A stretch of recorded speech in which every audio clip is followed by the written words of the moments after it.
What's shaking, gentlemen? How y'all doing? Evening.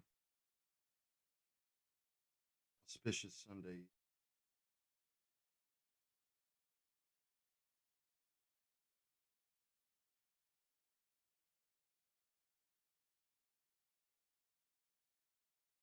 We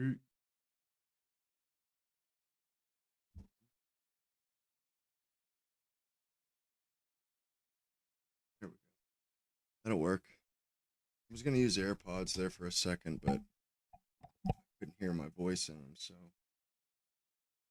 man, did you guys see the news? The Iran deal. Holy crap, man!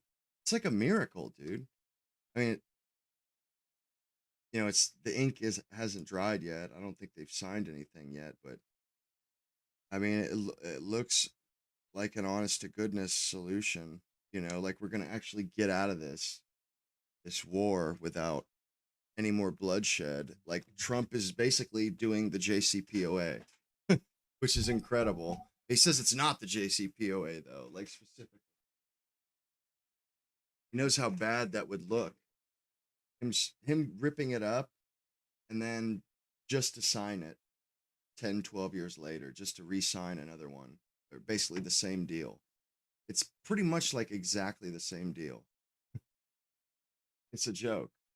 Although nobody's busting his balls about it because everybody just wants this fucking war to end. It's like, dude, whatever you got to say it. But like nobody wants to tempt people, or tempt Trump. Because he's susceptible to mind games. If you rile him or if like he's the type of person that a double dare means something. A double dog dare means something. Like for real though, the guy has he has like the mind of a child, I say. I mean, typically people they discard that kind of a way of being. So Caravaggio.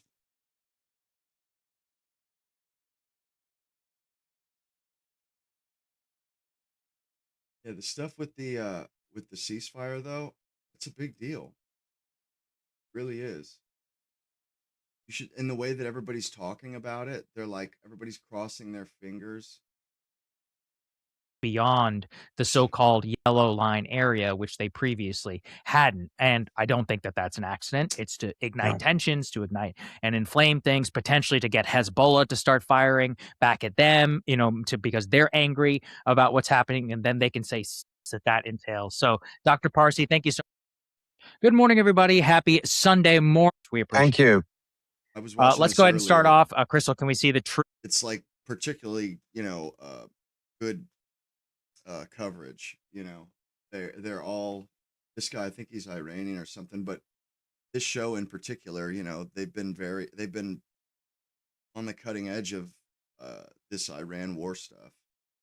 Truth. I can read it for everybody. I will skip the long introduction names of all of the foreign leaders that were name checked here by Donald Trump. But what we see here is I am in the Oval Office. We had just had a very good call. All of these different leaders. Here's what he says, is that concerning the Islamic Republic of Iran, all things related to a memorandum of understanding pertaining to peace. An agreement has largely been negotiated subject to the finalization between the USA, the Islamic Republic of Iran, and other countries. Separately, I had a... Nobody thought this was possible. Like, honestly, nobody thought that there was any chance that we would get this deal back. It was looking more and more like we were going to have to go back to war so Trump could save face. It was weird. Call with Prime Minister Bibi Netanyahu of Israel, which likewise went very well. Final aspects and details of the deal are being discussed. In addition to many other elements of the agreement, the Strait of Hormuz will be opened. Thank you for your attention to this matter. So, Dr. Parsi, just give us your breakdown here of what you note from the Trump truth and some of the emerging details around this so-called memorandum of understanding, which we believe will last some 60 days. So, first of all, there's no misspellings. There is no grammatical errors. There's no attempt at humiliating any side. He's got the title and the names of each of these different world leaders correct. And I'm mentioning this because before we have seen on numerous occasions true social posts by the president in which he says, hey, we're really close. And it's not a serious post. It is time to work well with the markets, to manipulate the markets. It doesn't have any indication that anyone else has reviewed the post in any way, shape, or form. This clearly was not written by him alone, although he does have his flavor to it as well towards the end. More importantly, though, when you take a look at all the different world leaders that he consulted with before coming to this conclusion, Like it's Erdogan, very important because it shows, I mean, what he's trying to do over here is to say, look, we're doing this in tandem with a lot of these different world leaders. And it is true. Many of them have been pushing very hard for this. Some of them have played a crucial role in the background to mediate this compromise that is being reached. Pakistan and Qatar in particular in the later phases of this. But he also gives them a certain degree of protection here in Washington. We saw the massive meltdown of warmongers last night when this was first announced. And even before it was announced, when they were getting noticed that this was coming, they were just in a public panic. And this is despite the fact that they got 2 wars, they got every conceivable sanction in place, they got the worst rhetoric from Trump, they got efforts to assassinate leaders inside the country, send the weapons into. There's nothing on the wish list of these warmongers that have not been tried, and it has failed miserably. Yet they're in a panic over the fact that their miserable failure is now going to be abandoned and going to go in a different direction. But in that context, for him to be able to say, look, I'm doing it because all of these regional leaders are asking me to do this, is very important, not just to be able to show the regional anchoring of this, but also to be able to deflect of the criticism that invariably will become, which is you abandon Israel. Well, perhaps Israel had abandoned the United States by manipulating the United States into this war in the first. Right, and it's like, if everybody else is in agreement, and Israel, it's like Israel abandons everybody else, not everybody else abandon Israel. If everybody else is in agreement, this is a good deal. This works for everybody. This 9 million man holdout, little desert oasis. I mean, they have absolutely no. They're 9 million people. They have absolutely no right to just be belligerent like this and getting in the way of peace settlements. It's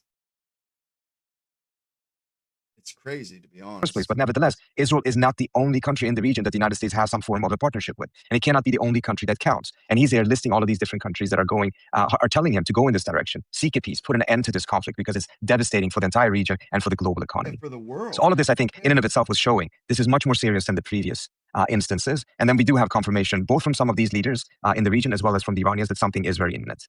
So let's talk about what we know, the contours of the deal. You have a great piece up at your Substack, which is called Tree to Parsi, eponymously named. Is that the word? Is that the way you use it? In any case, everybody should go and subscribe to see your analysis there, which elaborates on your important post that you also put on Twitter that we all follow very closely.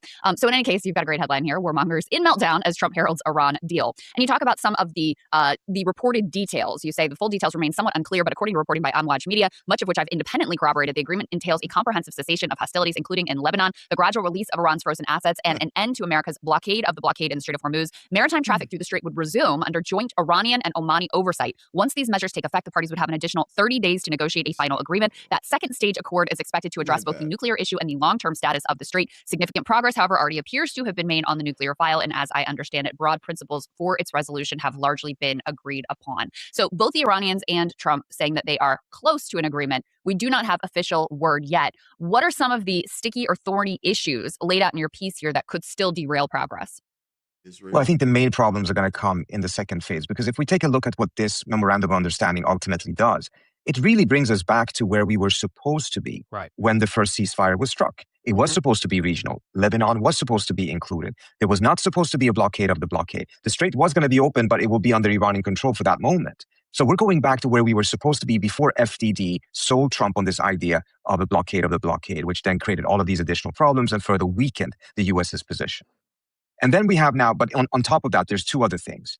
A commitment for a final deal within 30 days. It could be extended to 60, as well as some sanctions relief, release of Iranian assets in the interim, which seems to be some sort of a goodwill measure that Trump had to give to the Iranian side. But the real test is going to come in the second phase, because that's when they're going to have to resolve the nuclear issue. The question of the stockpile is still one that is not resolved, although there's been movement in the right direction. That's going to be tied to a final resolution to the status of the Strait of Hormuz, which also is not fully resolved in this interim stage. So there's still a lot. And on top of that, I know 30 days is not a lot of time, but my God, it gives the Hawks plenty of opportunities to try to do everything they can to sabotage this deal. The one thing I point out, though, in my piece is that we may not see that high of a decibel coming from the Israeli side, from Israeli officials. You will have massive decibel, of course, from their proxies in Washington, D.C. But from the Israeli officials' standpoint themselves, they may have to choose to be a bit more careful. And the reason for that is that they are now entering into their election season.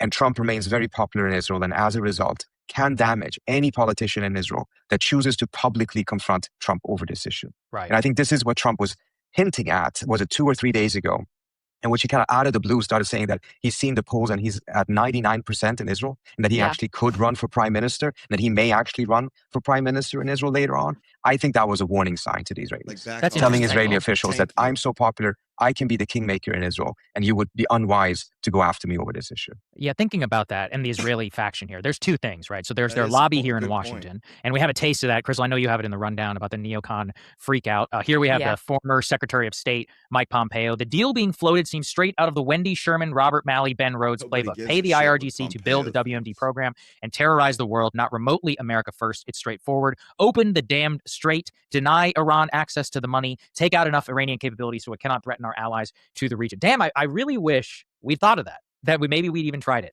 There was another one here from Robert Malley, who was actually one of the negotiators. He's not quite the path, but if this deal brings an end to the unjustifiable, unlawful war, to the senseless loss of life, and to the cascading fallout, I'm sure we'd be willingly accepted over the alternative. I think what's interesting beyond Mike Pompeo and Mark Levin, Mark Dubowitz. We have a good Lindsey Graham one here too. Oh, this is my personal favorite. Yeah, honestly, I was just playing this till some of you guys rolled in, but I don't know if you guys saw this, but like they've come up with a deal on the Iran thing, and it looks like we're gonna get out of this. Like this is kind of a miracle, but and it's wild too, because like Mark Levin and Laura Loomer, these psychopaths, they just went nuts on X the other day. And now I seen Laura Loomer. She like directly comments on Bibi Netanyahu's shit. Like, are they like in direct communication? It sure does look that way on X, and that's so weird, man. Laura Loomer, she is a crazy person. I've been thinking about this all weekend. The amount of times I've read this particular paragraph, which is this. It makes one wonder why the war started to begin with, if these perceptions are accurate. I personally am skeptical of the idea that Iran cannot be denied the ability to terrorize the strait, and the region cannot be protected against itself against Iranian military capability. This is prefaced by if the deal is struck to end the Iran conflict because it's believed the Strait of Hormuz cannot be opened with terrorism and Iran still possesses the capability, then Iran will be perceived as being a dominant force requiring a diplomatic solution. Well, no shit. Yes, Senator. That's true. And I think fundamentally, so close to getting it. It's like the worst person just made a good point, like that meme. But I do think it's important that that many of these neocons are grappling with the geopolitical reality that they wrought upon us on February 27th. There was no nuclear weapon in Iran. They were not close to getting a nuclear weapon. The Strait of Hormuz was open, and there was. I can only speak for myself.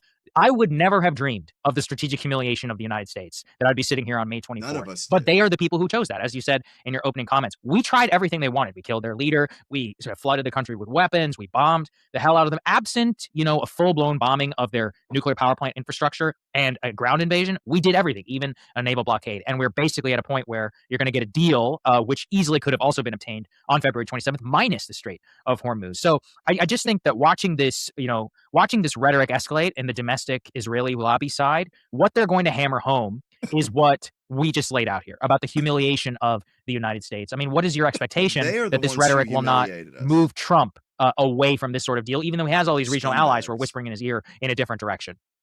It's going to be very tough for him because he's very sensitive to that type of rhetoric. So it really is crucial for him to recognize that he has to show that discipline of sticking to, he can't have it both ways. He's either going to have a deal or he's going to have total war. And part of the reason why he's going in this direction, and this is really important to understand, I was on this panel with Joe Kent 2 days ago and he made this point, I want to repeat it. If there was a military option for the United States that could turn the tables, that could reverse the situation in favor of the United States, Trump would have used it long time ago. Bingo. The reason why he hasn't is because it does not exist. And it doesn't matter how courageous Lindsey Graham or Mike Pompeo or Mark Levin sound in their tweets. They're not the ones who are going to be fighting this war. They're not the ones who are going to be dying if they manage to convince Trump to go on the suicide mission. But he has had enough of a survival instinct here to recognize that despite the fact that he's issued threats of this kind, he's not actualized them because he knows it won't work. It will make the situation 100 times worse than it already is. So when we're seeing these things coming from Levine, etc., I hope this is the moment when Trump goes back to what he promised the American people, which was that he was going to kick these people out of government and that he was not going to listen to them. He was not going to go for the endless wars that they constantly are. And Mark Levin, Mike Pompeo, these people were never Trumpers. Ben Shapiro. And, at the time, I really didn't quite understand what separated never Trumpers from everybody else, because when Trump decided to run, it was the Republican Party business as usual. Jeb Bush, Marco Rubio, Chris Christie, but these slobs, these absolute slobs that were up there with him. But at the time, I thought it was like just established, they were basically country club Republicans or establishment. I didn't make the distinction that they were Israel first. It didn't occur to me. I didn't know much about Levin at the time. This was 2015, 2016. I had just started watching Ben Shapiro on the Daily Wire. Like, I was watching him before the 2016 election. It was like 2014, 2015. I started watching him I started watching Ben Shapiro when it was him and Andrew Klavan had a show, and Michael Knowles didn't have a show. He had a segment on Ben Shapiro's show where he had they were in one room. It was like a garage or something. Ben Shapiro had a desk. Michael Knowles, he had a desk on the other wall. You know what I mean? So they just panned over to Michael Knowles's desk. And it was weird because it would pan over to him and he'd be holding like a little American flag, like the one the postman puts out on 4th of July. He'd be like over there waving like flags. Oh yeah, trying to make a name for himself or something. And like I remember when he wrote the what was it? Things Democrats Are Good At or some shit. And it was an empty book. Like I remember that when Michael Knowles was a nobody. He was a nobody, and the only reason why he's anything today is because he was at the Daily Wire.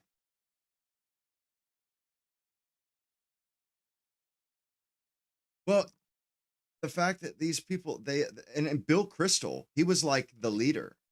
Him and that was Jonah Goldberg, or I think it's Jonah Goldberg and Bill Kristol. Those two scumbags, those two Israel First scumbags.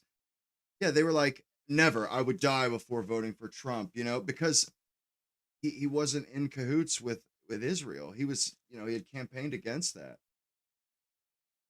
And I think honestly what happened was he was getting threatened to go to, he thought he might go to prison. And I think he cut a deal to shore that election up. I think that's what happened. Because he didn't make that deal with Ben Shapiro and them in 2020.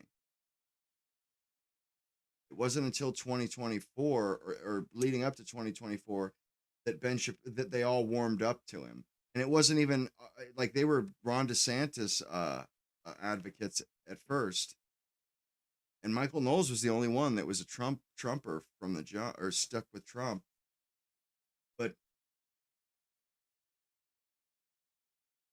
it seems really obvious now why what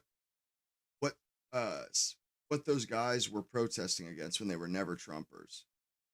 It was, and that's why this is such an insidious problem we have with Israel, because most people can't see it. Because we're told, everybody's individuals, and that's a crazy conspiracy theory. And I remember hearing people say that that's just a conspiracy. That's just a nutcase conspiracy theory, and they would say that every once in a while just to reinforce, no, don't think of these people as a group. Don't think of them as a group. They're not a group. They're all individuals. They don't know each other. Mark Levin, Ben Shapiro, Jonah Goldberg, Bill Kristol. And these guys were like the architects of the Iraq war. And another thing too, I remember when neocon became like a buzzword, it became like a slur. And thinking back, I guarantee for sure when a lot of people or people in the know, when they said neocon, what they meant was the Jays, the Israel First Lobby. But like, I thought of a neocon as like George W. Bush. That's what I mean. I thought it was like Country Club, American Wasp, Republicans, but it wasn't. That's not the case at all. Not even close. Presenting and pushing on America. Doesn't it strike you guys as odd that Arabs are advocating on behalf of our country? Like, you know, so that we save face, so that our soldiers don't die. You know what? Like, it's crazy because Mark Levin and Ben Shapiro, they pretend to be flag wavers and stuff. But when push comes to shove, they kind of hate America. They're constantly screaming about America and how we're all just Jew haters. Politicians. There's one other element, though, however, that I think is really, really crucial. The Iranians also have to be very careful here. They cannot repeat what Trump otherwise constantly does, which is constantly tries to humiliate the other side. He had very little sensitivity to the fact that all of these memes and pictures and things that he said during the negotiations made it more difficult for the Iranians to come to an agreement. Now the Iranians have to be very careful not to gloat or do anything that would actually fuel the attacks by the neocons on Trump. You know, honestly, though, I think Iran, they have become really astute operators. I haven't, you know, honestly, we've been watching this Iran war really close. I don't think I've seen them make any operational mistakes. Maybe if they made mistakes, it was like they made a mistake and you know, one of their generals gets killed or something like that. You know what I mean? Not as in a mistake, a foreign policy mistake or a world stage mistake. You know, they seem to be quite astute. And also they seem to be students of history to a point that Americans don't even like, because they brought up the Thucydides trap. No Americans know. I didn't even know what the hell the Thucydides trap was. You know, like I didn't even know what the hell that was. And then they were talking about how this America going to Iran for a peace deal is a replay of when the Romans tried to destroy Persia and they couldn't do it. They had to go cap in hand to the king of Persia and get a peace treaty because they could not do it with their military. And it's crazy, man, because we've been there before. We've been here before where we're at right now as the West. We've literally been here before. Same players and everything. The cast is all the same. Isn't that crazy?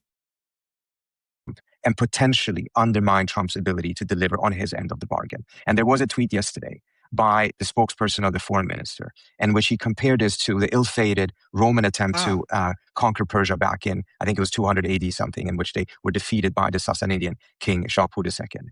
And essentially said that ultimately the Romans had to sue for peace on Iran's terms at the time. Maybe there is a parallel, but bottom line is, don't issue those tweets in this very, very sensitive moment. Let's talk about that later. Yeah. You do not want to give further fodder to the Lindsey Graham. Because this shit is so important for us, and it's so important. It's deathly important for Iran, and equally as important for us and the rest of the world. You know, we're going to be dealing with like hard times, probably could be for the rest of Trump's term. We could be struggling with the fallout from this stupid debacle, this fucking monkey shine. And others who only want to make sure that this war resumes. Good point. Yeah. Trita, looking from the outside, it seems to me that there have been a number of sort of key turning points or revelations during this war from the Trump perspective. So number one, he was clearly convinced himself or sold a bill of goods from the Israelis that, oh, you can just take out the Ayatollah and some top leadership. Whole thing is a house of cards that's going to collapse. Trump was telling allies, and I relied on you for this reporting, that, oh, this is going to be over in a few days. Don't worry about it. Obviously, that had to be a little eye-opening for him at the beginning. This did not go the way that I was told that it would go. The second one for me appears to have been that pilot rescue or whatever happened there near Isfahan, where, yes, they were allegedly able to get their pilot out, even though we've never known who he is. We've never seen him. We've never heard about him since. But in any case, we know for sure that it was a bit of a debacle. You had U.S. aircraft that got stuck there, had to be destroyed. And I think that may have been an eye-opening moment in terms of, oh, if we do something on the ground, this is going to be very difficult. This is going to be a problem for us, because it was right after that he, began to pursue, all right, how do we step back? And the most intensive bombing campaigns ended. And then this is the piece I really want to get your thoughts on. Potentially, the most recent turning point was the trip to China. It seemed like Trump held out a view that he could go to the Chinese and they would basically save his ass. And when he went there and they were like, listen, buddy, on your own, nice to see you, but good luck. That's when he had to get serious about, taking some concessions here and striking a deal that, yeah, the warmongers are going to hate, the neocons are going to hate. And that does expose the weakness of. What's great is we are in direct opposition with the warmongers, my dudes. So if they hate something, it's doubly good for us, man. It's doubly good. You know what I mean? Like 2 birds with 1 stone type stuff. We're getting out of the frying pan and the fire, hopefully, if Israel doesn't sabotage it. But we're also sticking it to the neocons and Mark Levin's fat, effeminate, bitter, childish little baby Huey looking man that he is. Dude, I just picture him with horn-rimmed glasses, like a woman, like from the 60s, some old woman from the 60s with horn-rimmed glasses. That's Mark Levin. He's just, and he's got the micro, like, and I normally I don't, I won't, I'm not a woman. I'm not going to use that kind of stuff. But with him, honestly, man, it suits him. It really does. He's like a really angry person. A bitter, angry person. And a lot of people are, I think there are people in the world that are in misery today because of Mark Levin, like directly something he did. You know what I mean? The United States ultimately, as we evaluate what what this war, quote unquote, achieved on our behalf. And so I wonder if you see it that way. How influential do you think that trip to China was in ultimately forcing Trump's hand to come to some sort of a negotiated agreement? No, I do agree with you. Let me say something on the previous point as well, because you're absolutely right. We know very little of what happened. We don't even know the names of the pilots, but apparently Hollywood is already making a movie about it. I don't know if you guys saw the story. Oh, I know. Yeah, amazing. the rights have been sold. They're doing a movie about something that we know nothing about. I don't know. Are they just going to make up the facts here, or what's going on here? So I thought that was quite fascinating that Hollywood is already on top of it. But also on that point, Hollywood may have been on top of it from the beginning, Trita. It may have been, exactly. Perhaps this was their production to begin with.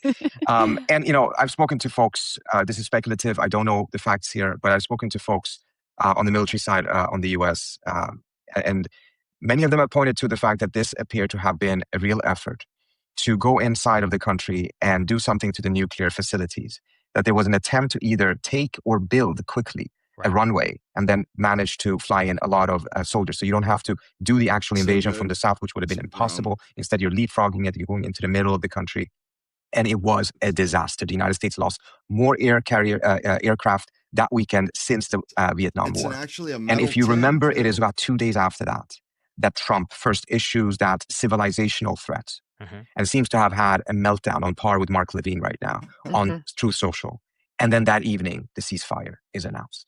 So it seems to have been a scenario in which he tried something very big. It was an absolute disaster. They managed to make sure that much of it is not known to the public. Instead, there's the story about the saving of 2 pilots, which may have been true, but even if it was true, it seems to have been a success within a larger failure. And then after that, you had the ceasefire. Right. So we've seen this pattern, going for broke, not working, and then having to back off. And I think the China trip was absolutely crucial. Right before he goes to China, and was hoping, and remember, the FDD crowd sold this to Trump by saying, not only will there be a massive problem inside of Iran, but also this is going to create problems for the Chinese, and the Chinese will then turn and put pressure on Iran to back down. Okay, so first, Iran has to crumble, and secondly, the Chinese were supposedly going to put pressure on Iran. The first part, completely false. Iran should have crumbled 4 weeks ago, according to the calculations of FDD. But also, right before Trump arrives in Beijing, the Iranians and the Chinese strike a deal. And Chinese ships are allowed to go through the Strait of Hormuz. The details of it, we don't know. Did the Iranians just allow that entirely? Or did the Chinese agree to some sort of a payment system? Unclear. But it is... Man, we're getting cut out of the loop. That's what it all sounds like. As all this bullshit is going on right now with this Iran war, they're in back rooms cutting deals for the post-war order. That's what this looks like to me. Like they're making moves and setting things up to displace us, like knock us off. You know what I mean? Take us off knock us out of the throne. And while we are distracted, and Trump is stupid, he's an idiot. He's like he's manipulating markets and playing games and negotiations, and they're cutting deals between Russia and China and Iran and probably India and Pakistan. They might be cutting deals with Japan and South Korea, man. Like that's not out of the realm of possibility. We've pissed a lot of people off with these monkey shines, man. I mean, pissed a lot of people off. Mess with their eating their lunch practically. Like their businesses, those countries, and we just robbed them of a lot of money. That they can't really afford to miss, like because they weren't getting oil or they haven't been getting oil. Japan, they need oil. They get all their oil from the Arabs, Saudi Arabia, I believe, pretty much anyway. Essentially meant that by the time Trump arrived in Beijing, the strait was already open for the Chinese ship. If they were to be blocked, it would not be by the Iranians. It would be by the United States. And if so, Trump would be picking a fight with the Chinese, and the Chinese would not be putting pressure on Iran because Iran was not their problem. They would be putting pressure on the United States. Right. Yeah. And I think he walked away from that and realizing, okay, the FDD card was wrong on every point. I think he walked away from that realizing that he just did serious damage to America.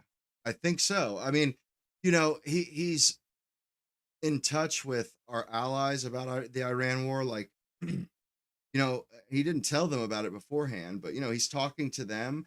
He saw Xi face to face. And he's been talking with, you know what I mean? Like, he has a good picture of what the world is thinking and what they are doing. And when he went to China, I believe he got like a pretty gnarly cold shoulder. And and I remember when Biden and them, they got chewed out in Anchorage in Alaska by these these Chinamen. The Chinamen just took them to the woodshed, man. Just excoriated them in that broadcast. And Trump was just talking this and talking that smack about how they would, that they were weak and feckless, letting the Chinese batter them around and this and that. And then Trump gets in and he's even more feckless. Even more feckless. And really, Biden's administration, they didn't like hand China a win. They just met with China and then stood still while China excoriated them. They didn't hurt China. China just gave us a tongue lashing and kind of humiliated those guys on the world stage because it was broadcast live, I think. And so it made us look bad. And Trump, he was gloating and like, oh, they never treat me like that. This, that, and the third. I don't know, man. He looked awful. He looked like a supplicant to me when in China. He looked like a supplicant, man. Like he was on his hands and knees about to kiss their feet. Remember how everybody were making themselves supplicants to Trump when he won? They were all coming to kiss the ring. Bro, that's what it looked like to me. Like Trump was there kissing the Chinaman's rings. That Xi Jinping, that guy looks like he almost looks like a statue of a Chinaman. He's got this big belly that, like the way he is, the way he walks. He's so, he reminds me of like Humpty Dumpty or something. He's just kind of cartoonish almost. The Chinese were not going to come onto the U.S. side. And anyone who knew anything about China, and I don't pretend to be a China expert, would have known that that's simply not the way the Chinese would have operated. Right. And once that card also fell, then I think we got cool more. As cucumbers. Anybody, you guys pay attention on China? They are cool as cucumbers, man. Nothing spoils those guys zen. Like, as far as I can tell, everything is going according to plan for them. They're like they're right on target. They're kicking ass and taking names. And we're like fumbling the foot, screwing everything up. It's ridiculous. Check this shit out, man. Did you guys see that Bumble just announced that they're going to roll out AI. They're going to use AI agents, and they're getting rid of the swipe feature. Like, they're actually getting rid of the swipe feature. You're not going to swipe people. You're going to have an AI agent or an AI concierge that talks with everybody else's AI concierge. And they're going to set up the matches. So it's not, I think, and the women, they hate it. They think it's a terrible idea. They think it's an awful idea. But it's kind of funny, though, because they themselves are the problem. Like Bumble, Bumble's whole appeal when they first came out was that the men had to text first. Well, the women didn't like that. After a while, they got it changed. They changed it to the normal way because, you know, they didn't like having to say hi first. So they changed it. The women didn't like that either. They complained about that just as much. They complained when they had to reach out first, and they complained when the man had to reach it. Neither one was good enough. Neither one. But not only that, you know, half the people on these dating apps are either in a marriage or a relationship. They're not even on there looking for anybody. You know what they're actually on there for? Quick ego boosts. Power. People are getting on Tinder and Bumble and that stuff, not because they're not looking for, they're in a relationship. They have somebody they love. They're not, like, you know, straying. They're there because it makes them feel good about themselves when they reject somebody. Makes them feel good about themselves when they get a match. They have no intention of, half the people on there, man, are not even looking.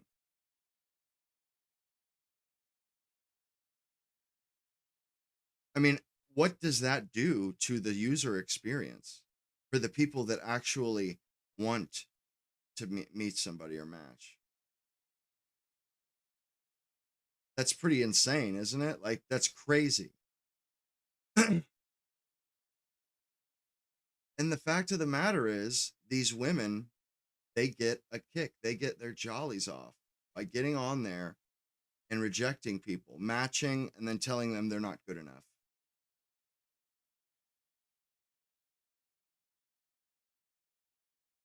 And their reaction to this news is, it's obvious that that's what it is. They're getting rid of the swipe. And what does that mean? They're not going to get to reject. They're not going to get to do all the rejecting. It's no longer in their hands. AI's doing it now. And that pisses them off. It does. It pisses them off. And also, you know, a lot of this Bumble, a lot of this dating stuff, not only are they doing it for content, you know, when they match with somebody, that's a story. That's gossip. That's a story that she's got. You know, her whole friends group is going to erupt into laughter at this story that she tells about some poor unfortunate man that dodged a bullet.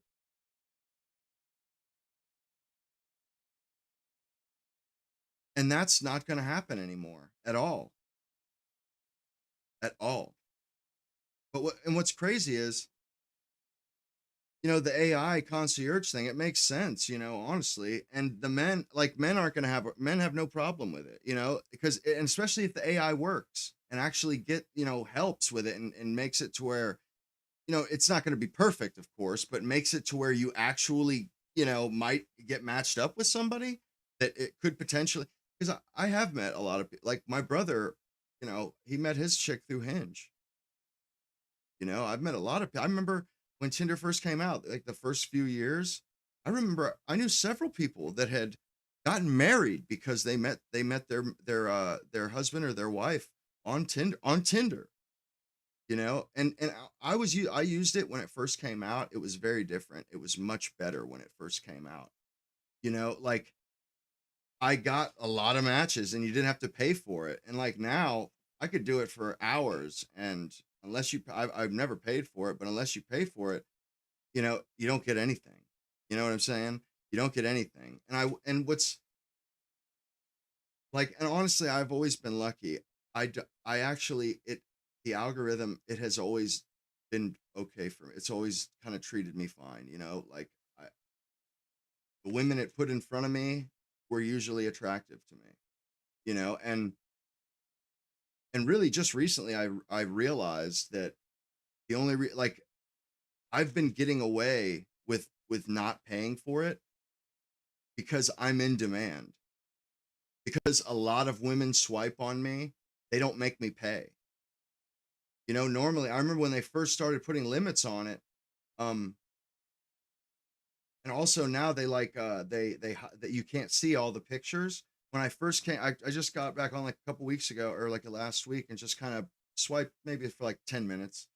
And when I was swiping that 10 minutes, it was only letting me see 1 or 2 pictures per person. But I did that for 10 minutes and it, you know, your profile lights back up and it starts showing you to other people. I got back on like 4 or 5 days later, those hidden photos were gone. And when they first did the limits, you could only swipe on so many people.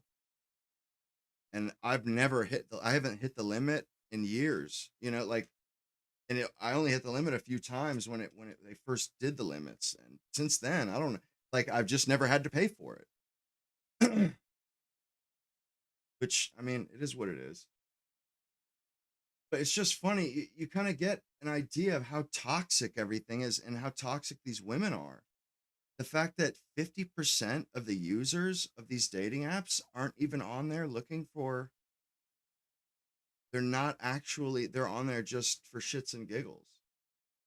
I didn't absolutely hate it, but when that AI update hits, I will be deleting the app and I will not be using that. Second of all, AI has no place in somewhere. First of all, it has no place anywhere. That's what I took from it. Yeah. It sounds freaking dumb, and I was just reminded, wow, this is why we as people, right, as humans, are in desperate need of community. We recently did a video about Bumble CEO Whitney Wolfe Herd announcing Bumble's new feature, removing the swipe entirely.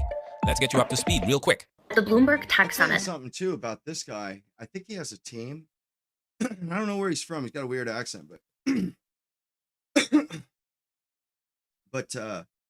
this dude is smart. This channel is smart because, you know, she was talking about they were making changes to Bumble, the CEO, but she couldn't reveal it because, you know, it's a business with shareholders and stuff. They can't just let their next move out. This dude had it clocked exactly what he said. He basically he explained what they were going to do exactly, because I watched it like a week ago, and he said they were going to use AI and this, that, and the third, and exactly what he said they were going to do, they did. And I mean, it just kind of surprised me. Like, man, the dude could read. I guess maybe he's that much into the dating research and all this and that. But he was on point, man. He knows this stuff. I guess business, or he knows. I guess he knows dating so well. I don't know, something like that. Founder of Bumble came out and said that she thinks that AI avatars are the future of dating. She presented a scenario in which case people could use their AI avatars as a dating concierge to stand in for them when they're reaching out to prospective partners online. And you know what bothers them about this is that there's no gossip. You know, there's no banter. There's no making a fool of yourself at the beginning of the, you know what I mean? Like there's no room for human error. That really bothers them. And it just kind of shows you that they're not, a lot of what they're doing it for, men are doing it for sincere purposes, looking for matches or looking for a lay or whatever. And they haven't spoken up about this at all. But the women, they've spoken up. I mean, they've already. It just, I think and that article came out today, or they came out and announced it today or yesterday. And the women they already have a slew of videos up about it. You know, so a lot like this dating app stuff, and you see it in the content. I know you guys have seen all these manosphere channels, these cookie cutter channels where they just rehash garbage shorts from TikTok and Instagram and YouTube shorts. And you see these women, you know, gossiping about what happens on the app. I mean, it's crazy, man, how they use the internet, which is there forever, as they say.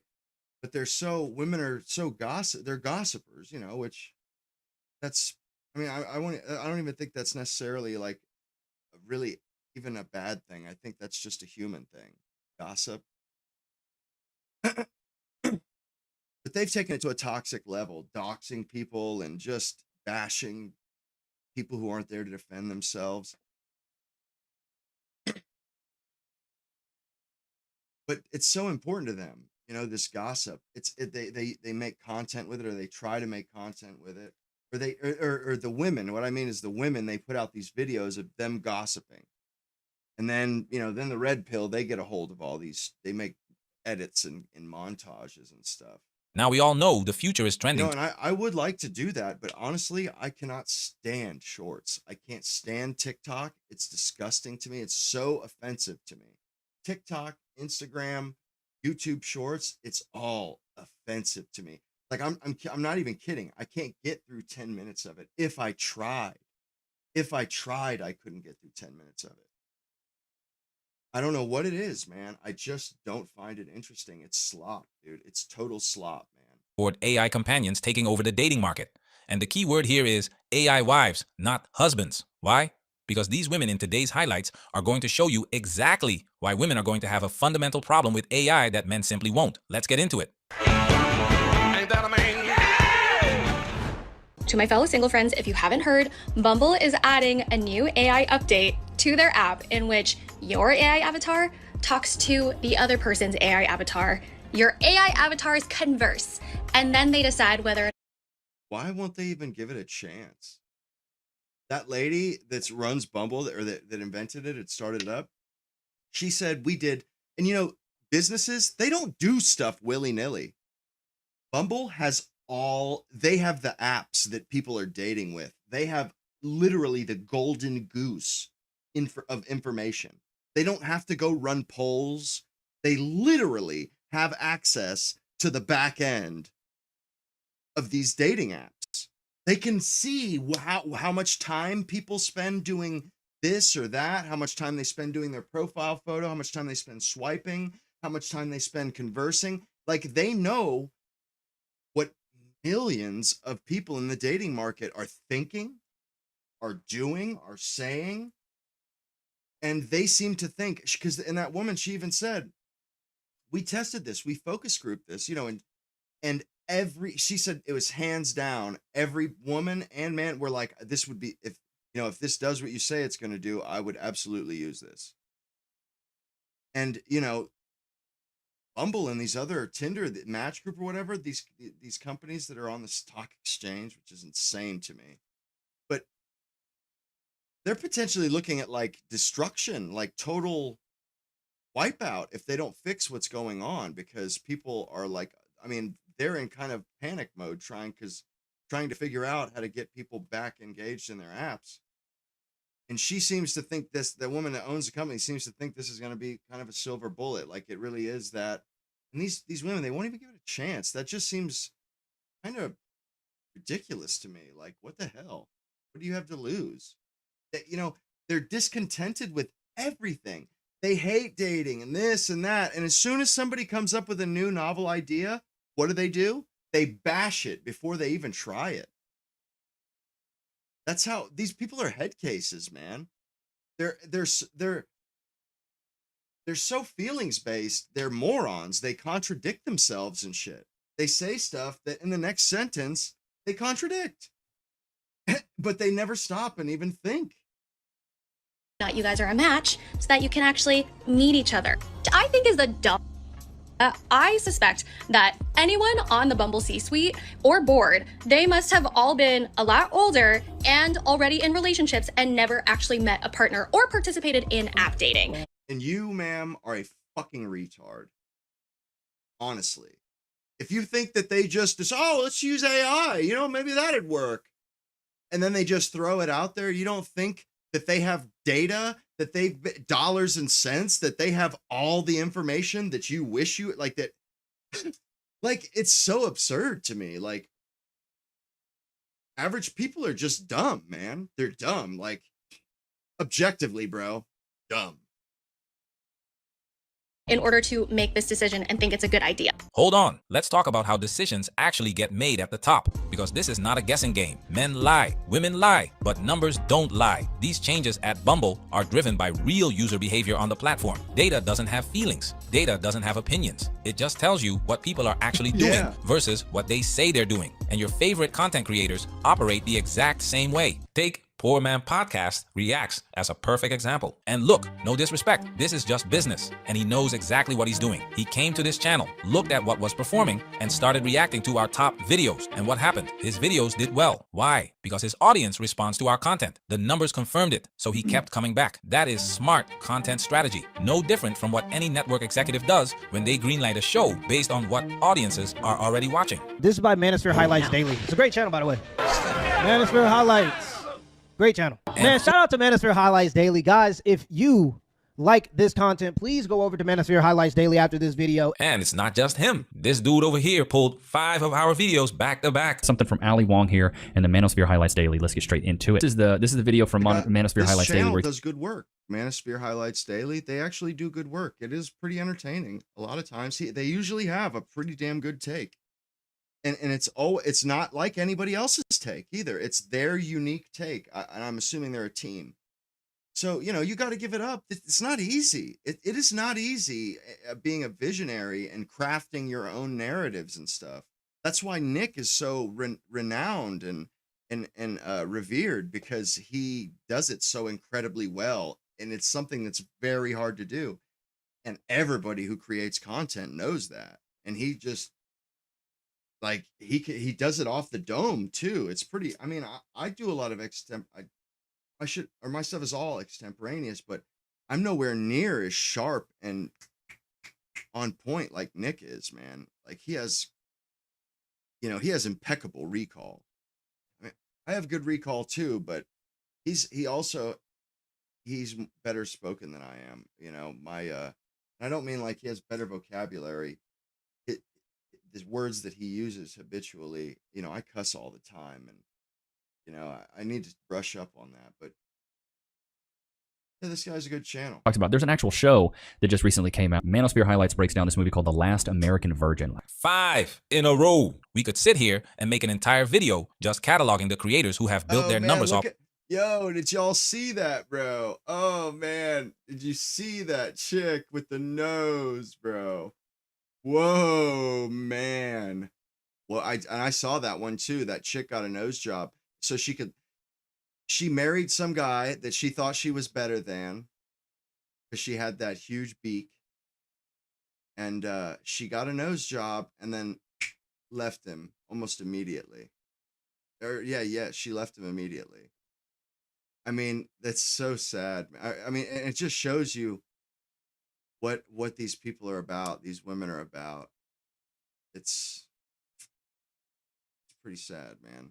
They're not, these people, they're not sincere. They're not honorable. They're not caring or kind. You know what I mean? Like, they, back in, 100 years ago, people would say, don't judge a book by its cover, and going by looks alone, like people used to discourage that. That was discouraged in society, in the culture. Man, since 2000, that has just been thrown out, totally thrown out. And it's all about superficiality. It's all surface deep, surface level. Nobody really, it's not like that anymore. People, they really do care what somebody looks like. And it's gotten even worse with modernity, because it used to be back in the day, a chick might not have been attracted to you off rip, but if you like worked with her or something, you could wiggle your way into her heart. Women are like, it's kind of funny. There's like kind of a balance to everything. Men date down. They're willing to date somebody lower than them, looks wise, and social standing wise. But they really won't compromise on looks. Typically, women, they won't date down, but they can fall in love with somebody that they're not immediately attracted to, or that they're not. You know what I'm saying? Like, women can be, they can be flat out, like head over heels in love with somebody, and truly love that person, and be passionately, in love with somebody who, and I mean, it could happen to me too. I just make sure that I don't get to know those people, because I don't want to, I don't want to have to. Nah, I just don't want to do it, But yeah, women, they would fall in love with somebody like a guy at their job or whatever, and that they would fall for the guy, or they would get to know him, and then the guy becomes endearing. That's what I mean. I remember my cousin telling me he was taking psychology at one point, and he said uh, a big part of dating is proximity. It's just coming into contact with, like, if you come into contact with the same woman every day, there's a good chance that you'll end up dating her eventually. Like, she works at your job or whatever. You know what I mean? Like, she lives in your neighborhood. There's a good chance that you'll end up dating that person. And it's true. That's absolutely true. If you see somebody regularly, you can date them. Basically, at some point, if you're not a dick, if you're a decent person, you will get to date the person that you see that often, because it's not, they're not they don't come into your life and then immediately leave. You're going to see them again, and you have an opportunity for your better qualities to shine through. Build their numbers off what we produce on this channel. We won't, because that's not the point. The point is, numbers tell the truth. When people keep returning to your content, the data is speaking. Whitney Wolfe Herd understands this better than anyone. That is exactly why Bumble is making these moves. The behavior of women on the platform told them to. So why are women now fighting the very thing their own behavior told Bumble to build? It is so dystopian that they are somehow finding a way to remove the little bit of human interaction that we get to have left in our daily life. Why they're doing that, though? Because these women have made everything so toxic. It's so toxic that people are just they're deleting the apps. So these companies now have to figure out an emergency or something that can halt the bleeding, because these women have turned this into such a game, such a toxic game, where 50% of the people that are on these apps are married or have a spouse, or they're in a relationship. They're on there just to get thrills, and cheap thrills, and power trips, and and ego boosts. 50% of the people that are on there are not even on there sincerely. That's insane. And then they wonder why, they're taking away the little bit of human reaction, because you fuck it up. You can't help but step on your own dick. You refuse to play it straight and be above board. So they have to just straight up take the power from you, because you're like a child with matches or something. You cannot be trusted with any power, because you will abuse it. They do abuse it. Like, they abuse this little bit of power that they have over men with the rejecting thing, and then wonder why nobody's coming up to them anymore. Women, they used to be kind and graceful, and they had class. And they understood that it took a lot of chutzpah, or I don't know. I hate that those words are a part of our modern nomenclature. the lexicon, chutzpah, kvetch, ugh, fetch. Oh my, you know, like putz, plutz. Why? Why do those words have to be in our freaking lexicon, man? But you know, they abuse every bit of power they have, and then they wonder why it has to be taken from them. Well, you know, you can't be you don't behave like an adult. You guys don't act like adults. Like I was saying, like women back in the day, they respected men for sacking up, you know, and going, you know, putting up with the awkwardness and the probability that they were going to be rejected, and they did it anyway. Women respected it. And they also understood that the entire dating system of all time, or since America's been around, has been predicated on men making the first move. And those women understood, well, we don't want to discourage these men from coming up to us. You know, like if anybody that actually thinks for 1 second would immediately know, like, yeah, it's not in our best interest to discourage these guys that are just simply, you know, inquiring whether or not we've, you know, would be willing to entertain them, or, you know, entertain the possibility they could be future spouse, you know, or whatever. But these modern women, man, it's like everything is so toxic. You know, everything is consuming and quick endorphin rushes, feelings based, and they've become so crass and so vulgar. You know, the way like modern women, the way they're like their language is belligerent. Everything is hyperbole. And they, you know, literally, I think you mean figuratively, actually. No, like literally, I literally mean, okay. I'm not sure you know what that word means. I'm not sure it means what you think it means, but,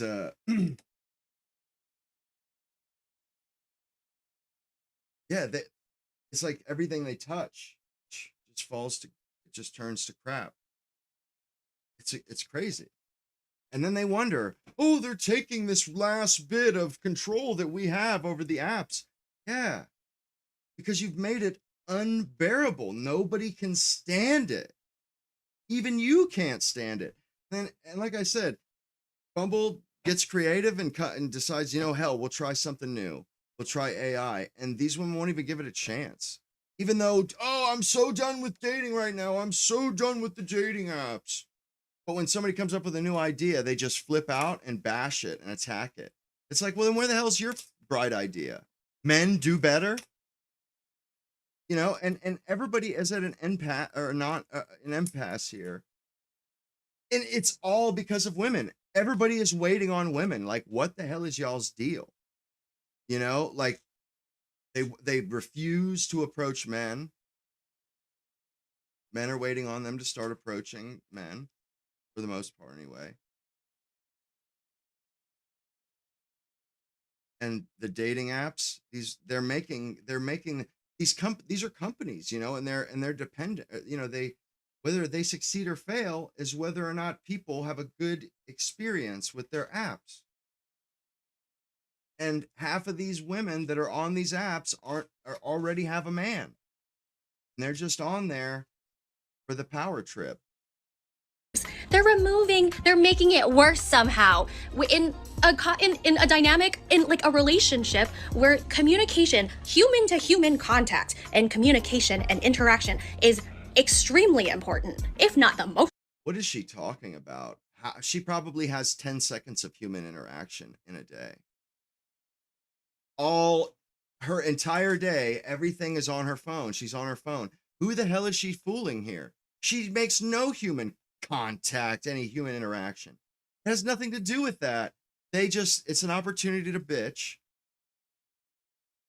what the system as it was before wasn't working. But you know, this is them being the victim here, don't you see? They're the victims. When really actually they're the reason why why there's such a traffic jam, such a foul up. It's because they don't know what they don't think. They just react. They feel things. And then, you know, they try to figure it out and they come out and start attacking. And it's just like, and like I said, they contradict themselves so often. Oh, the human interaction is so important, blah, blah, blah. It's like, you're the person that's had like 100 one-night stands where you didn't even know half the guys' fucking first names. And you're, what? But like, it's ridiculous. Who's she fooling? Important thing. How are you going to turn everyone into robots? Probably ruin the concept of romantic relationships and dating. And then also get mad at younger generations and single people for not having children or getting married or having divorces. This is all leading to all of that. Boom! Right there. That is the entire argument in one sentence. And it is a deeply psychological one. Here's what's really going on beneath the surface. Yes, women reject the overwhelming majority of men on dating apps, but here's what nobody wants to say out loud. Women also take genuine pleasure in the act of rejection itself, its power, its validation. Right. It confirms demand, and research backs this up hard. A study of nearly 1,400 Tinder users found that half weren't interested in actually finding dates at all. Disgusting. Nearly 2/3 reported they were already in relationships, and some were married while actively using the app. Many stay on dating apps for the same reason they use social media: entertainment, confidence boosts, and the dopamine hit of collecting likes and matches. The study's own researcher called it a game of deception because the people who genuinely want real connections have a lower probability of finding them, since fewer users are actually there for the same reason. Read that again. 65% of dating app users are already married or in a relationship, and only imagine how that, like, you hear about how awful the experience it is on there. The 50 to 65% are on there. They already have somebody. What is that doing to the experience of the people that are actually trying to get something from it? You know, and like people's lives, you know what I mean? Like people are like, these are important things now. These apps, it's not just a lark anymore. These apps are like, we've placed a lot of power and responsibility in their hands to be, you know, the caretakers of these apps. And these people get on there and they make it hard, they make it worse. I wonder how many people aren't married right now because assholes, or half of the people on there are just on there to fuck with people. 60% are even using the app to meet someone offline. So women aren't just rejecting men, they're rejecting real men for sport. It's entertainment. And now that Bumble wants to hand the filtering process to AI, the sport is over. And that is what's actually bothering them. This is not revolutionary at all, this woman, okay? Like, I am just like, you're not getting it. Like, people are not connecting, right? People are getting off the apps because they're Does anybody think for a second that she knows what the problem is? Or even has the fucking foggiest notion what it is? This bitch doesn't know her elbow from her asshole. And she's just like going on and on like she's just, oh, this is why it's going to fail. This, that. It's like, you don't even know what the fucking date, woman. Can you even spell fucking silhouette? Realizing, hey, this is a waste of my time. Like, it's making things worse. I'm not meeting anyone I'm actually connecting with. And and her idea of a revolutionary feature and something that's going to lure people back in. I'm starting to think that they really just don't even understand what exactly it is that the CEO is saying they're going to do. They just hear AI and automatically assume things. Lure people back in, is to get AI involved. Like, I don't think she understands that people want connection, and you're just... Oh, yeah, she doesn't understand that. You're just pulling people farther apart by having AI as a feature. Like, I just don't know how that will help. This is pure gold. The fact that Bumble is led by a woman is a double bind she walked into herself. Yeah, bro, it's perfect, man, because they can't say she's misogynist, bro. Women make the first move. And guess what? Women didn't like making the first move. Why? Because it's not romantic. It kills the fantasy. So Bumble listened and shifted the burden back to men. Guess what? Women weren't happy with the men approaching them either. So now Bumble is going to let AI filter out all the unwanted men. And women still complain. Where were these women before the apps? What were they doing in high school, in college? The best years, the best environments to meet and organically connect with people. They were participating in hookup culture, riding the hot dog carousel splash with mustard. They wouldn't be saying any of that shit if it was a white girl, because white girl, everybody does that shit in college. They were laser focused on careers. Long-term relationships weren't on the agenda. And now the algorithm is supposed to fix what a decade of bad decisions created. Dating apps and dating is hard enough already, but the founder of Bumble, the person who has been married, that has not been in the trenches and hasn't been single for a hot minute, thinks that the way to get people to connect further is by having their AI chatbots talk to each other to determine if they are aligned, so that then the two humans can inevitably talk to each other? What the actual going on? Dating is hard enough, and I totally understand it's really fucking, and it's hard and it's difficult and people don't feel like they're connecting, but the way to connect is not to disconnect further and have technology speak for each other. I wish these platforms would actually speak to either single people or the dating coaches that actually deal with it. They don't even really sit down and think what it is that they don't like about things. You know, but you hear when people talk, if you listen to a lot of their shorts and TikToks, you hear the buzzwords. I don't like the awkward talking phase. I don't like the hi, and then it goes nowhere. You know, like the short answers. All they do is bitch about the getting to know, you know, like figuring out if this person is even worth my time. That's all. That's what they bitch about all the time. That's all there is to bitch about. And then when the company, like, wow, we have a huge technological breakthrough, and we can do that for you now and cut to the chase for you, so that, you know, you're not having to figure out, hey, does he have his shit together? Like, is this guy like good? You know, does he have an income? You know what I'm saying? Like, they're getting rid of a lot of the drudgery of it, and these women, all they know how to do is bitch and moan.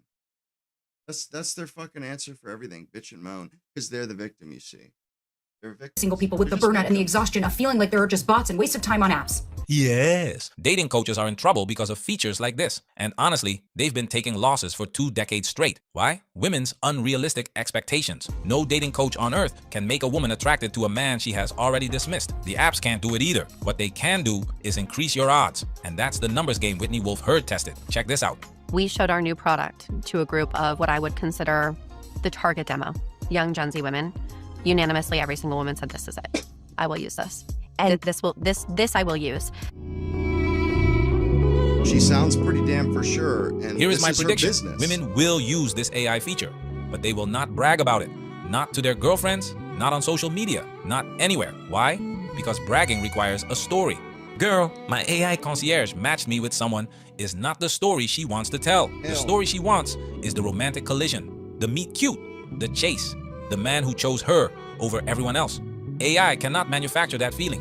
It can optimize a match, but it cannot replicate the Disney princess experience women are actually chasing. And what is that experience? She doesn't just want a good man. She wants a man that other women want. That's why women pursue men who are already taken. People talk about what Klay Thompson did, but nobody talks about the woman on the other side who knew exactly what she was walking into and still showed up. Ask the women in Tiger Woods' story. The competition, the status, the bragging rights to her girlfriends. An AI robot cannot deliver any of that. It cannot create the romantic novel moment. It cannot make her girlfriends jealous at brunch. But men, that's a completely different equation. Men are logical about companionship in a way women fundamentally are not. A man who gets consistent conversation, zero drama, full attention, and emotional availability on demand is not going to be asking many questions about where it came from. Embrace yourselves, because that revolution is not coming. It's already at the door. The women laughing at AI wives today are the same ones who will be logging onto Bumble's AI concierge tomorrow, quietly, privately, and hoping none of their friends find out. Numbers don't lie. They never did. This is on some Black Mirror stuff. I mean, a theory of mine is that one day humanity is just not going to be able to procreate. Like, we're just not going to connect with one another. We're going to just die off, and then we're going to... Hey, I don't know if you looked around lately there, Four Eyes, but we're not doing that now. Right now, we're not doing that. They're so oblivious, man. They don't even know don't even look up to see what's happening going on around them. Not to be like in the Matrix where they put you in a little bubble in the lab. You know, the machines just curate you, make you, and yeah, that's how you're born. She's never even seen the Matrix, bro. She's never even seen the Matrix. She has no idea what she was just talking about there. Yo, pretty good news, man. So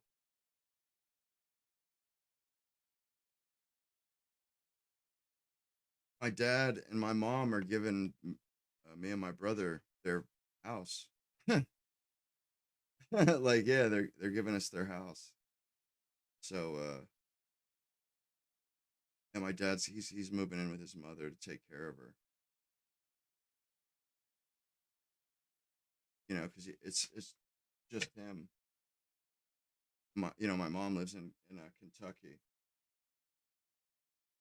And neither of them really needs the money, I guess. So, you know, me and my brother are going to pick up the mortgage. But that's like awesome news. Such killer news.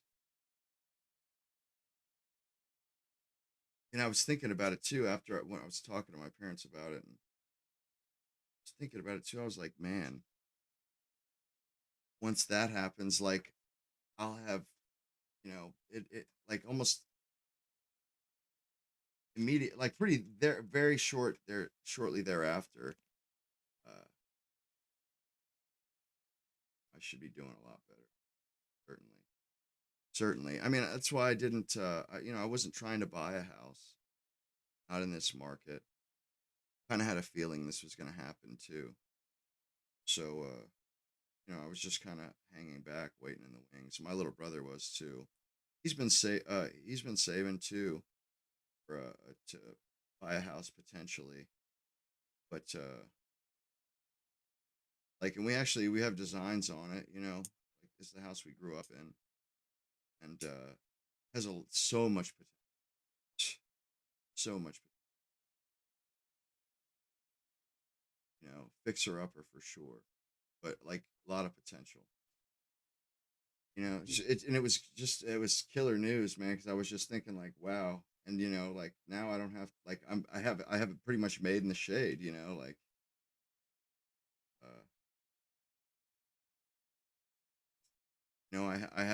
I don't need anything else now to start a family and stuff. That's what I'm trying to say is, like, that's it. That's all I needed was a place.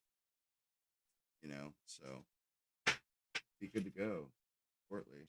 I'm pretty excited about it, to be honest. And fixing the place up too, turn it into a bachelor pad. I guess sort of, anyway. Me and my brother would probably end up just making it into a nice house. You know, upgrading it and everything.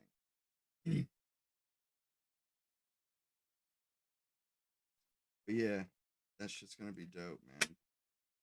Like, that's the only thing that's really stopped me from like going hard in the paint when it comes to dating as well. You know, like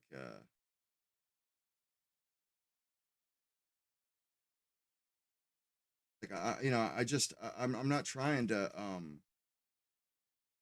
trying to because it kind of limits your options.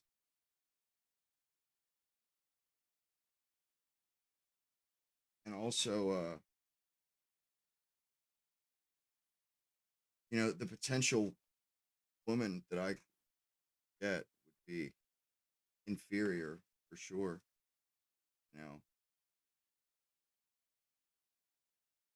Like, as it is now, like it'd be kind of turnkey for me. You know what I mean? Like, I don't need to buy a fucking house now.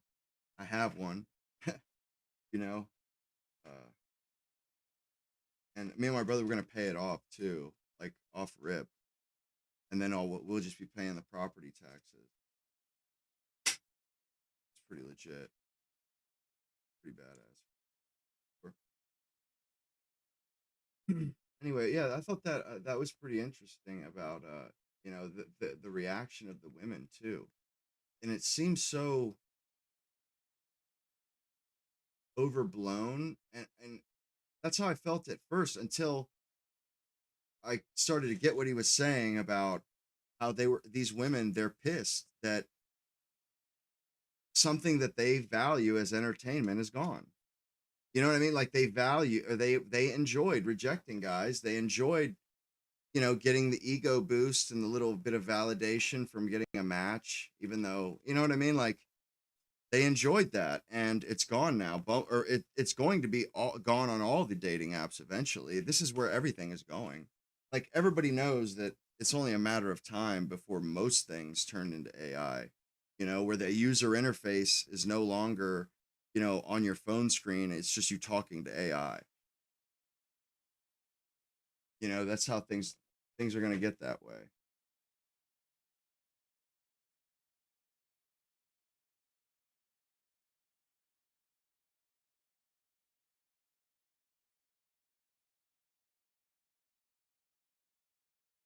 I watched this. Oh man, you guys ever heard of that? The Takayama Ron Fry. You guys ever see that fight? I never saw that before today. I used to watch UFC back in the day, like Tank Abbott and stuff. I never saw that fight between Takayama and Don Fry, where they just, I never seen a fight like that before in my life. Never seen a professional fight or a normal fight. Them dudes, they didn't even mess with defense, man. They just went to smashing each other's faces for like 6 minutes straight, man. These guys are just pounding on each other's faces. Like, whoa, man, that's great. And it's a damn shame that Takayama guy, he broke his damn neck. He's a wrestler, a professional wrestler with the shoot wrestling or whatever they call it, where you're throwing each other into the ring belts. Yeah, and he did a sunset flip, I guess it's called, and fucking landed on his fucking head. And the dude's like 6'5" Japanese guy, fucking snapped his neck. Because he was 6'5", and because of what he did for a living, they said he had kind of a, his spine wasn't in perfect condition because of what he did. And I'm not sure. I don't think I've really ever seen. I don't remember ever seeing a Japanese person that was 6'5". Like I didn't even realize they existed.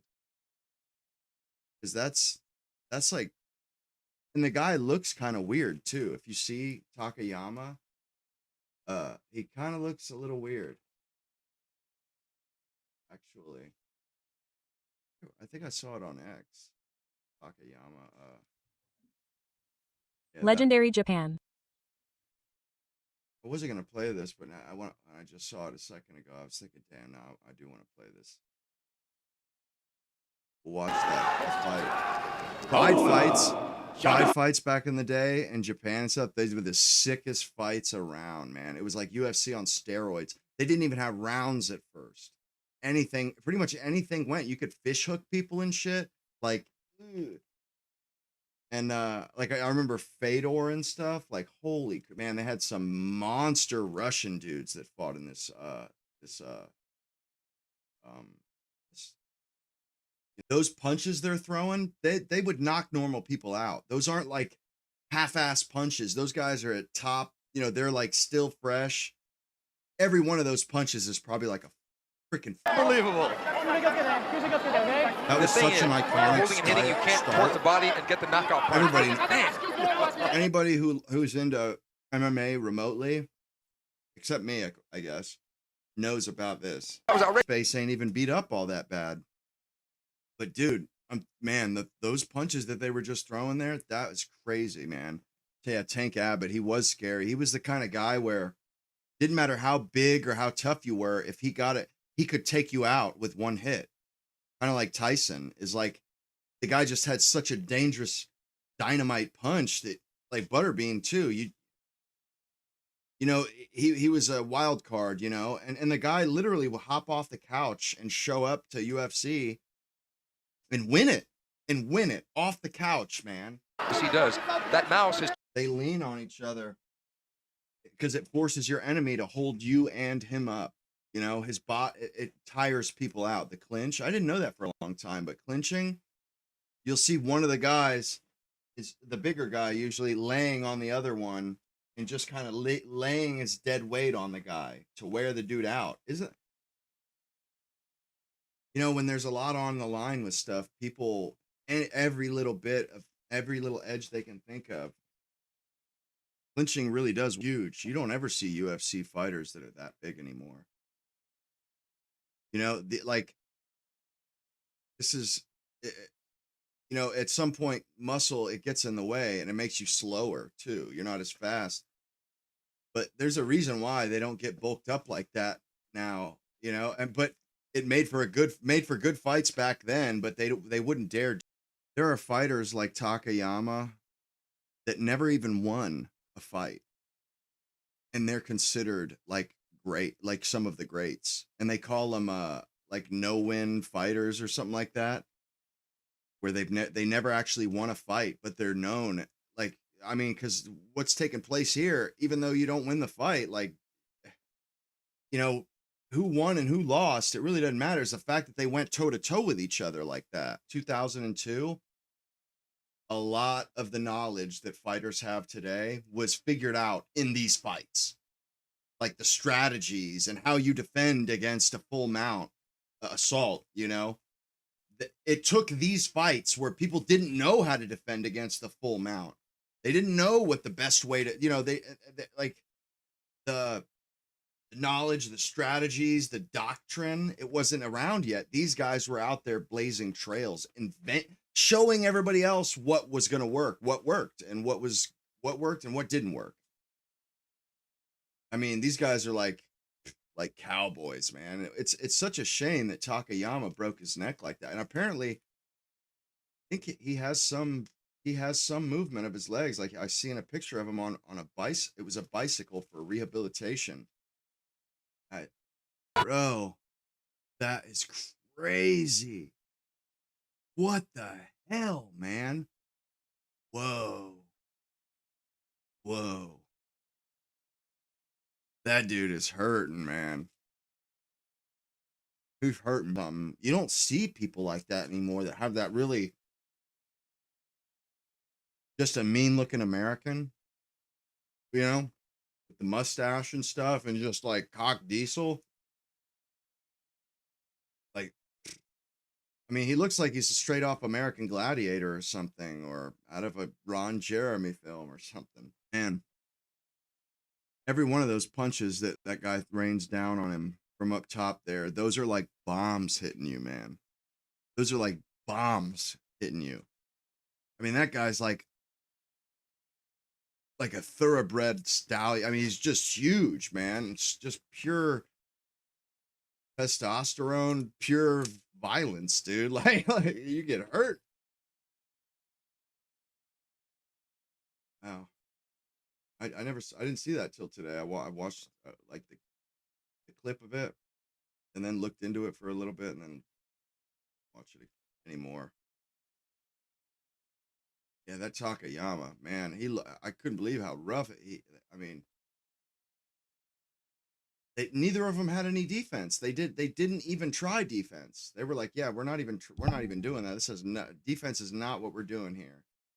Like, bro, they just came in. It's for guns it's blazing, not like a theoretical man. thing. There's not a lot of analysis. Like, it's like that tastes great. We're not, man. I don't know, it's not much to say about it. It's just like going blow for blow like that. You don't ever see that in professional fights either. Blow for blow fighting like that, because it's dangerous. It's not good. You know what? It's like dangerous. They don't do it for a reason, because they're gonna, just shorten their career, or you know what I mean? Like, but back then they were trying to make a name for that sport. There was no money in it yet. They were trying to attract the eyeballs of people so that they would get rich. Now they're already rich and they don't want to mess things up. Back then, they were trying to take over boxing or beat boxing. The men were the monopolized dealers of money. What's supposed to happen is that woman is supposed to be that man's monopolized sex dealer. He's not supposed to get sex from any other place on the planet. And she's not supposed to get money from any other place on the planet. Women have basically used sexual relationships to secure resources from men. If you just give the resources to women directly, they cut out the middleman. For every 5% permanent increase in income that you give to a man,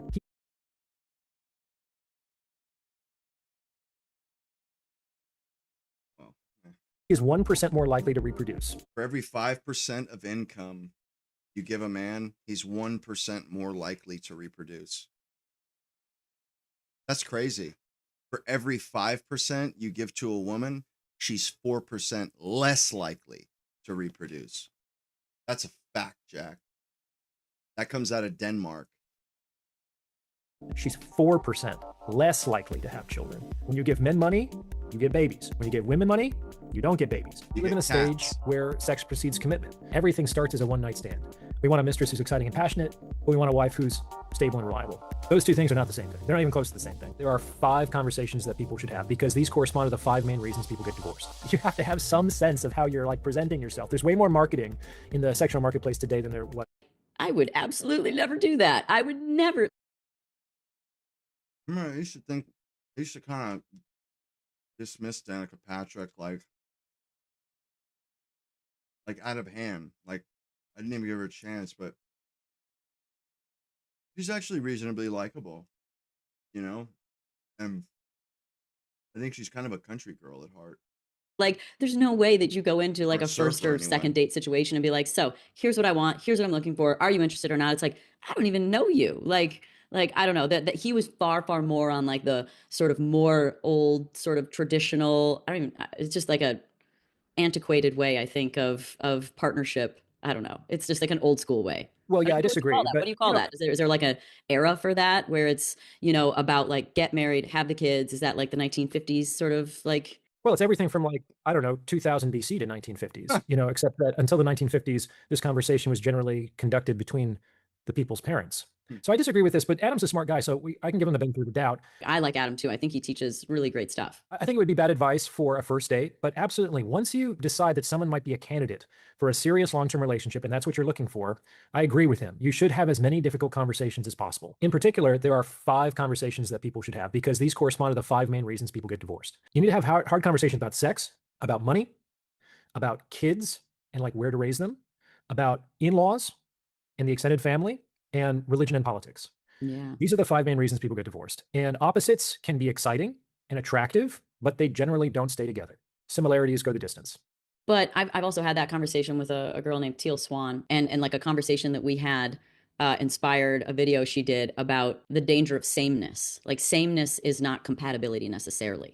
Like let's say you have two people that are type A control people, like those sameness does not mean compatibility. I would say that if you don't have enough sameness, yes, but I think that you do need some. I think some of the differences, like you see a lot of great relationships and people that have been together a long time, and you know, one of them is far more in the limelight, you know, they're much more extroverted, they're the center of attention. The other is a little bit more backseat, quieter. You know, you see like that's just like a face fronting sort of difference, but I mean, I do think that sameness can mean incompatibility, to be honest. Well, I think she definitely has a point on that. And notice I didn't include like extroversion and introversion around those conversations.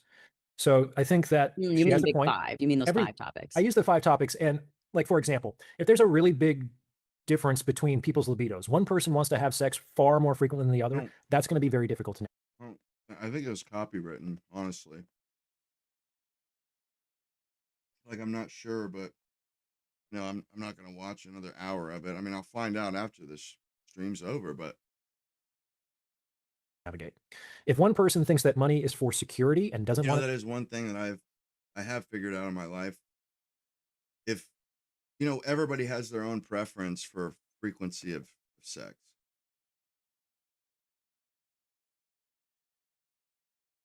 And if you're on the higher end or you're on the lower end, you kind of have to be with somebody who's either in the middle or on your end.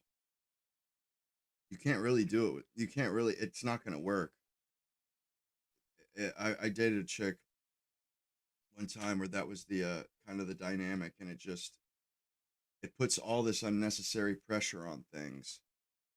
And it just, everything gets worn out that much quicker. You know what I mean? Like it's obvious that, you know, that kind of stress, it's too damaging. It's too important. You kind of need to find somebody who finds you equally as attractive as you find them, but also wants to have about as much sex as you want to have, because you know that's like kind of a non-negotiable, because that's like a big part of a relationship. Spend it, and another person thinks money is for freedom, and you only get that freedom in the actualization of that money, they're going to be fighting over every dollar spent. Yeah. It's possible for two adults to respect and tolerate different religious or political views, but as soon as a child shows up, what happens? Are you going to send that kid to the Catholic school or the progressive public school? Because he can't go to both places, right? And people have children not just or even primarily to perpetuate their genetic legacy. They want to perpetuate their mimetic legacy. They want to feel like something of their values and their self lives on in the next generation. And so these issues become non-insignificant once you have to make mutually exclusive decisions about the direction of children's lives. So what Teal Swan might be getting at, I don't know, I haven't followed her content, but I've heard of her, is yes, too much sameness can be a problem, but that's probably less of a problem than too much difference, one. And two, what we do want is complementarity. And that's generally in skill sets. Like if I'm good at the outward facing stuff and you are good at the domestic inward facing stuff, how does that not work? We're both specialized in our roles. And now there's greater efficiency and effectiveness in the dischargement of our responsibilities. You dive so deep into relationships and patterns and evolutionary psychology, basically, like what is the difference between why people got married or why people have a partner 50 years ago versus now? What is the role of that intimate relationship now? Has it changed? Sure. The main way that marriage has changed predates the 1950s, but it didn't really take off until the 70s and the sexual revolution was in full swing. It changed when we wanted a love marriage. Up until like the 20th century, people understood that marriage was really like a small business. It was a partnership designed to raise a family. Yeah, a lot of people, they didn't like their spouse, but that wasn't what it was about. It was about reproducing, passing on their genetic material. They would put up with each other. You know, they would put up with each other if they were, you know, had good kids, and they didn't really care if they got along or not. The guy went out and earned the money, and the woman stayed at home and raised the kids, many times 8 or 9 kids. And, you know, took care of the domestic situation. And, you know, they had sex, you know, at night. But other than that, you know, they really didn't interact all that much. I mean, it was common for people to be kind of sterile about it, you know, kind of cold about it, because it wasn't about that. And I think the way they looked at it was like, is this person honorable? Do they care about the same things that I care about? Like, are we both going to want to raise these kids the same way? Because everything else they felt was kind of moot. The whole point of what they were doing was to have children and raise them well. And I, the man, I'm going to go out and take care of the food and the money, and you, the woman, are going to take care of the home and raise all the kids. And both of those tasks are very difficult and require full-time effort and attention, especially if you have like 8 kids, which is what people used to have, right? And you used to do manual labor to get the food out of the earth, which is what most peasant men, which is most men on the planet, had to do, right? Most humanity has lived for most of history basically at a subsistence level. They've lived close to survival. No human being is self-sufficient. We need other people. When you go into very materially poor communities like the favelas in Brazil, you see really complicated networks of support. Yeah. Like you don't have anything yourself, but you know somebody who knows somebody who knows somebody who has a shovel. They make up with their lack of material wealth with social wealth. They know, you know, what poor people, they have tons of friends and they always go to each other's house and this and that, because that's all they have is each other. That's all they have. They don't have toys. They don't have Xboxes and shit. You know, so a much closer knit social, there's much more social cohesion. Yeah, work with those connections to get the shovel, do this. So if you don't have a lot of stuff, you really need other people. The more we have, the less we need relationships. And we see that as GDP increases, marriage rates go down, not immediately, but eventually birth rates go down as well. So the main thing that kind of changed is that in general, throughout history, marriage between men and women has basically been an exchange of resources for sexual opportunity and exclusivity. It's basically like, in return for having sexual access to you and only having sexual access to you as the woman, so I know that these kids are my kids, I am going to protect and provide instrumental support. And a Sweetland deal, I'll throw in like 3 camels and a herd of cows or something like that, right? It's really transactional. Arranged marriage is extremely transactional. Even at the highest levels, it's like, we're going to marry my 3rd son to the Princess of Westphalia to guarantee the peace between this, so the trade will continue between the 2 nations. Like, isn't this where incest existed too, was to keep things in the family? Yes, but also incest would happen in small tribes. Like, the main reason why most small tribes or communities throughout human history had wars was not to accumulate territory or property. It was to secure new wives, new wives stock. Because if you didn't every once in a while introduce new genetic material into the community, it would get inbred. And I don't know if people understood that on a genetic level. It was probably like a superstition or a taboo. Like, it became kind of just a religious rule. Every 20 years we go out and hunt for wives, right? And that's what kept those societies from getting too inbred and falling apart. The main thing that's changed since the 70s in particular, with respect to love marriages, which is already a complicated thing because we want the wife and the mistress to be the same person, which is very, very difficult to do. Because both the wife, she does the domestic duties and raises the kids. A mistress, that was like, you know, noblemen, they had a wife and a mistress. Their mistress is just like in Goodfellas, the girlfriends. The girlfriends, those are the mistress is the woman you take out on Friday night. You know, your wife, you might take her out on Saturday night, but you know, the mistress is like the young woman that is spoiled. You know, she gets all the fancy clothes and stuff. That's the mistress, basically. And you know what he basically just said about the exchange between men and women. Women have been, like it says, the oldest profession on the planet. They have been selling their cooch since human beings existed. They have had an unspoken deal with men. We will give you this, what you love, what you want, but you have to take care of us. And you know, that was like, and like, that's why, what do they call it?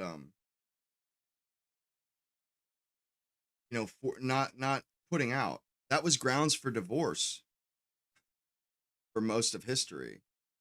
You know, like, and men would throw the woman out of the house. Like, well, you can't, you're not staying in, you know, you're not going to stay in my shelter then if you're not going to put out. You know, like that was, you know, that was the deal back then. But it was also seen as a duty. Like, whether or not you loved the man, that was moot. Most marriages were arranged anyways. That was moot. And even if you hated the guy, you might not talk to him a lot, but you would have sex with him. That was a part of your marriage contract. Like, and to break that was like an extreme shame on your family kind of a thing. Of those things tend to pull in different directions. We want a mistress who's exciting and passionate, but we want a wife who's stable and reliable. Those two things are not the same thing. They're not even close to the same thing, right? So at best, kind of the compromise is that they vacillate. You know, 80% of the time you're the wife and 20% of the time you're the mistress, or people still can and do separate those two roles. It's like they have the wife and they have the girl on the side, right? But the main thing that's kind of difficult, and this is kind of touchy, about modern relationships is, if you think about it, a lot changed once women were able to have their own private property and to make money and to have jobs. Until that happened, for better or for worse, women were entirely dependent on men for their survival because they literally could not work, earn money, or own private property. And so they were dependent on their father until they were dependent on their husband. And so what that meant is that the men were the monopolized dealers of money. They were, you know, this guy, like, he puts this into words so that it's easily understandable, like what has happened and how we're getting screwed so decent by the current order of things. were the women's ATMs. If they wanted money, they had to deal with a man. Yeah. They couldn't go out and get it themselves. Now, this was kind of fair in the sense that, on the other hand, ideally, what's supposed to happen is that woman is supposed to be that man's monopolized sex dealer. He's not supposed to get sex from any other place on the planet. And she's not supposed to get money from any other place on the planet. And that was sort of like détente. That was deterrence. Like, if you fuck with my sex, I will fuck with your money, and vice versa. However, in modern relationships, it's like the woman is still expected to be the man's monopolized sex dealer, but the woman wants her own money. And that already significantly undermines the balance of power in the relationship. What's more, when women accumulate their own money, they generally don't think, finally, I can afford to have a husband and a family. Right. When men get their money, most of them, not all of them, but most of them think, wow, I've made it. Now I can start thinking about like getting married and starting a family. Like men share. Like that's exactly like, oh wow, I'm inheriting a house. Now I can start a family. How about that? There's this really interesting study that just came out of Denmark. And Denmark is fascinating because it's probably the most sexually egalitarian society on the planet, like in terms of like men and women and gender dynamics. And this study was really awesome because it didn't just take a small sample, it used the entire Danish population, like 1.3 million people, for 16 years. It's one of the most well-powered studies I've ever read. Basically, what the researchers found is that for every 5% permanent increase in income that you give to a man, like a raise, he is 1% more likely to reproduce relative to that baseline. Okay. You give the same permanent increase, this is not even a big increase, it's 5%. 5% permanent increase in income to a woman, she's 4% less likely to have children. When you give men money, you get babies. When you give women money, you don't get babies. And that stays constant throughout their entire lives. Giving men money is a net positive for population growth. Yeah. Giving women money is a net negative for population growth. Wow. That's incredible. Did they have, what was the causation or the correlation, or like what was the finding within the study as to why? I didn't love the interpretation that they gave, and I'll offer another one. The interpretation is basically like, the reason for this is that when you give women more. You guys realize the implications of that? That when you give money to women, the population declines. That means that this can't stand. This isn't, it's never going to work. It's never going to work. Ever, ever, ever. Money, they get like golden handcuffs. Like you get a raise as a career woman, and now they're like, they have a greater opportunity cost associated with leaving the workforce and starting a family. And it's still the women who are doing the majority of the childcare. Spoiler alert, that's never going to change. Like babies have never heard of feminism. Well, you know, like he said, the men had the monopoly on the money, the women had the monopoly on sex. You know, the men were the only ones that could go out and do labor, you know, like and back then it was actual labor. You know, it was real labor. So, you know, they couldn't go out and till the fields and stuff. They were having children. So it was impossible for them to actually go out and work, especially back then where they're having one kid every year or every 2 years. You know, as soon as they have a kid, you know, they're pregnant again and, you know, could be no time at all. Like babies absolutely need their mothers far more than they need their fathers. Fathers are very, very important, but that's starting in like latency, like 6, 7 years old. Yeah. Yeah. Okay. Well, it is so much harder as a woman. Like, you know, if you have a baby, you're gone much longer. Your hormones are all over the place. Can you guys notice though? I noticed that her right arm is a damn sight bigger than her left arm. Look at her delts. the right one is huge compared to the left one. Maybe you're breastfeeding after if you can or want to. Like there's the time commitment and also a just shift in priorities. There's a lot of women that go on maternity leave that don't end up coming back. Yeah, about 25%. I looked that up. And they don't come back immediately after maternity. And some people come back for another year or two and then they leave.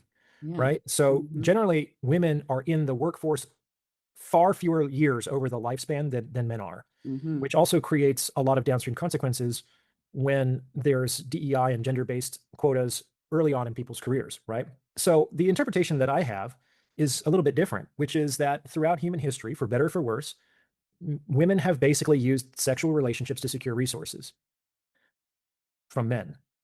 If you just give the resources to women directly, they cut out. Absolutely, it does. And I've talked about this before, where when a society is monogamous and men have to commit to a woman to have sex, and they have to have a house and have to have prospects to commit to a woman, you have a really energetic and vivacious and vigorous society where people are out there getting things done, starting businesses and making money, because that's the ticket to the gateway to heaven, you know. Well, yeah, that's how you get to what's between their legs. Middleman. It's like totally rational. They get better margins. They don't have to deal with men's bullshit. And we are inconvenient and annoying from time to time, right? So it's like. So are we though. Yes, that's certainly true.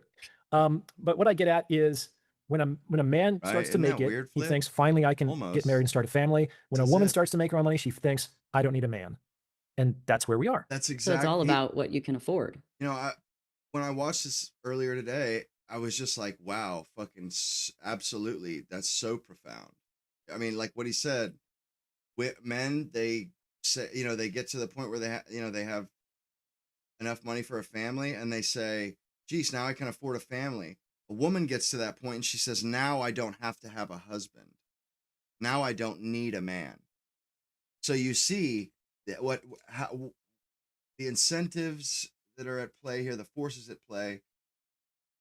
Women are not, they don't, and this is, you know, people, I seen a guy on X post, I said it was about equal rights or something. I said something about it, and the guy goes, I still believe it. He's like, I agree with you on feminism, but I still believe in equal rights. I said, bro, you believe in equal rights? What the fuck does that even mean?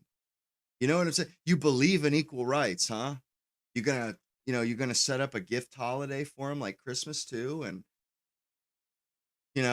anthropomorphize it and turn him into a human as well. Turn this idea into a human. But not only that, it's like, where do we get off? We're so arrogant. Like, we see men and women the same, because when you talk to a woman, you talk to a man, you're talking to an individual, that has thoughts and this and that. But just because they both have brains and they both have personalities doesn't mean they're the same.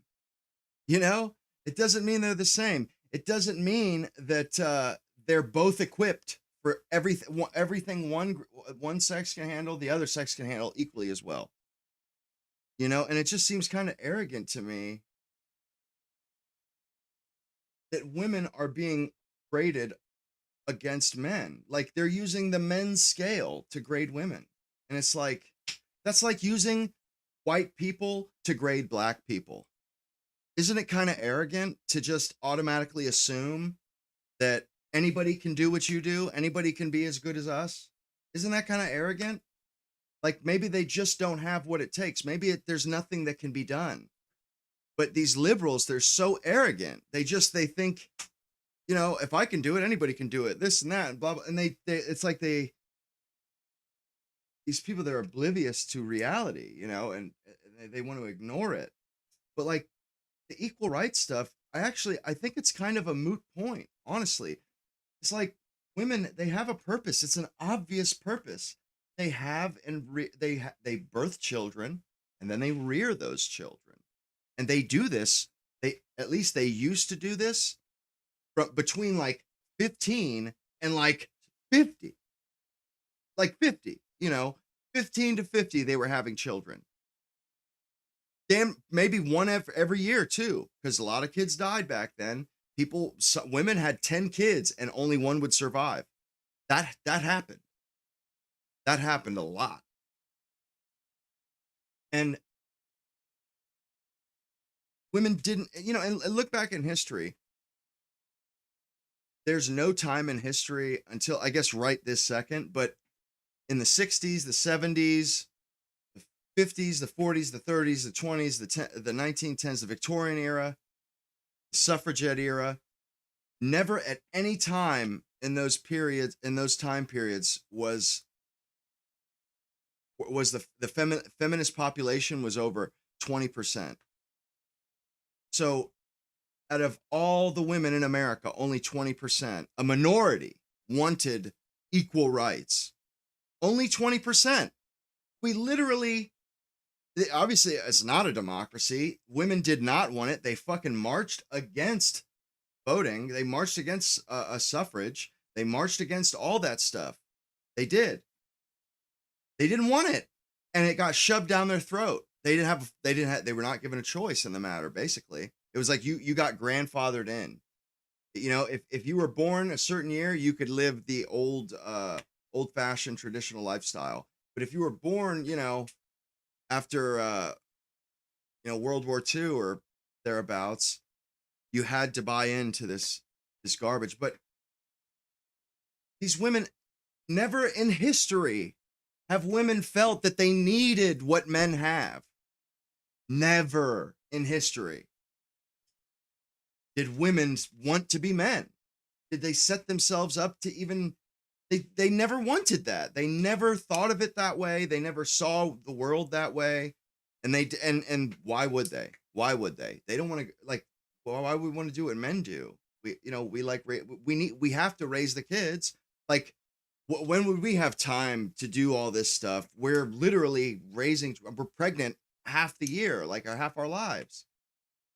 Because like you said, most of history, all humans were at survival level. They were just barely surviving. And like, when women ask for this stuff, when this minority of women ask for this stuff, men still don't understand. They still don't understand what your people are thinking. We all think you're insane for it. I mean, and Taraban says, Orion, the dude, he says this later on in the podcast, but the way he puts it is pretty interesting. He's like, there are two types of freedom. There's freedom to do things, to do what you want to do, to freedom to go out and make your way in the world. And then there's freedom from things. Men are free from having children. We can't birth children. Women were free from drafts, from going to war. They were free from going to debtor's prison. They were free from a lot of issues, headaches, and men have forever, since like the feminists first opened their squawks, opened their beaks and started crowing. Men have been like, what are you talking about? Like, you want to go out and work? Like, be my guest, if you want, like, sure, why not? Because men never liked work. They never liked work. They saw it as it was their duty. They didn't have a choice. You had to work. But if you didn't have to work, men would never work. If we didn't have to work, we wouldn't work. So when women say we want to go to work, men are like, what are you talking about? What are you, crazy? Like, what are you talking about? This makes no sense. And that's why they allowed it, because they're like, okay, you want to go to work? Sure, I guess. But it was always an absurd idea to men. Always an absurd idea. Like, and I remember when I was a kid, they were pushing to allow women into combat roles in the army in the 90s. They were really like kind of talking about this. And a lot of things were on the table in the 90s. They were on it. They were openly thinking about getting rid of our guns, like that was on the table. There was a chance that went through. It didn't, luckily, but it just never got past the talking stage. But lost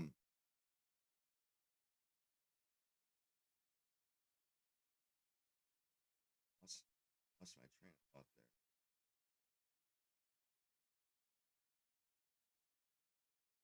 there. Yeah, I mean, like you said, the freedom from doing things, and like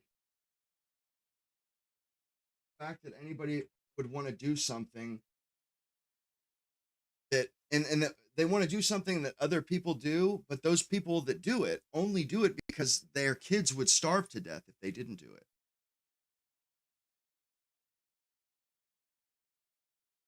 And like men, and people say, oh, men have a role, women have a role. And it's like, yeah, we do. And we didn't pick them either. We did not pick our roles. They were given to us.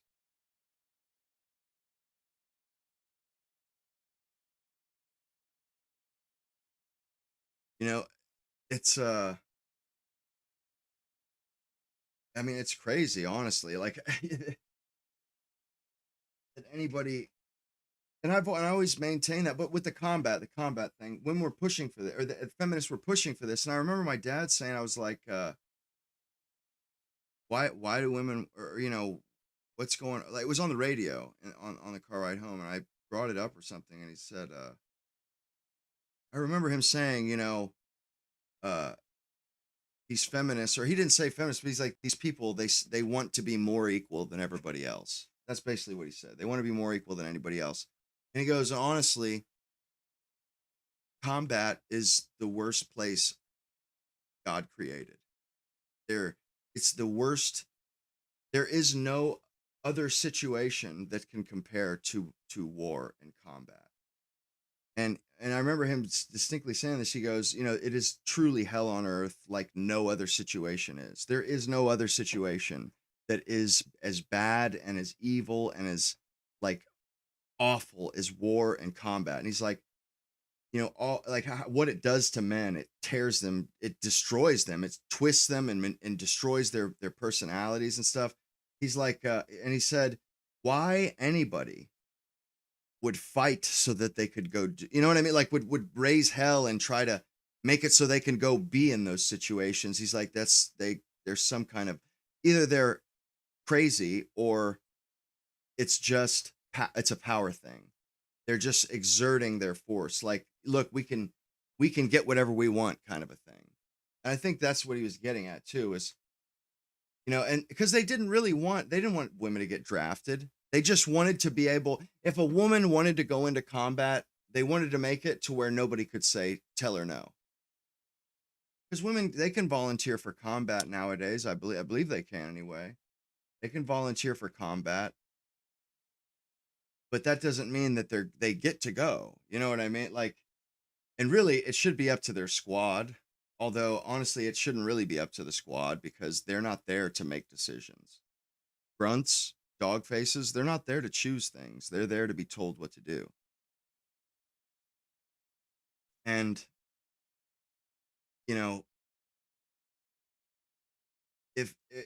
if you're taking on somebody like that, you're disadvantaging yourself. Why would you take a woman when you could take a man? If it's life and death, potentially any mistake made could end up with everybody dead. And how about, and it may not even be a mistake. Maybe it's something that a woman just can't do. You know what I mean? Like, helping a guy, like, get over a wall or something like that, lifting a guy, you know what I'm saying though? Like it could, like in that make or break situation when it's life and death, it's like, who cares if you hurt somebody's feelings? It does that's absurd, and honestly, if I was in that position, I'd be like, well, you're gonna have to throw my ass in the brig because I'm not going, motherfucker. Like, I'm not doing it. I'm not going. Like, that's ridiculous. I mean, I don't know why. And then, like the potentialities of whether if they get captured. I mean, like in the Wild West, like if you were attacked by Indians, they hung on to as many bullets as there were women and children with them.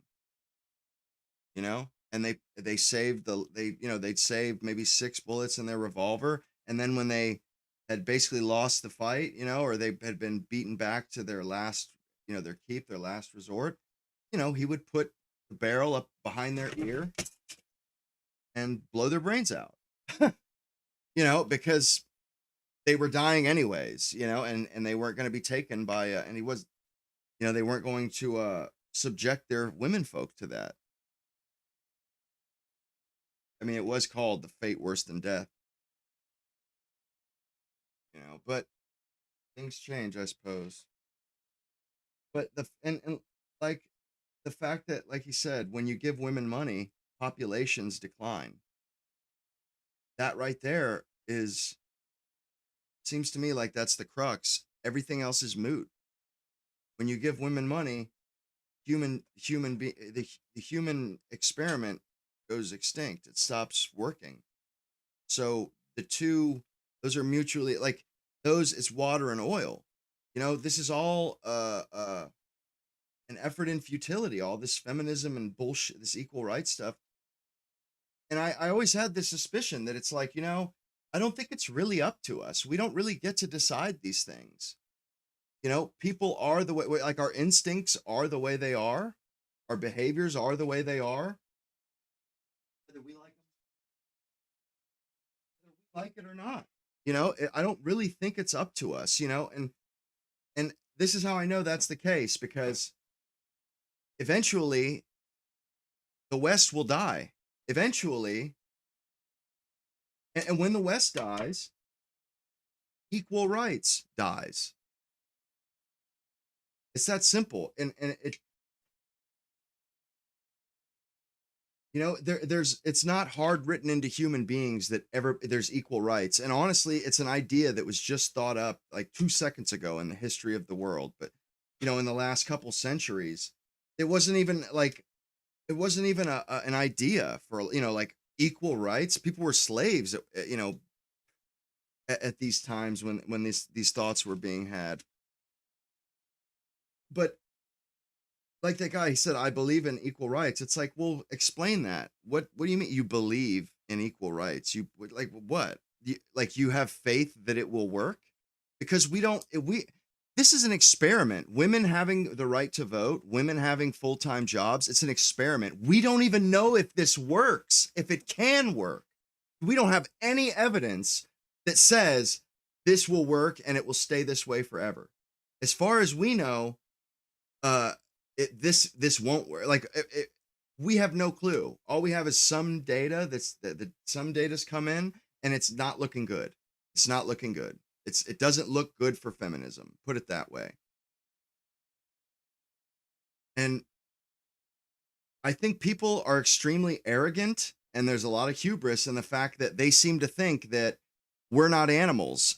You know, you don't just get to, we're not God. You don't just get, they're not fucking clay figurines that you can pick up and just mold and this and that. I mean, you can do it to a certain degree, like with dogs, you can make them a little bit more friendly. You can do stuff like that, but you can't fit a round peg or square peg into a round hole. You can't make things happen. You know what I'm saying? Like we evolved over millions of years or hundreds of thousands of years. Just because we say something goes doesn't mean it goes. Like, okay, we decide, oh, you know, we're going to treat women the same and this and that. And lo and behold, it's not working. It's not working. I don't think like people that say that, even like nobody says that it is working. First of all, nobody says it's working. No, I mean, they may not say this isn't working, but they certainly don't say, man, this is really great. We're kicking ass and taking names. Nobody's saying that. Nobody. Like, and we have zero evidence that it will ever work. We have no evidence that this will work. Nobody's ever done it successfully. Matter of fact, any place they did it, it destroyed the civilizations that did it. I mean, I think it's kind of arrogant of modern people to think that they're such gods on earth that they can change human nature. Isn't that, I mean, it's kind of ridiculous when you think about it. You know, like human beings on planet Earth, like, you know, we're hunter-gatherers when you come down to it. Women birth children, and then it's a full-time job from then on. And she births children until, you know, women never had menopause back then. Never. They never ran out of eggs. You know, today, you know, the childless woman, she burns through like 12 or more eggs a year. Well, the woman that has a kid every year only burns through 1 egg every year. So they never have menopause. They had periods till the day they died. Isn't that wild? And that's how it was supposed to be. You know, women never were infertile. 1,000 years ago, a woman could always have a kid, pretty much. I mean, well into her 50s, and like, yeah, that was possible because they had their period. They never had menopause till the day they died. And people were struggling to feed themselves. Women were not, you know, there was no such thing as voting. You know, like this is a relatively new thing. Nobody picked their leaders. You know, like you picked your leader as in like you followed him. You could always leave, you know, you could leave and go find another leader, you know, go to a different country. And before great empires were built, you know, they were small little principalities with, you know, where everybody knew and had met the prince or whatever. Yeah, that's absolutely true, dude. When you have a kid every year, there's 1 egg for the kid. Okay, you might have a couple extra eggs, but women in the modern era, they go through one egg a month. They cycle once a month. But if you're having a kid every year, there's no contraception, and people they needed kids to help gather or to help work their farms and stuff. So yeah, this menopause, it's a modern problem. It's totally a problem of modernity. As far as people knew 1,000 years ago, men and women were fertile until they died. I mean, isn't that crazy how that's why sometimes I question, is all of this technology and modernity actually helping us to live better lives or more fulfilling lives or safer lives? I'm not so sure. I'm not so sure that we're benefiting from any of this stuff. How would you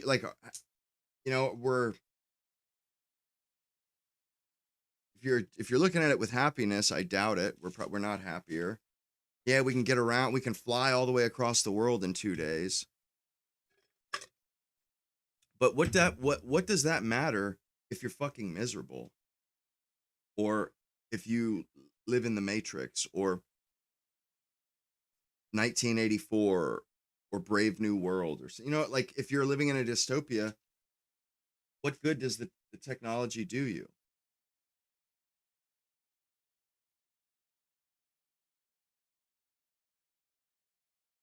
And they're just using this technology to enslave us. Right now is the anomaly. Almost all of human history, people were slaves. They were enslaved. They were paupers. They were barely surviving.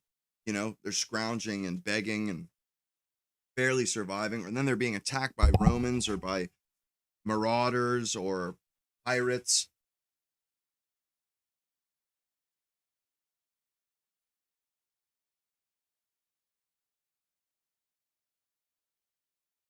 I feel like we don't think enough. Nobody ever stops and says, is this a good idea? We just do it.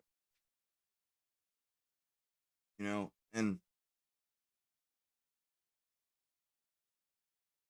sometimes we get so caught up in the moment, or so excited about possibilities. That's what Ian Malcolm said in Jurassic Park. You were so blinded and so excited by the fact that you could manipulate genetics, and you could do you could clone stuff. You were so excited about the fact that you could do that, you didn't stop and think if you should do that. And Ian Malcolm was a chaos mathematician. He told him from the jump, he said, you guys are begging for destruction here. You're begging for and that's why he said, nature finds a way, because humans were not perfect, and random shit happens, weird stuff happens, strange things happen, and then systems fail. Humans mess up. Humans are flawed. And he's like, you're dealing with these absolutely almost monstrous possibilities, you're dealing with monsters, dinosaurs and stuff. And super, if some of those animals escape, that's not good. So they're dealing with super dangerous stuff, animals, genetics, and that could destroy the world potentially. And the safeguards that they've used are human. You know what I mean? They're basic. It's like Russian roulette. Eventually, you're gonna pull the trigger on the fucking chamber with the bullet. It's like playing Russian roulette every day, once a day. Eventually, you're gonna blow your brains out. And that's what happened, in that movie anyway. But all this technology, it's almost like we don't have control anymore, and we don't even have we can press on the gas pedal and it doesn't do anything. We're still speeding up. You know what I mean? we're speeding up at a slight pace, and we can't stop it. We're like a runaway freight train. You can't slow it down. And like with the AI, they refuse to slow it down. They refuse to stop for 1 second. And they have so many Americans and people all over the world so scared of China, and they propagandize people over China. All they have to do is say, oh, China could get that. They could get it before us. Oh, and then it would be checkmate. And it's like, oh, that's really, that's soothing, you know? You know, we could be possibly pursuing our own destruction. And they're coming up with reasons why we must do that as fast as possible. We must pursue our own destruction as fast as possible. Because if we don't do that, we might be destroyed by China instead. You know, like, fucking crazy. Get married and start a family. When a woman starts to make her own money, she thinks, I don't need a man. And that's where we are. So it's all about what you can afford, ultimately. Like, it sounds a little bit like I'm trying to kind of, you know, understand why it would do that. Like, the man makes money and he goes, I can afford a family, I can afford a wife, I can afford a home, I can afford a support. And when a woman does it, she does the same thing. She goes, I can afford a home, I can afford it. Like, so what should be the new need of relationships? Yeah, it is kind of interesting when you think about that. She's right. She hit it on the head. That men and women see having children and a family as the goal. And women see their career as a way to bypass the traditions. They can have all that stuff by themselves. That's how they see that. Is they can do it without anybody else's help. Thing is, though, is that they're so busy with the fact that they can do it, they don't stop and think, should they do it? And it's, of course they shouldn't. Raising children is a two-person job. It is, no matter what. It is a two-person job. One person cannot do it. They cannot do it. And even worse if that person works too. Because, you know, it's not even a one-person job if you're a stay-at-home mother. I mean, damn near anyway. Like, you know, she still needs help with some things, I'm sure. You know, and like he said at the beginning, all human beings need people. Like, none of us can, like, men need women to produce offspring. You know, women need men's protection. But when you give, and that works, there's kind of an equilibrium there. We need each other, and there's no bullshitting. It's like, yeah, you need me. You can't get money any other way. And she's like, yeah, you need me. You're not getting laid by fucking the sheep over there or the dogs, homeboy. So you better pony up, dude. Let me see that. Let me see the greenbacks, asshole. You know, and that's how it should be. But, you know, you give women money, and then all of a sudden, it spoils everything. Then everything goes haywire. Nothing works.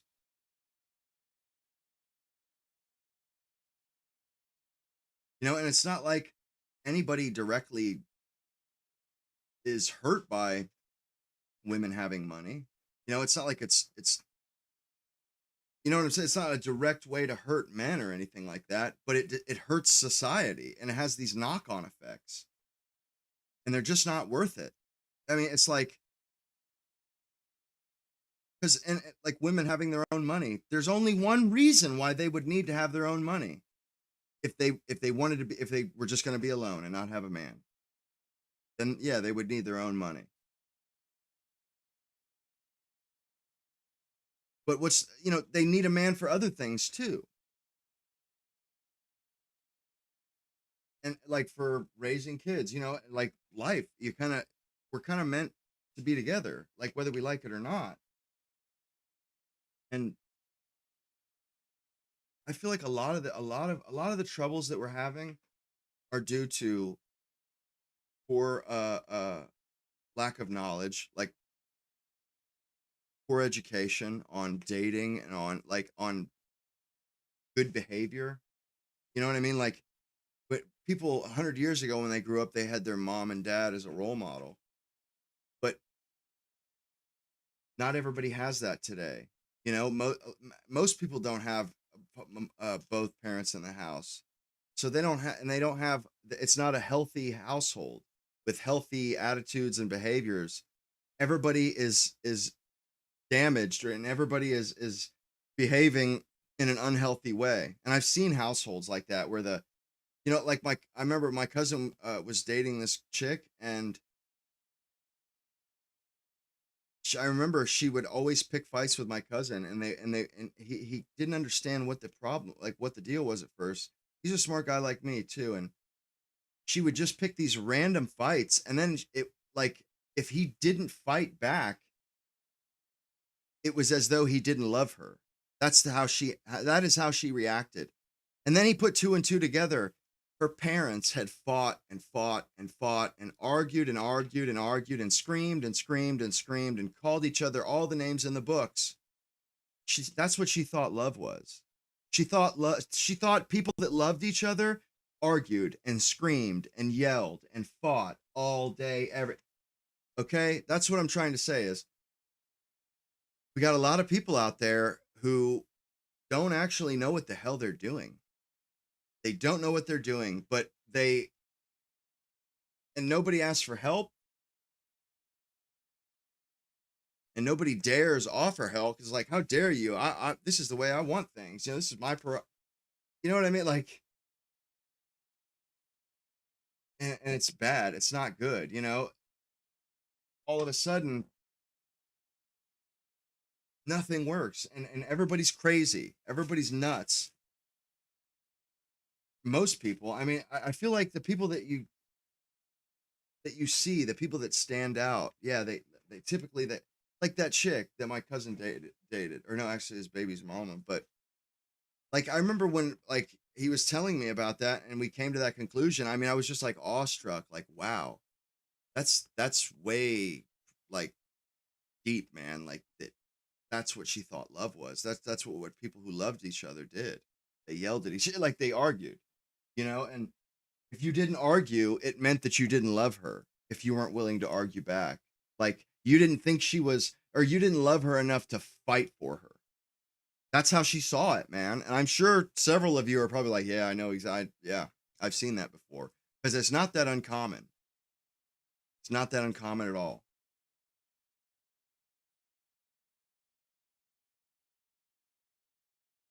And that's just crazy. Me anyway. Like, I mean, I know I'm lucky. You know, I knew all four of my grandparents. You know, they died within just over a decade ago. But my dad's mom anyway. But like, my family, almost nobody in my family died until like 10 years ago. I shit you not. Nobody on either side of my family. None of my dad's sisters, none of my cousins on either side, none of my mom's sisters, nobody died. I had no contact with death until I was in my 20s. None. And I remember thinking how blessed that is, you know, like thank God. I couldn't imagine like losing somebody. I almost died, though. I mean, I guess I was the one, almost the one, but like, and I know that that's lucky, you know, but at the same time, it's like, I'm not I'm normal, you know. The problem is that we're bleeding out. Like, this was a small problem a century ago, and we've just let it get worse and worse and worse until it's almost ubiquitous. Interesting. And I think that's the case for two reasons. Like, pretty much everything that we perceive in men and women on a population level, it's both biologically determined and culturally informed. The fact of the matter is that men and women have basically been running a eugenics program on each other for like hundreds of thousands of years. And the restart the capture. Men who are better at accumulating resources and were willing to share those resources with women reproduced. And so those qualities tended to get like selected for over hundreds and hundreds of generations. And so I do think that there's like this genetic biological predisposition in men to protect and provide. Like it runs really deep, and it goes counter to a lot of men. It does run primordial. deep. It's Seems a very like powerful urge. essentially like biologically driven, I agree. hormonally driven. You know, there's also this is also reinforced culturally in the sense of like a real man does this. A real man isn't just a cad. He doesn't just use women. He is responsible. He puts down roots. He does the right thing, etc. I mean, this is the danger I see with even just like regurgitating evolutionary psychology, is that you're just bound to repeat it if you keep putting it into the system, into the field of information that people take in. They're like, oh, well, this is just the way it is. I mean, you can learn from it, sure, but you're just repeating. You're saying it out loud for people to repeat. She's a bit maybe. of a, I mean, the biological thing is going to be very hard to change. She doesn't. Yeah, know yeah, I a totally lot. agree with that. The cultural thing is also going to be hard to change, but at least that will change faster on a faster timeline. But my point is that both culturally still today and biologically, men might be motivated, incentivized, and programmed to protect and provide for women. The same thing is true. Women might be like biologically encoded to receive. They might be biologically encoded to select. Like men might be selecting for women who have this kind of attractiveness, who have this kind of youth and fertility, you know, et cetera, et cetera. Like it goes both ways. But there's absolutely everything is meant to be like all of our preferences, our dating preferences, and women that like the features that we prefer. They're all there for a reason. Absolutely, they're there for a reason. Men are providers, women are receivers. That's why women, you see a recurring thing, women making themselves the victims. Well, that's a evolutionary strategy, you know. Women needed men to protect them, and men protected the woman that could be the most convincing victim.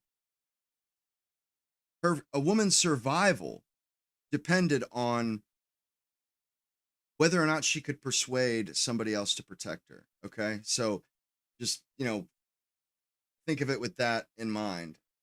You know, so that's how big of a deal it is that a woman is able to convey her helplessness or her need. Her life depended on it. So it's not something that you can just wave away with a magic wand because of modernity, because you say so, because of equality. It's not that simple. You don't just get to wave that shit away. You know, those are really strong. You know, you're born, there's no instruction booklet. No. The instruction booklet is all the natural urges and the things that you just want to do and you don't even know why. You know, you don't even know why. That stuff is, I mean, we have our instincts, that's our instruction set. And the really important stuff, you know, it's deep in us. It's way deep down. It cannot be forgotten. It cannot be thrown away. It's in there, whether you acknowledge it and whether you like it or not. I mean, it's in there. And there's no amount of equal rights. There's no amount of affirmative action. There's no amount of redistributing wealth that will change this. I mean, it's like, and really, the facts are in. This whole experiment, it's over already. They've already come to the conclusion that when you give women money, birth rates decline. The human species disappears. Okay? So it's either we figure out how to change our nature or how to cope with this, or more than likely, it's just going to revert back to the way things were, because that's the only way we know that works. That's the only surefire way that humans survive. There's only one way that we know of that one system, one way of doing it, you know, way of doing civilization. There's only one way that we know of that leads to going to the moon, that leads to Western culture, you know, and it's traditional. It's the same. And it's not the way I invented. It's not the way America invented. It's the way they've been doing this shit since Jesus Christ was on earth. You know, it's like, what's fucked up is somehow I'm the bad guy for saying, hey, the ideas you're putting forth, they've never worked. They do not work. And if you try to do them, you will kill the human species. We will end up gone, like dust in the wind. We will end up gone, which we will end up gone anyways. We're not gonna live forever, but And me, I'm the bad guy because I speak up and say, hey, there is one way that we know for sure leads to prosperity and wealth and children and life and a population incline, where we're having more, like we're growing, there's only, like, we know how to do that. That's tried and true. What we're doing now, this is the stupid shit. This is the stuff that we haven't the foggiest notion how, what's going to happen, or kind of know what's going to happen, but like what kind of impacts and consequences there are going to be. And it's not working, and we tried it since the 60s, and we gave it the old college try. The 70s, the 80s, not like people really tried. In the 90s, everybody thought it worked. I thought it worked. I thought liberalism had won. Black people weren't they were just like everybody else, and it was like a fun fairy tale to tell ourselves, and it looked like it was working, but in the end it didn't work. It doesn't work. Liberalism doesn't fucking work. It's not like, and what's crazy is they did such a good job propagandizing it and shoving it down our throats.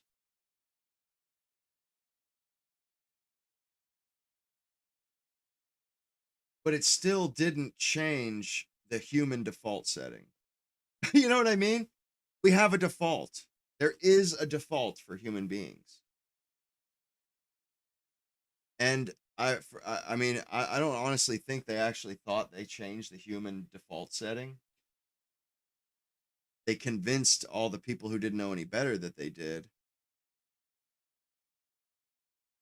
But, you give it 4 or 5 decades like they did, and and I remember my grandfather was a feminist, my mom's dad.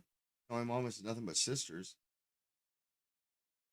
and he was totally on board with it. Like, he pushed all of my aunts and my mom to get jobs when they left his house, and to do careers and stuff. And honestly, if he had lived to see today, I think he would have said, he would honestly say, yeah, I didn't know that this is how it was going to turn out.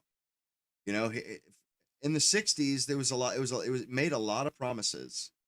They made a lot of promises that this was the future, and this is the way it was meant to be. And like, the other day when I showed that Warren Buffett, that scumbag, that ghoul, that freaking goblin of a man, he's saying, look how much the West has achieved, and we've done it with half our talent. Those are the kind of arrogant little, disgusting little inhuman little quips and little things he throws out. I mean, that has no humanity in it at all. Oh, we only used half our talent. Yeah, but if you use that half of the talent, you do so to the detriment of our future and our children. But he's just an old piece of shit, and he doesn't give a shit about anybody else's kids. But it's like he's just so concerned about making more money, graph go up, that those, fuck them kids. Them kids don't need a mom in the house. Fuck them kids. Them kids will do just fine in daycares. They'll do just fine seeing their mom 1 hour a day when she gets home from work and she's dead fucking tired, and not like so arrogant, man. So arrogant.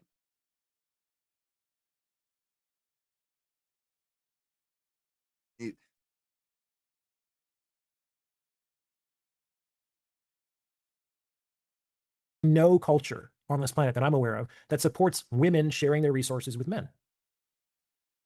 And so what happens when women get resources? They don't fucking share. There's no culture to support it. And the biology might also be like, that's what I'm supposed to do. I'm the woman. I'm supposed to take.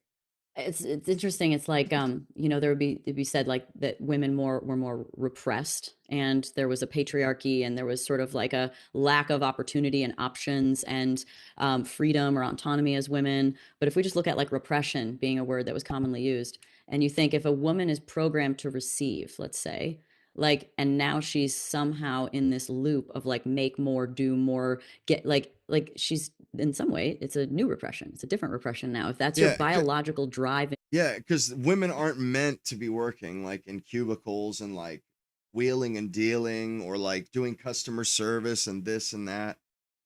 You know, like naturally, they actually are meant to raise children. Like that's actually what their job on earth is to do. So you say that what women actually are purpose built to do, the only people that can do what they do and that are purpose built like they are. You're going to take them from their job the one job that they were 100% for sure made to do. You're going to take them from that job and put them into something else so businesses can steal portions of their life. Can purchase huge chunks of that woman's life. And you know, it blows my mind. You know, like I've said this before, labor, you know, or money, it's just a representation of labor. And labor is just a representation of your life, like time in your life. You know, hours, minutes, days, months of your life. And women just gave up a huge chunk of their life, their time on earth, for no reason. For no reason. They'll never get that time back. It's like, you know, we sleep almost half of our entire life on earth. We're sleeping. It's like, what, a third of our life on earth we're asleep for? What, you're going to give another third away to some fucking business? Like, and nobody ever talks like this. Nobody ever poses these questions. You know, they don't want to pose these questions. They want you to just follow along. You know, follow us. We know the way. Yeah. Oh, I'm sure they have our best interest at heart. You know, I'm sure. Now you're all of a sudden in some cultural pattern where it's about, you know, girl bossing and making money and standing on your own 2 feet and not needing a man and all that and all those lines. It's like interesting because if it goes against your biological nature as a woman, this is more of a prison pattern than perhaps what's natural to you. This is arguable, No right? shit. We're vetting these ideas out.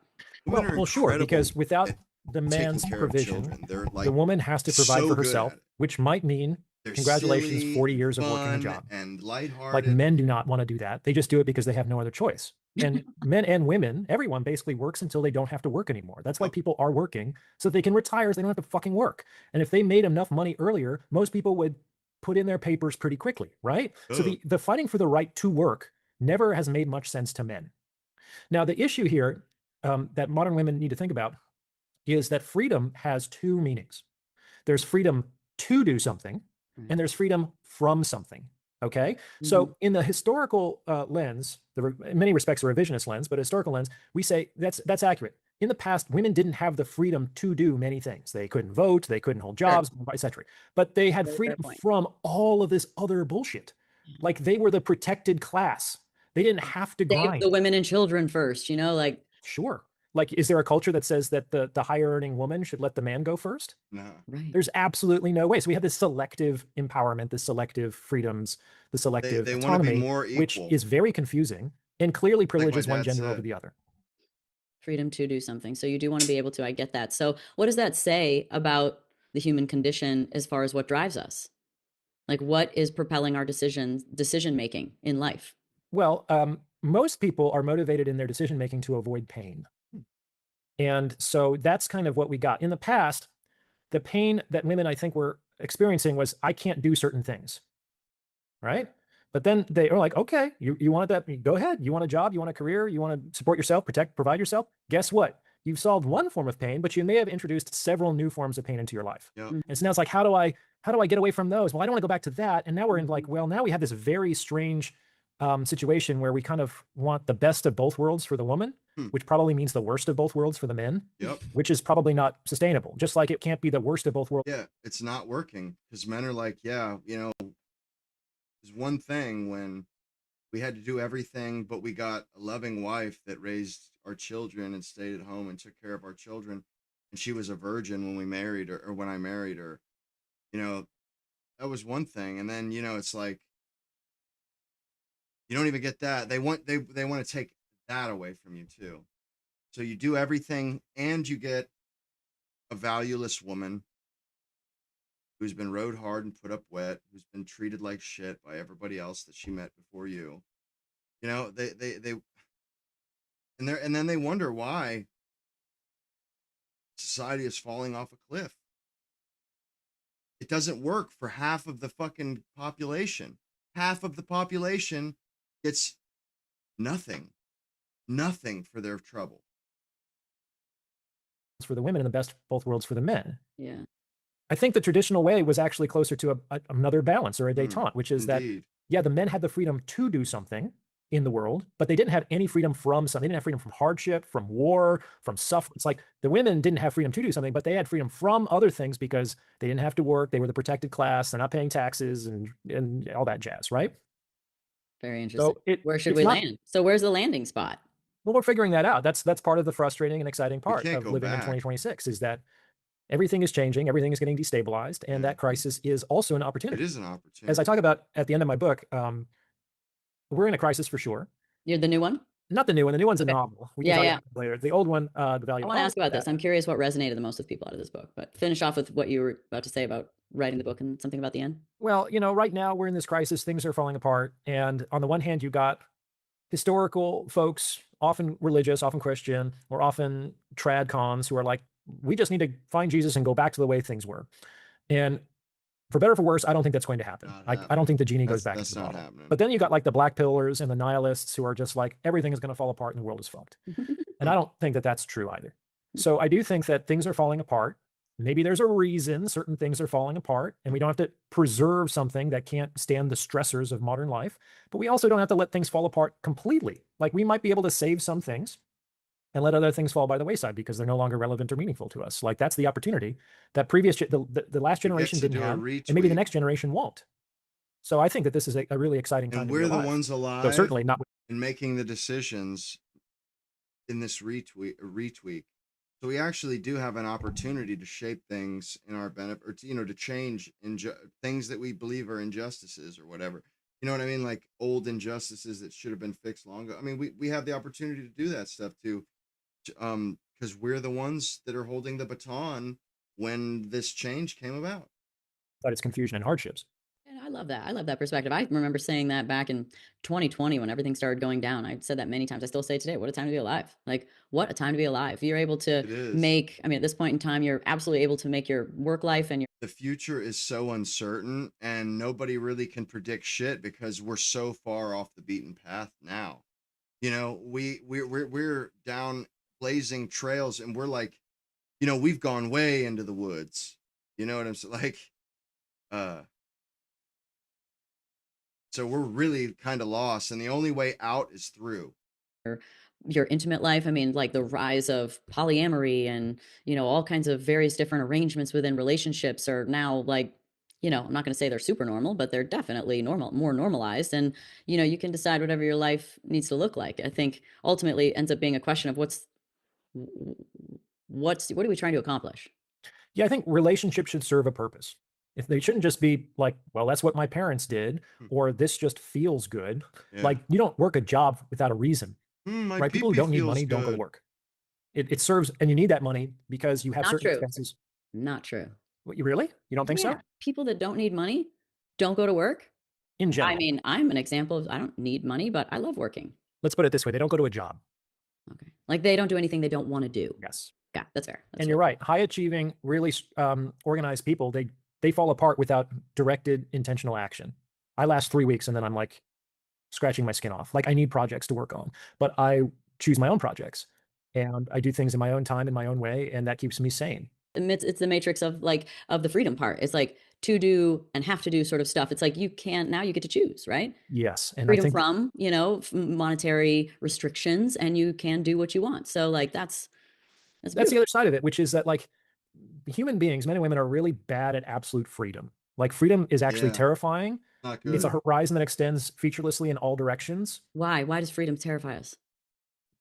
When you have absolute freedom to Hard do to make whatever a you want, choice. how do you, like, what criteria do you use to make any decision whatsoever? Yeah. Like, if you can go in any direction, why choose any direction over any other direction? And something you talk a lot about, value. And what has value then? If you can do anything you want, like, you know, go buy a car. It's like, I'll buy 20. Like, well, then who cares now? Like, Yeah. it also doesn't have a lot of value. You know, you don't have any money and you go buy, a new phone and you're like, oh, thank God, you know? So I think that's It's part of it true. too. There's It's this, like, there's nothing you're driving towards. There's like, the human condition is to sort of reach for more, you know? Like, yes, that could be Sort of, part of its yes. problem. Like, I do think that we can learn to become content. That's a skill or a discipline that we can develop and probably should develop. But you're absolutely right. It's like, we often bitch about our circumstances. Like, if only I had enough money, if only I had a pretty nice wife, or I had better friends, or whatever, then I'd be happy. There's this old Twilight Zone episode about a guy who's kind of a crook. He likes to gamble. He likes to smoke and drink, and he dies. And he shows up in the afterlife. And there he goes to the casino and he wins every pull of the slot.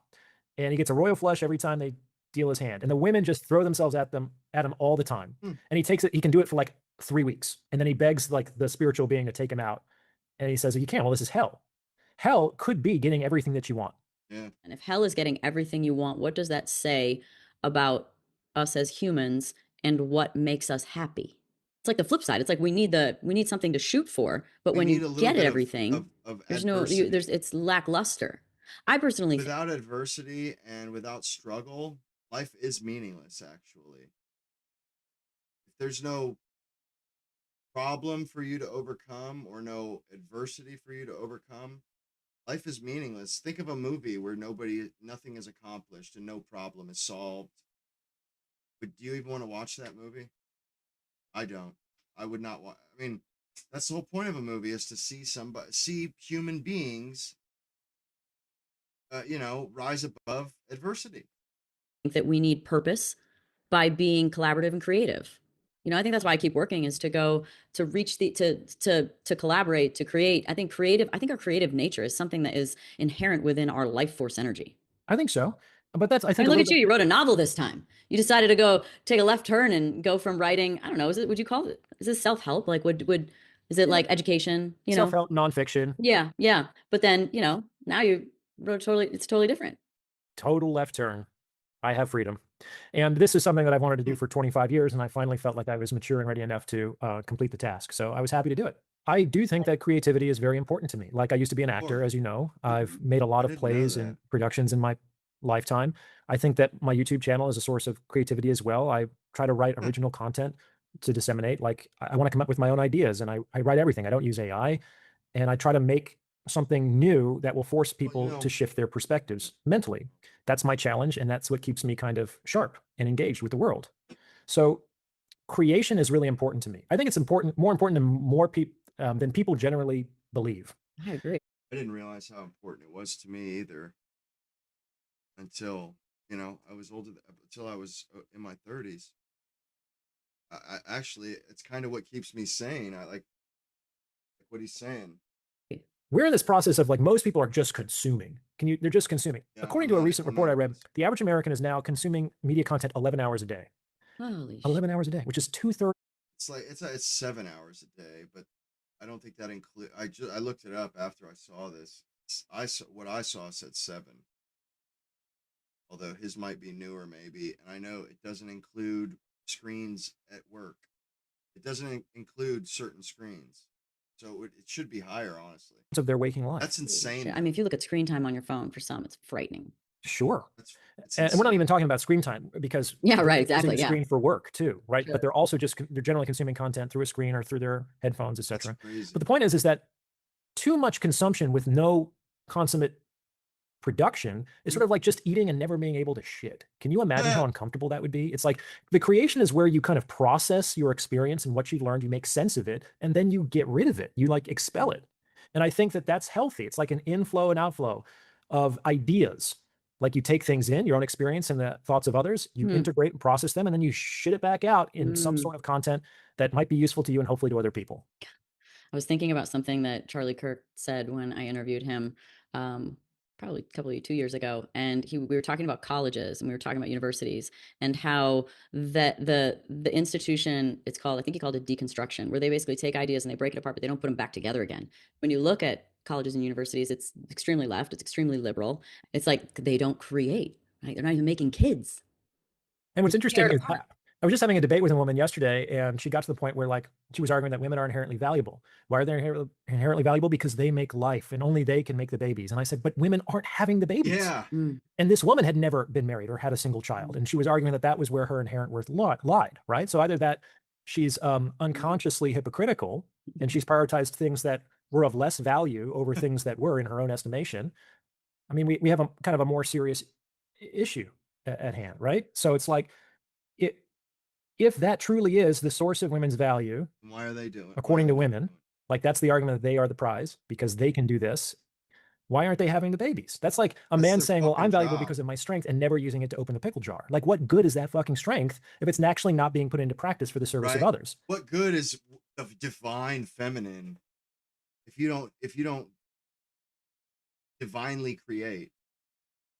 You're no better than a man, you know, or really you're not even that.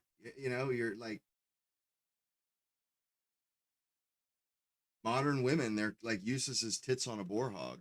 You know, that like all the ones that, you know, they decide they're not going to have kids or whatever, but like that somehow avoid it. It's like, man, you just really were intent on being a valueless, useless human being, huh?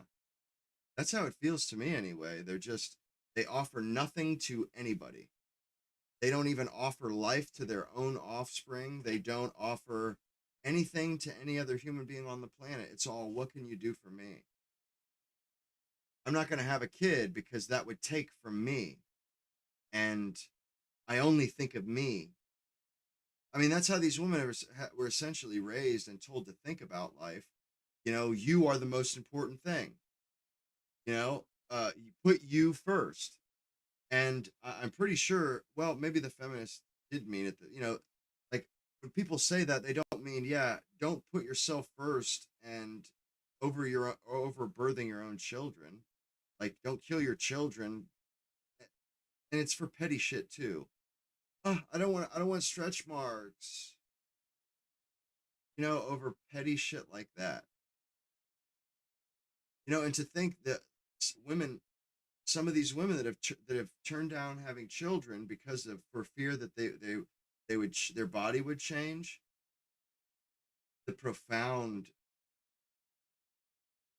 experience that she's turning down over something that she's not going to be, like when she's 80 or 70 years old, she's going to be really upset because her body's going to be different anyway. Her body's it's going to change on its own regardless. What she's she's, you know, and if, especially back in the day when women had kids young, but even now they're having them at 30. It's like, okay, so you don't have kids. How long do you really, or how many extra years are you adding on to your attractive? You know what I mean? How many extra, like, what are you getting for those few years that, you know, you're getting a more pristine body, but you're almost over the hill anyway by that age. I mean, this shit doesn't make any sense. It doesn't add up, man. None of these people have thought about this stuff. They don't ever think, they don't stop and think. They just do, man. They feel and they do. And then and they're like low IQ sub-Saharan Africans, you know, like the ones that get pulled over by cops and then they freak out and this and that. And they're like surprised when they get handcuffed and taken to jail. Like, well, I didn't even do nothing. I didn't do nothing. They freak out. And it's like, did you not know? You had to have known that this was going to happen when you started putting your hands on the cop, or you started talking shit to him and like taunting him. It's just like, that's how it comes off to me, is that like, because sub-Saharans that get pulled over by cops, I think they genuinely don't know what's going to happen. Like, they don't realize that if they behave like a chimp, they're going to jail, because this is America. This isn't fucking Mozambique. You know, it's not Mozambique, dude. Wrong continent. But that's like women, you know, they oh, I have time, I have time, I have time. You know, I still have plenty of time to have kids or have kids. And then time runs out. And they throw a pity party and they're just the biggest victim. Why didn't anybody tell me? Why this? Why that? And I'll tell you why nobody tells them, because you can't tell them anything. They know everything. They know everything. You're an idiot. They know everything.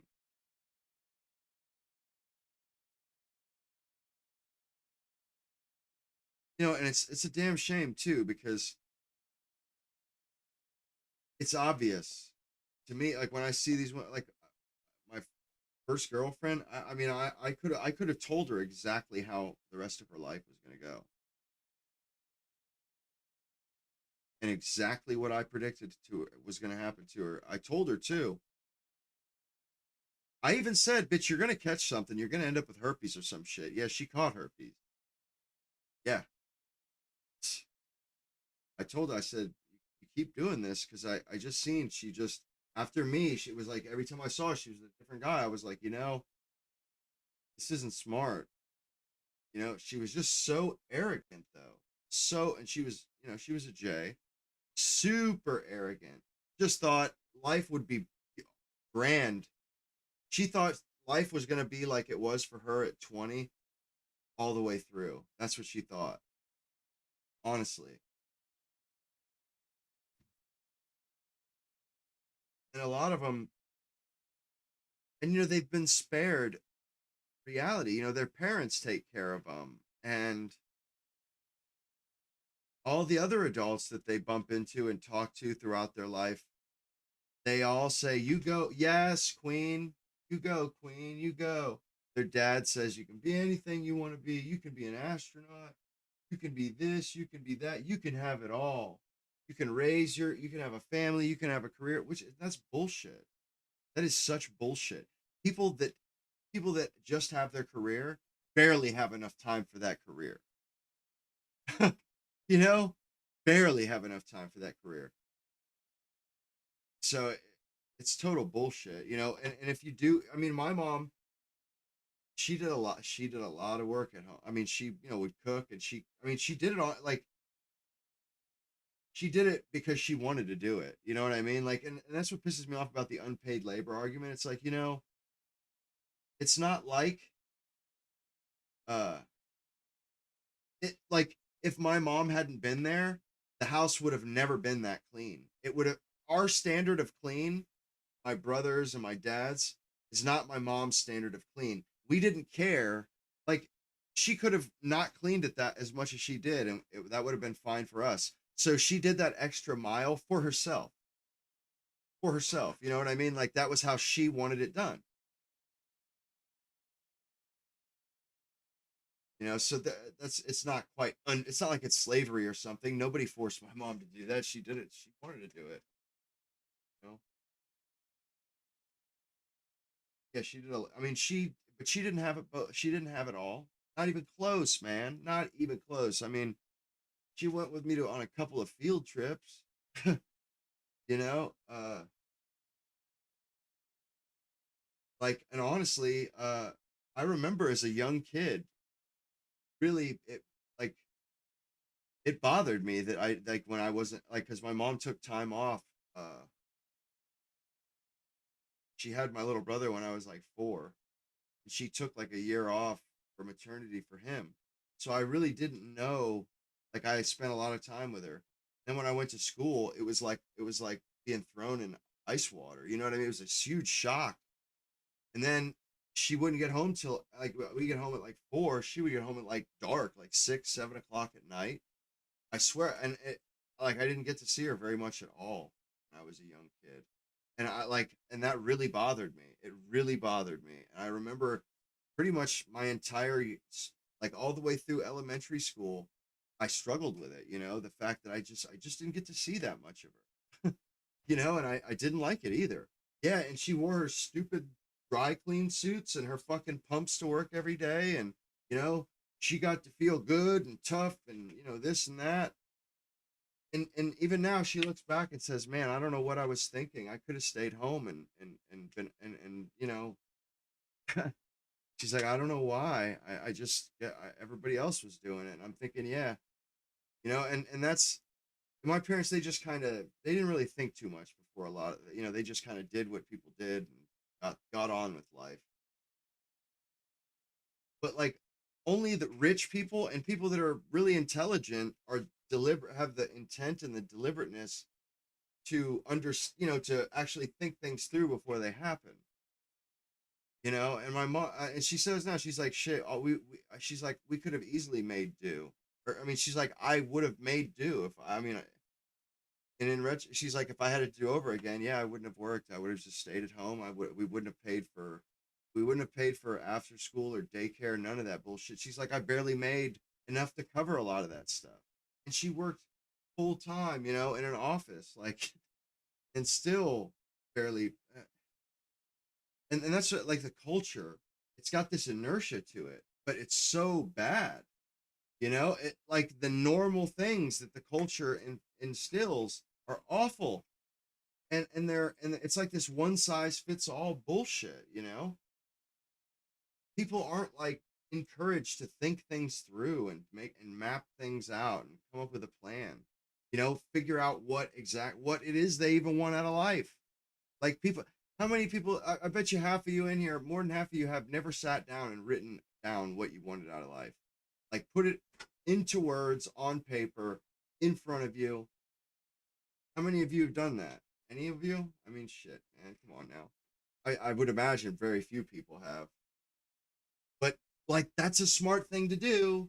It's a smart thing to do. If you want to get something out of life, you better figure out what it is before you miss the opportunity. You know, that's why they do the bucket list and stuff. But I think it's smarter to do that when you're young, in your young adult.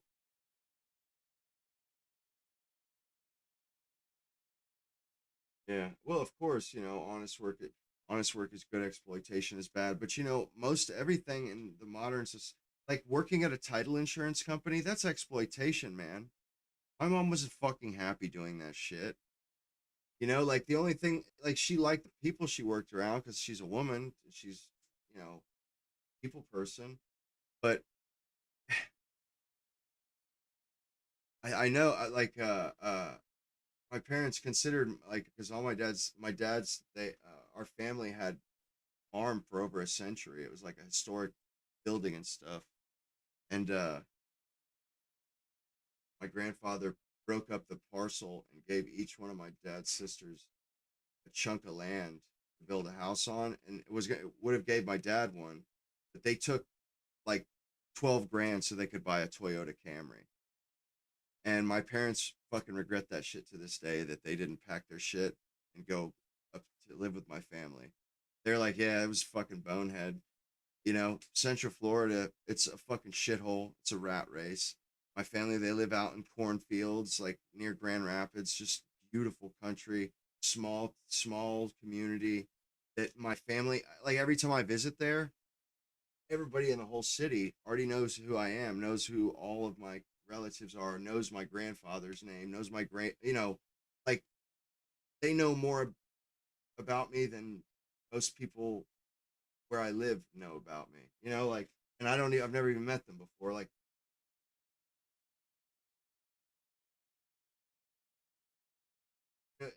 intent and like being deliberate about things.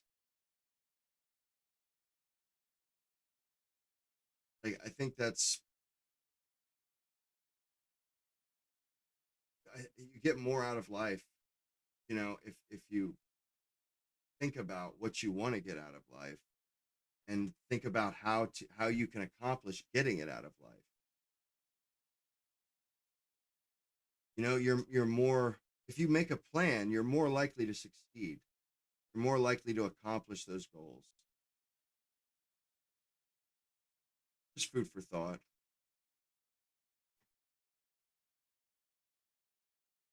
Like, potential, you can only bank on potential for so long before people are like, you actually have to do the thing. What would really help is if they took a woman's biological clock and they extended it, which they have, I think. There's a lot of women. There's more women now having babies in their 40s than teenagers or 16 or something about that. It's flipped or it's changed for the first time ever in history. But what do you think would happen? That's not a good thing. When shit changes for the first time in history, that means we fucked up somewhere. Big time. I mean, would you guys agree? Yeah, that's the first time it's ever happened since humans have existed. I'd wager that that's a bad sign. That's an omen. You know, that's like an evil omen. That's like, oh, yeah, you're not doing something right if you're having a first. In culture and with the in the sexual marketplace, if women didn't just have this sort of bubble of time until they were in their mid 30s, let's say, to have children, and if that was just something that was like a man and it extended beyond, what would that do? It would probably get even worse, Danica, unfortunately. Yeah. Yeah. Like what? Like less children even? Oh yeah. Because you'd think you have time. So exactly. I mean, the number one delusion on the planet is I still have time. And both men and women fall prey to this every single day, right? And on some level, we need limitations and restraints in order to motivate action. If you knew that you had an infinite amount of time, why would you do anything today? Yeah, no. Another name for eternity is today. Yeah, exactly. Well, it's like, some of the things we were just talking about having everything is hell. It's like, the show, The Good Place is about going to heaven or hell. And once they get to heaven, they get everything they want the moment they want it. And everyone's a zombie because they're so there's nothing to shoot for. And that once doesn't they sound gave like them, heaven to me. that wouldn't happen to you? No, I don't know if I go to heaven, but that doesn't sound like heaven to me. Right. And so they basically, once they were given the door to essentially like evaporate into the ethers and leave the good place, they all of a sudden had a long to-do list of all the cool things that they wanted to do. And they at one point arrived at feeling completed and they were like, it's my time. I'm going to go now. But they needed an end game. They needed something. That couldn't just be this continuum of whatever you want, whenever you want. Sure. So I think if we extended women's biological window by some apparatus, I think it would just kick the can down the road, which would lead to even fewer children. There probably wouldn't be grandparents anymore. Like that would become an antiquated idea. Is that not crazy? Yeah, grandparents would fade away. That's insane, bro, because I knew my great-grandmother and I met my dad's grandfather, I met my mom's grandmother, but my kids, they probably won't, they might not even ever meet, my parents might be dead. Who knows? That could happen. It's a possibility, but my kids are certainly not going to know my parents and remember them. Really fucking sucks. That's like the first time I actually thought about that. I mean, it's into their lifetimes too. I'm a product of it. I mean, I froze my eggs when I was 33. I obviously am a working woman. I, raced cars at 200 miles an hour until my mid to late 30s and, created that extended opportunity for myself. And so, yeah, I mean, I guess technology did do that to some extent. Otherwise you get pressed and you're like, okay, wow, this is it. This is the end. Like I better figure it out. Instead, I'm like, I could have kids in 10 more years with a surrogate or maybe right? She still possible. Thinks she's gonna have kids. I have done I could tell he's fighting, or he's like holding his tongue a lot. She's kind of delusional on some things. Like she's behaving as though she's gonna have kids. And he's like, yeah, I doubt it. I doubt it. Number of consultations over the years that have made me realize that IVF is far from like the sure thing that some people believe it to be. I think some people think that if you just throw enough money at science, science will give you a child. And obviously the better the egg that gets frozen, and also embryos have a better success rate than just eggs. So if you actually have a father at that point, you just don't want to have the baby yet. Freezing the embryos is a higher rate of success than just freezing the eggs. And then it has to take, and then it's like, they say it takes 20 eggs to guarantee a baby. 20 I've known viable, because like they take them, then they only keep what's essentially like quality viable eggs. Sure. And then from that, then every thaw period, because you don't thaw just the one, you would like take out like 6 and you're like, all right, now 5 made it. And then you create an embryo and now 3 make it. And then like, so it's just, they say it takes 20 to guarantee. And it still needs to latch onto the womb, et cetera. And there has to be no complications throughout pregnancy, et cetera, et cetera. And I've known couples who have gone through 5 rounds of egg extraction, IVF, fertilization, and implantation, and still were unsuccessful. They spent hundreds of thousands of dollars and they ended up getting divorced because that was, they got married because they wanted to have a family and it couldn't happen. It's very hard to move forward from that. So I'm not saying that women shouldn't do this. I'm glad that it does exist in some cases, but it's not the the guarantee insurance policy that a lot of people, men and women, believe it to be. I want to get to this book. So what is the lesson in this book in writing a story? Is this still, would you still call it like a self-help, like Brooke? Oh, no. Like educate? No, just entertainment, joy. Is there a lesson? It's not a very happy book. I don't know if you read it then. There's definitely a lesson. Only a little bit at the very beginning. It's about the final 10 weeks in the life of painter Vincent van Gogh, told from different perspectives. Told from his brother Theo's perspective, who was his caregiver, told from his friend and physician's perspective, Paul Gachet, and from Vincent himself as he's dying. So this is something that I've been interested in from a very long time. I was kind of a depressed and tortured young man, and Van Gogh's story really resonated with me. I wrote a play about this in college as my thesis project in undergrad. And I think I had to wait. I tried to write it in my 20s. I tried to write it in my 30s, and I had to wait until my 40s until I think I had enough life experience and maturity to give the story justice. So to me, I mean, I love relationships. I'm going to continue to talk about relationships. I'll probably write another book, do it on my YouTube channel. But there's also more important things in life than women, and dating and getting laid and things like that. So There really is. I think the highest callings in life is basically like, what am I here to do? What am I here on this planet to accomplish? What's the point of my life? No one can tell anyone else what that is. No one can even really be entirely sure of that for him or herself. We're all kind of stumbling along, and we don't know how much time we have left. So what I probably assigned in your book, because that's what I've been doing, is the time to live is now. So if there's one message from this book and the story of Van Gogh's life, is that the time to live is now. Like, don't think that you have all of this time and that you're going to have time to actually live life in the future once you have enough money, once you get married, once you do this, that, or the other. The time to live is now. And when we start to unabashedly and intensely live life, we also come alive. I think that's another great lesson from this book, is that as Vincent is dying, I mean, he shot himself, so it really took him 2 days to die, but he was dying in the weeks leading up to that, through his drinking, through his psychotic episodes. He was really falling off the rails. But he was also coming more alive at the same time. And that's something that I saw over and over again when I worked with cancer patients for several years, is that when people first learn about their terminal diagnosis, it's like a blow to the fucking gut, and all the wind comes out of them. They panic. There's terror. There's bargaining. Like, they go through all of these emotions, generally in succession. And then ideally, hopefully, they arrive at some measure of acceptance. And then once they get there, they get busy living. Like, as soon as they realize that they may only have 6 months left and there's nothing they can do about it, they're not going to spend those 6 months complaining and pitying themselves and being worried about and upset about the traffic jam. It's like Irvin Yalom said, that cancer cures neurosis. When you finally deal with a real existential problem, you drop all the bullshit, stupid, petty problems that you might have been preoccupied for fucking decades, right? Big time. And you get to what's truly important. You let everything else go, and you live, because what's the worst that could happen? That's the only thing that's guaranteed to happen, right? That's what makes life safe. If I were to live, is if I was actually going to die tomorrow, what might that look like? Or even next year, let's say. Well, okay, so there is different timelines, right? Right. If I thought I was going to die tomorrow, it might be something really manic, or I might be so overwhelmed that I'm just frozen in inertia. Yeah, let's give it a healthy breath of a year.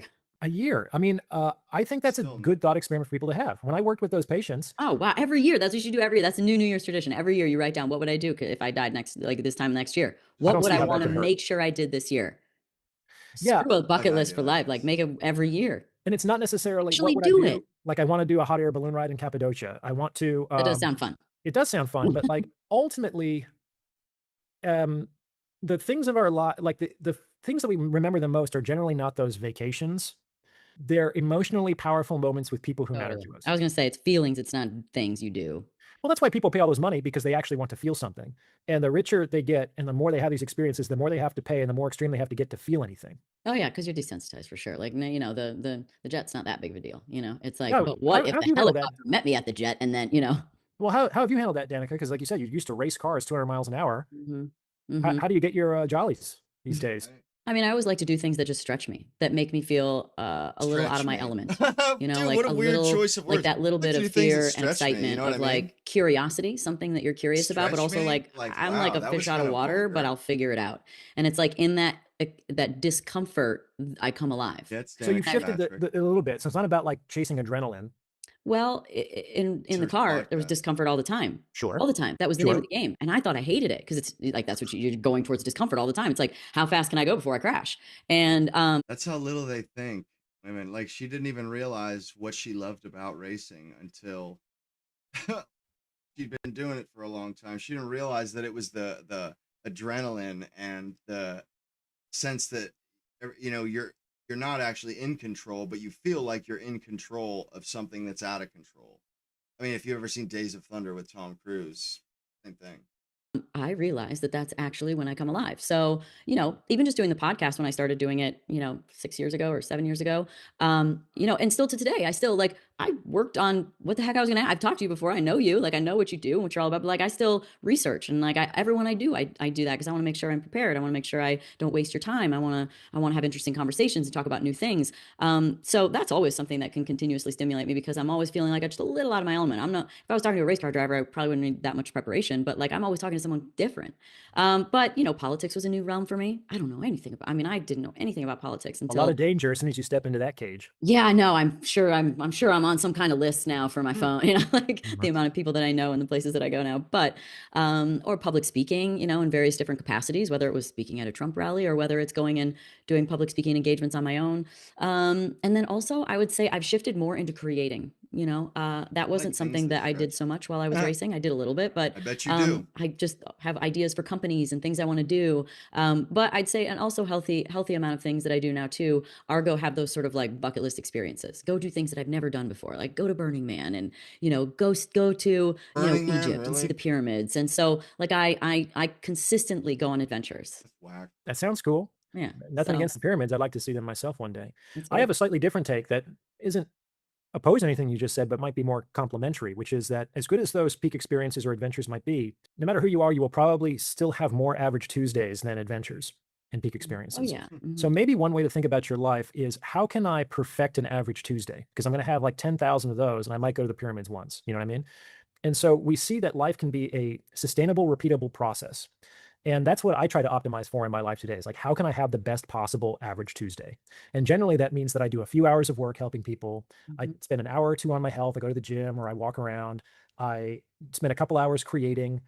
Hopefully I can spend some hours reading, Yeah, and then and she throws her socializing. eggs.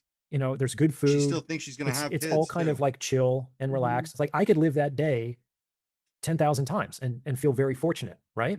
If we think that what I really want to do is this one event that's somehow in the future, that actually can be very helpful to people. One thing that we were talking about human nature and happiness is that I think people are happier looking forward to something they don't yet have than enjoying the thing that they once hoped for. Yeah, that I 100% agree. I mean, the anticipatory excitement of somewhere you're about to go or something you're about to do or something you're about to see.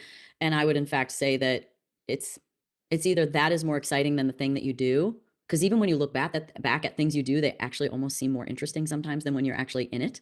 Do you ever have Sure. that where you're Yeah. you look at a memory, look at a photo, you're like, oh yeah, and then you remember the day, and you're like, oh yeah, I just kind of sat around, and then we had coffee, and then oh yeah, but then there's this picture of you standing next to this cool sculpture, and you're like, that was amazing. Well, it's also hard for a lot of people to be present. And so when they're actually on the vacation or the adventure, they're thinking about their next adventure or they're thinking about the argument they had last week or something or other. And sometimes people do things so that they can have done them.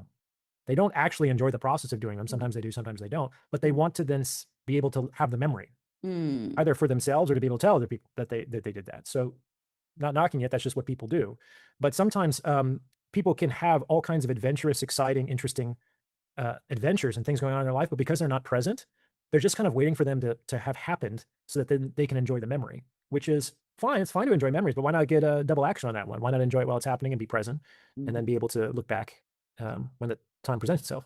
So maybe it's a little bit about changing your state. Because if you're thinking you go see the pyramids in Egypt, or you go on this amazing, concert that you've been dying to see, or something like that, which presumably is stimulating, it's interesting, it's different, it's something you've been wanting to do, and it can't hold a candle to that Tuesday that you watched your daughter walk for the first time, or something like that, right? Probably, yeah. Or had. So it's about changing your state of being. Right? To be able to enjoy the simpler things. How do we change our state so that we can achieve some level of bliss or joy or contentment, which content always seems a little dangerous to me, but how do you get to that state so that you can enjoy your Tuesday?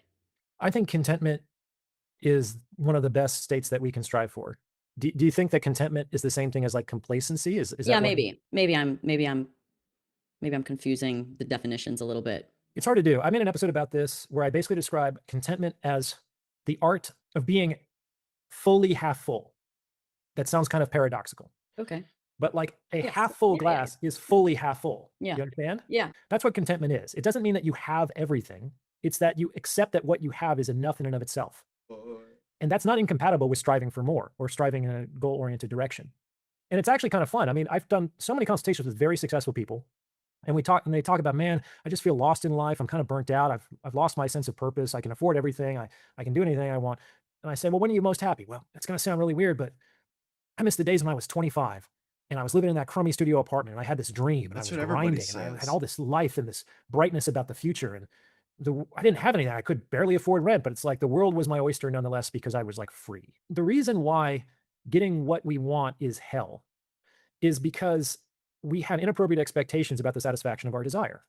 So here's one way to put it, Danica. Like, have you ever had a What's friend up, and they say to Syracuse, you one Royper? day in conversation, "Oh my God, I just read the best book I've ever read in my entire life. You have to read this book. It's going to Sure. change your life." Oh yeah. Then you're like, "Okay, I guess I'll read it." And then you're like, "It was pretty good, but like, I don't think it was the best book I've ever read." Like, how can, as good as my book is great, how as good as this book is, how could it not fail to meet that expectation? Right? Stretched So out if and you actually want burned, people to read man. a book, you'd be like, "Hey, I don't know if you care about it, but I liked it. Maybe you'd like it too." Like, you No, actually she kind never of want won to anything. undersell it to Well, this actually is get them kind to of what read I was it. thinking She about, was like the gimmicky. concert or the pyramids or whatever, that I like lost my train of thought. Is that buildup doesn't compare, right? That's right. It's like almost why it's sometimes the most exciting things you've ever done or the coolest thing or like the night that turns into like the best rager of a night. You know, Yeah. you didn't see it coming as Yeah. opposed to the birthday with the plan and the people and like you expect it to be a blast, but it's the low key Thursday. It's usually spontaneous stuff that things come together like a perfect storm. You know, it's like a planets align and shit. You know?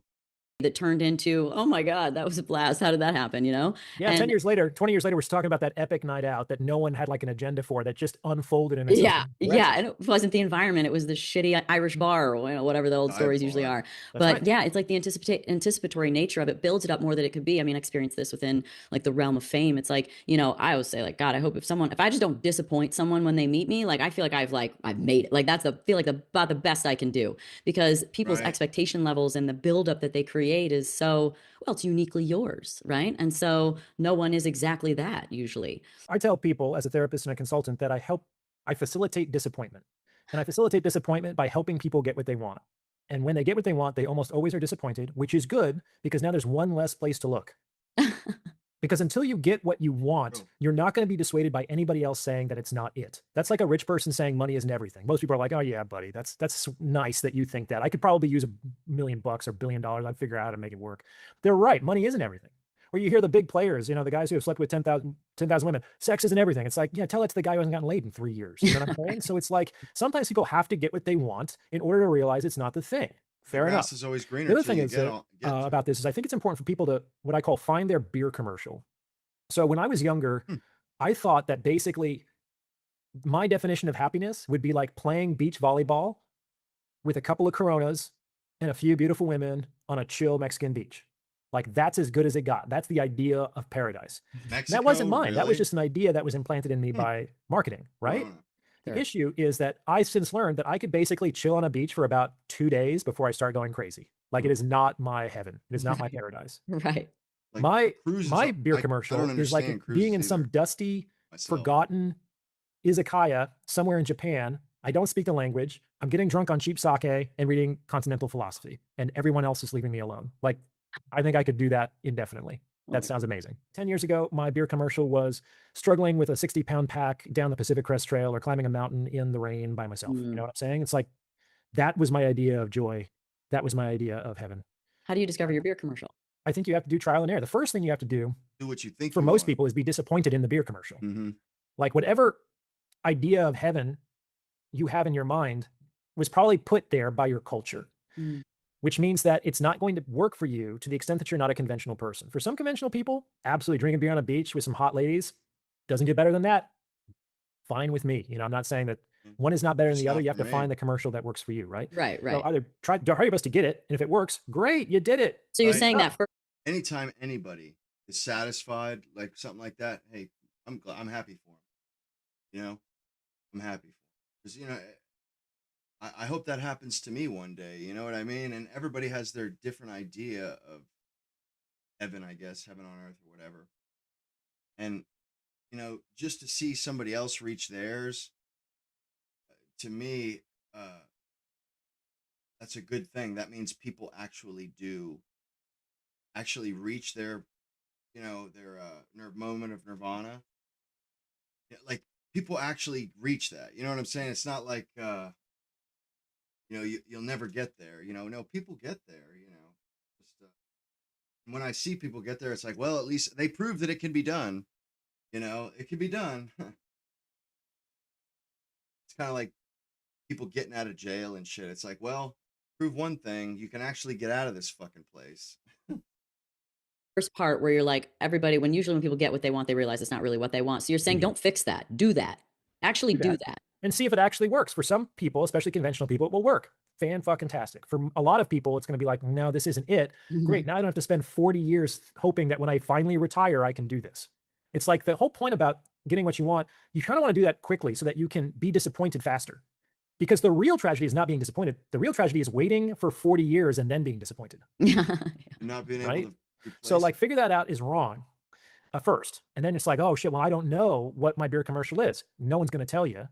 They might suggest some things. You're willing to try it out. If you don't really know what to do in life for a while, it might be best to treat life like a buffet in a foreign country where you don't recognize any of the food.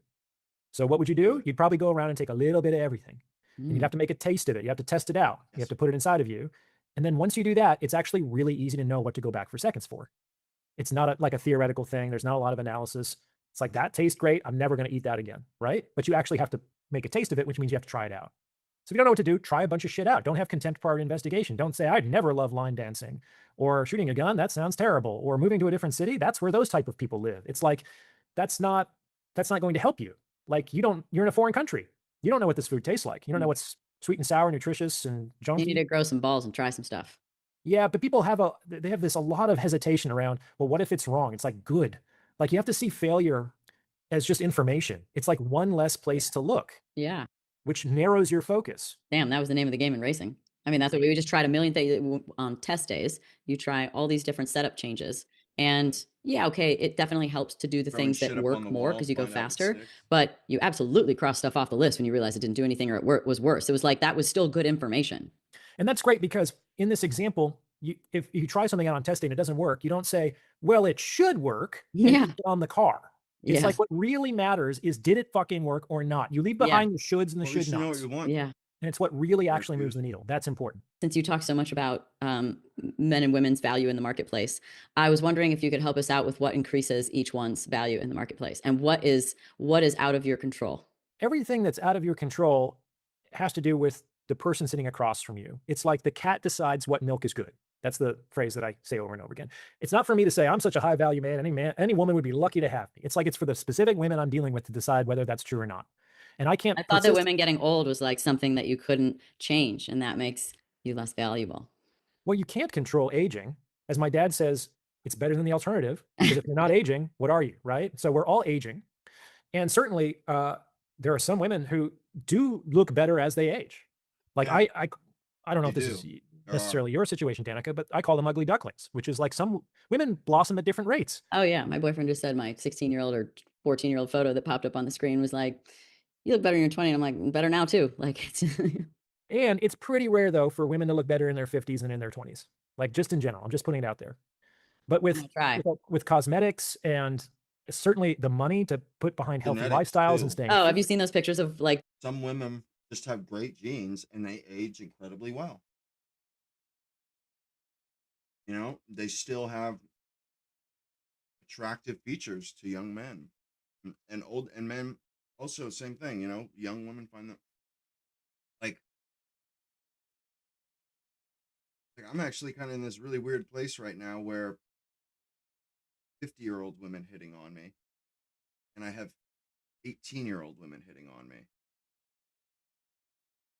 which is really weird because, those are like 30 years difference. I never would have guessed that.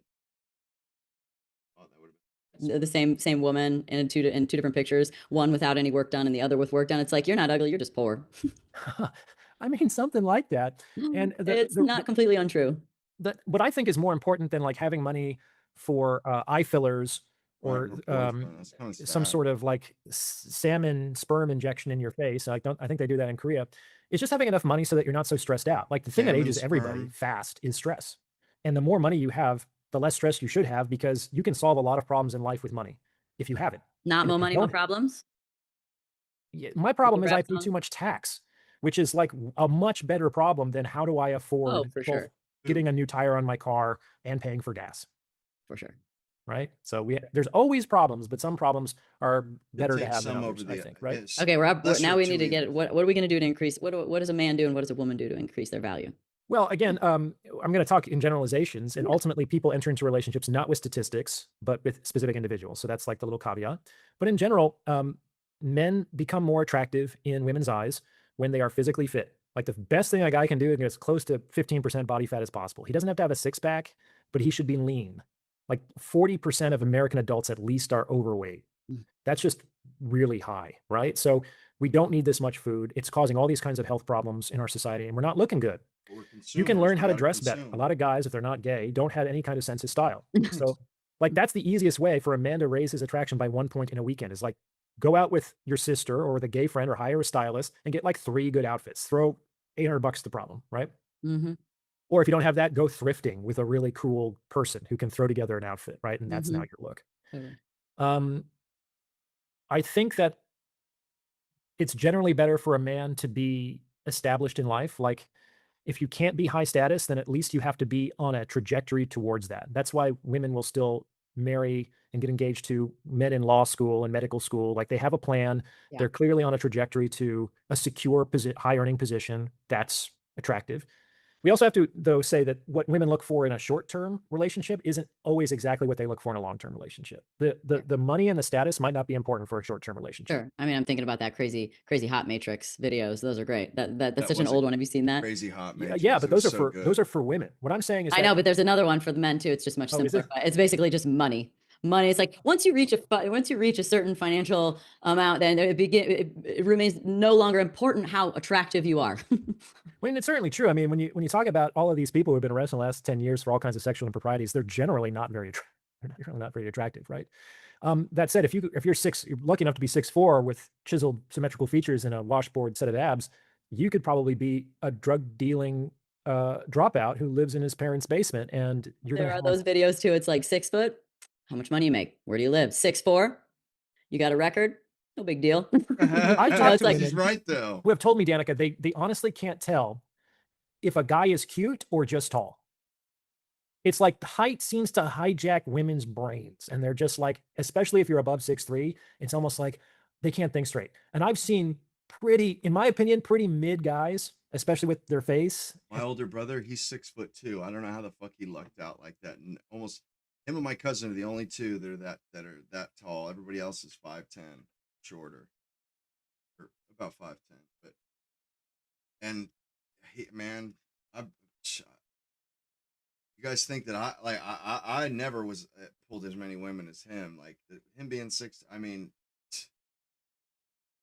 he just slayed him, man. Just took him up through there.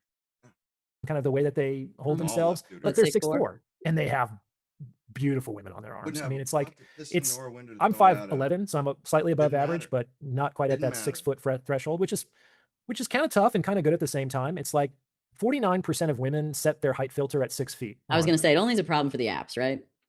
It is just on the apps, but half of marriages they met on an app. Is that true? Yes, it's gone up. It's gone up more than 3x in the last decade. It's gone from around 10 to 15% to like 50 to 55% have met on apps.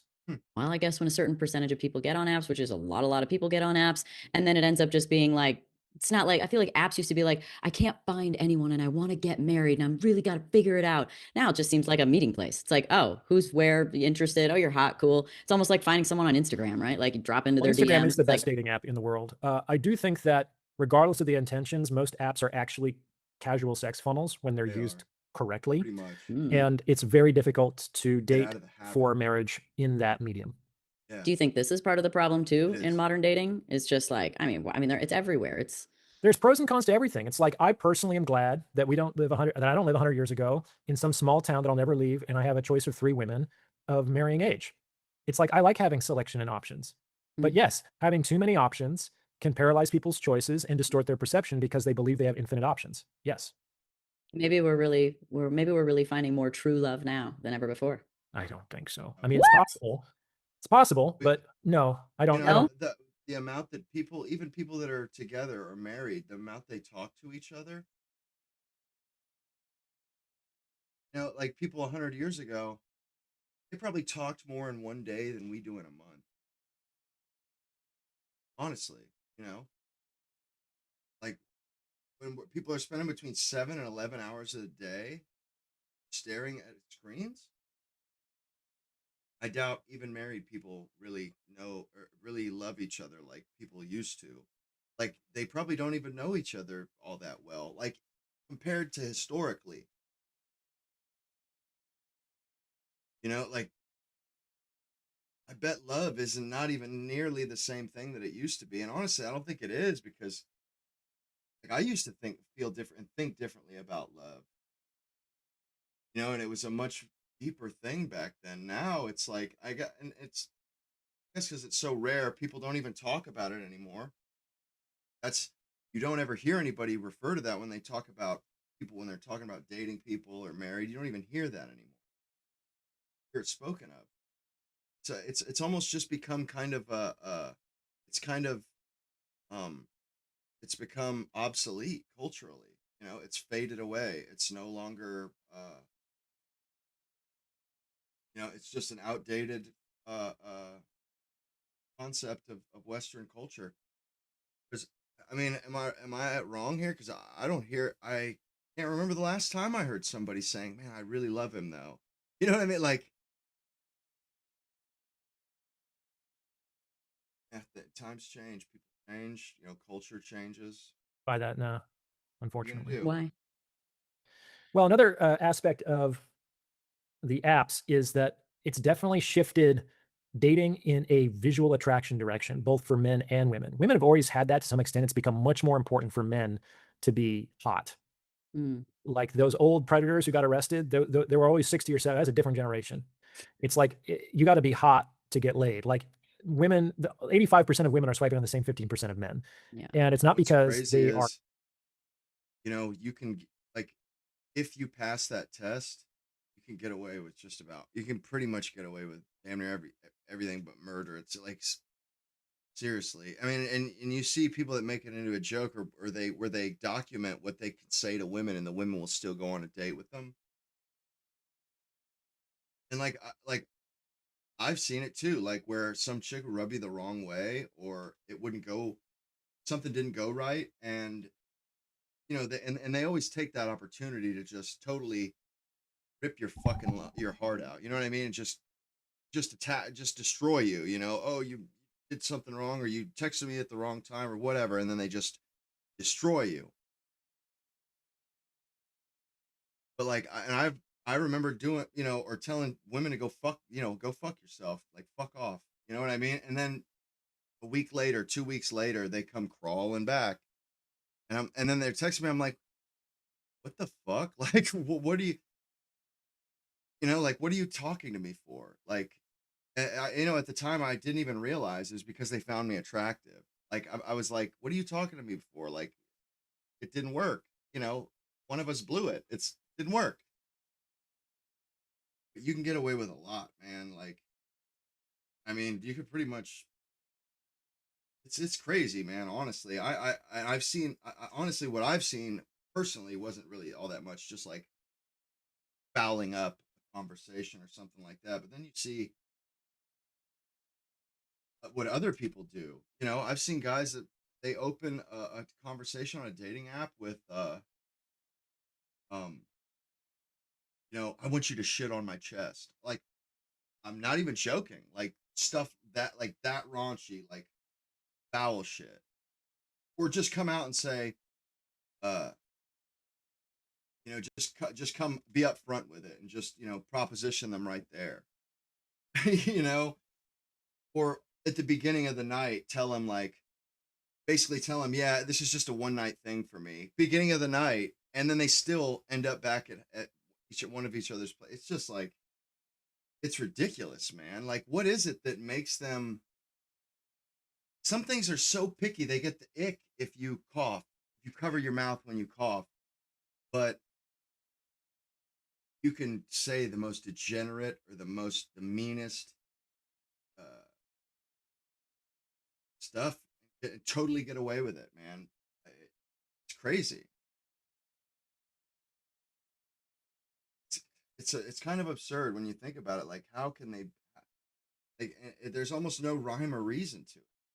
It's not because they have a good job. It's because they look fucking good in their pictures. So that's also something that guys can do, is that if you are on a dating app, you can absolutely get better pictures. Ditch the one where you're holding a fish that you took with your friend's camera with the sun. I fucking had professional ones taken. I didn't pay for them, actually. I got I knew a gay dude who was a professional photographer, and he would come down here. I mean, I hadn't met him, but he would come down here to Disney and photograph people on their vacations. Like, they would hire him, and he'd come down here for a week, and he offered to take pictures for me. So I met him at this badass park, like a really nice park with like has a museum with paintings and stuff in it. He took these pictures, and I was like, holy crap. I got them for my mom's birthday, or for Mother's Day, I think, like 10 years ago. But yeah, they made like a huge difference. And he knew about that stuff, so he knew like the right pictures to take and stuff. Yeah, photographs, that's a big deal. Yeah, if you can get professional photographs taken, do it. You know, like, if you ever have the opportunity. I'm so glad that I didn't turn the guy down. You're backlit. It's like you have to have some sense of how you're like presenting yourself. There's way more marketing in the sexual marketplace today than there was even 10 years ago. And marketing can be good. It's sort of like, that's kind of how advertisement became legal in the United States, is that the marketers basically said, I'm giving a public service. Like, I have this product or this service that could actually help people. And if people don't know about it, they're going to suffer and miss out. So I have to have the ability and the freedom to advertise my product, because how else are people going to solve their problems and improve their lives, right? And there's some truth to that. Like, a lot of people just have a marketing problem. And it's very hard for some people to think of themselves as a product, as a commodity, but it is generally useful to. What's crazy is women have perfected it. They are 100% a product, and they treat themselves as a product. That's why they don't want to have kids. They don't want to damage their body. They don't want to damage themselves as a product. They see our society has trained people to see themselves as a commodity, especially with social media. And what's so diabolical about it is they don't even realize that, that they're doing it, that they're, thinking of themselves as a product, that they don't want to damage it. And, and they're not living their life to its fullest, because of that. But it's like, this is definitely something we're dealing with right now. Like, especially with these girls, how they want to get on social media younger, like all kids anyway. But girls especially, they want to get on social media as young as possible. And then they're, what do they call it? It's not procuring, but they're, where they're showing a public facing profile. You know what I mean? They're, I forget what they call it, but it has a certain term. But they're showing this profile of themselves, and they, on Instagram especially, it's like the one that really commoditizes you the most. That's why they do all the thirst traps, and it's like the pure id, self-absorbed, narcissistic social media app. That's Instagram. That's IG, 100%. And you can see it, how much it has this effect. Our society has that effect on people when you see these little girls and the way that they behave on curating. Yeah, you curate a certain image on these social media apps, and these little girls, they get like they turn into like sharks with it, like little business entrepreneurs or something. And OnlyFans, that's another one, and it's like this self-marketing too, where they are the ones that do their own marketing. They procure, or they curate everything. They market themselves. They design everything. And they're encouraged to think of themselves this way, as just an object, more or less. I mean, and They used to, oh, men objectify us, this and that. Nobody objectifies women more than they do. Nobody. Not even close. Not even close. Women they objectify men too. Like it's one of the things we're going to have to deal with as a society. And another thing too is, I'm not so sure. Like the world is hard, and I don't think anybody would say that women are built like men and can endure the same amount of abuse and physical abuse or mental abuse. I don't think anybody would say, women are going to stand up to torture. Maybe they can, I don't know, but I lost my train of thought. See yourself as somebody else might see you when they're flipping through 100 different profiles. Like, are you going to stand out? That's what I was going to say. The modern world, I'm not sure women are cut out for it. To be on the internet 10 hours a day. To have all of these different social ideas and social shame and stuff pressed onto them. I'm not so sure that they have what it takes. I don't think they pack the gear. I think men don't even pack the gear. And like men, we deal with X and with social media. I mean, we deal with it. I don't think it drives men crazy. I don't think we go crazy because of it. We use it for what it's good for. Whereas I think women, I think they're a little bit more vulnerable, especially to social media. And it has consumed them completely. Completely. It's just consumed the female. And the reason why I say this is I don't think, like I said, they don't pack the gear for this. They need to be protected from this. That's what I'm trying to say. They need to be protected from this. I think, like the internet, it's not a safe place. It's not a fun place. It's a very mean and hurtful place. And I don't think women can be happy with their circumstances if they can see everybody else's. I think I'm starting to think that,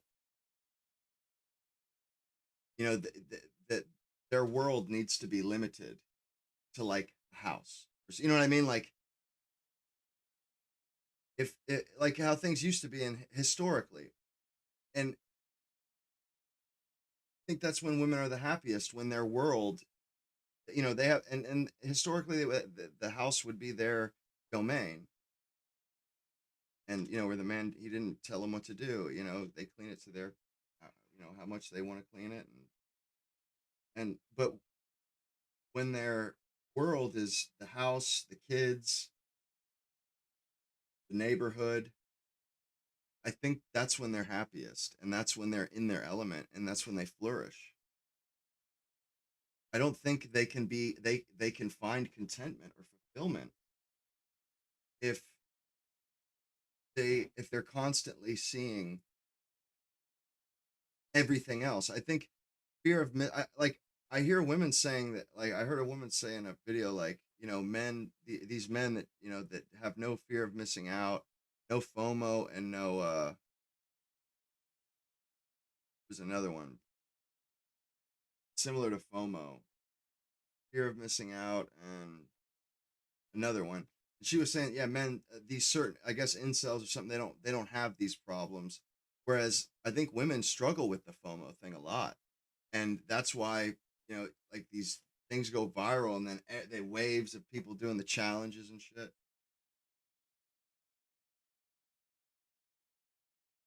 Like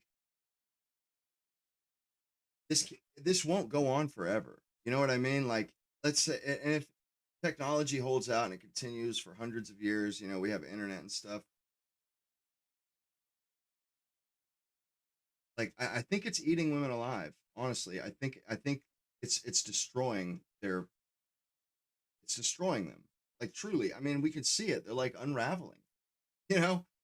Unraveling, man. It's crazy. And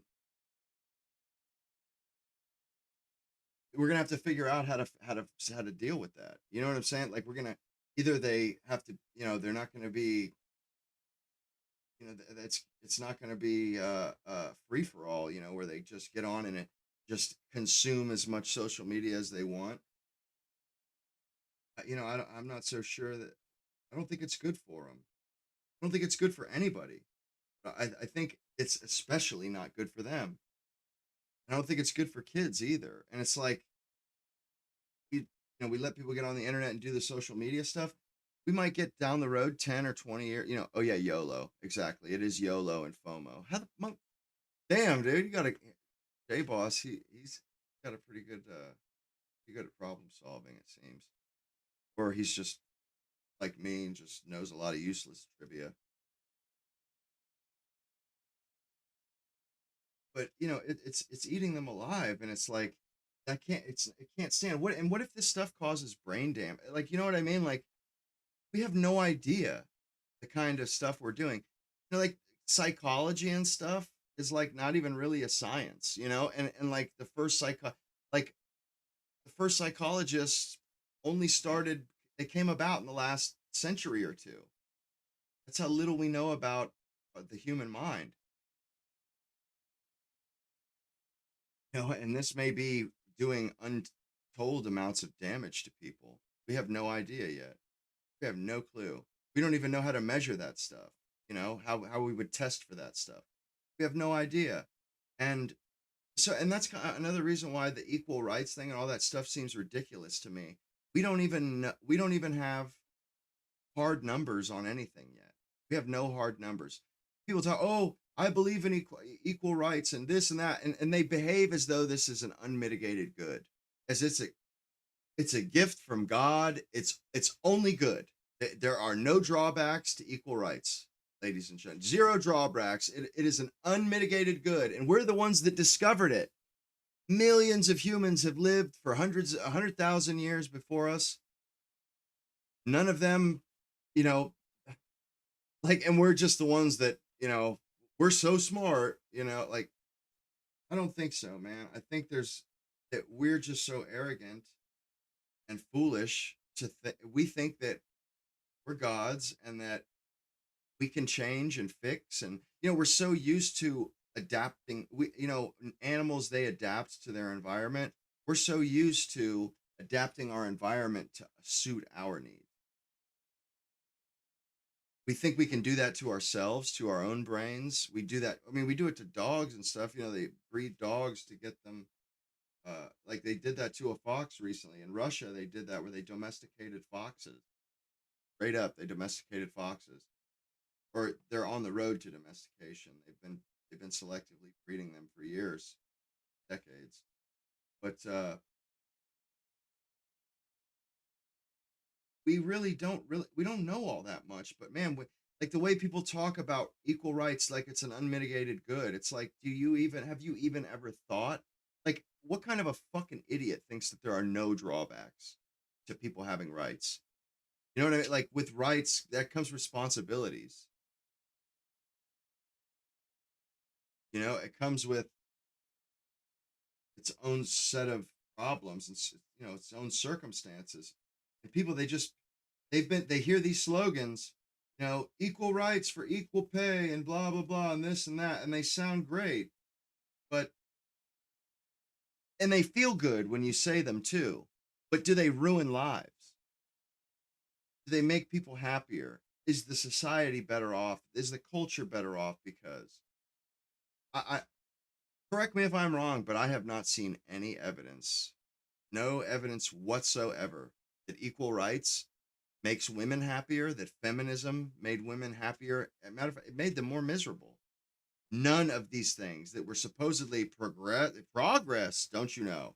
It's all progress. It's an unmitigated good. The liberals thought it up. So of course it's perfect and good and great. Even though, obviously it's not that good, because you don't see any of that shit in any historical literature. God in the Bible seems to think is the opposite. Like, yeah, that equality, equal rights, all that stuff, it leads to the destruction of societies. It leads to bad shit.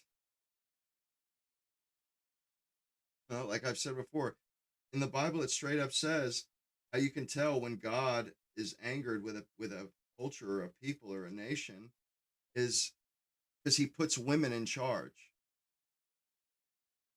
puts women and foreigners in charge.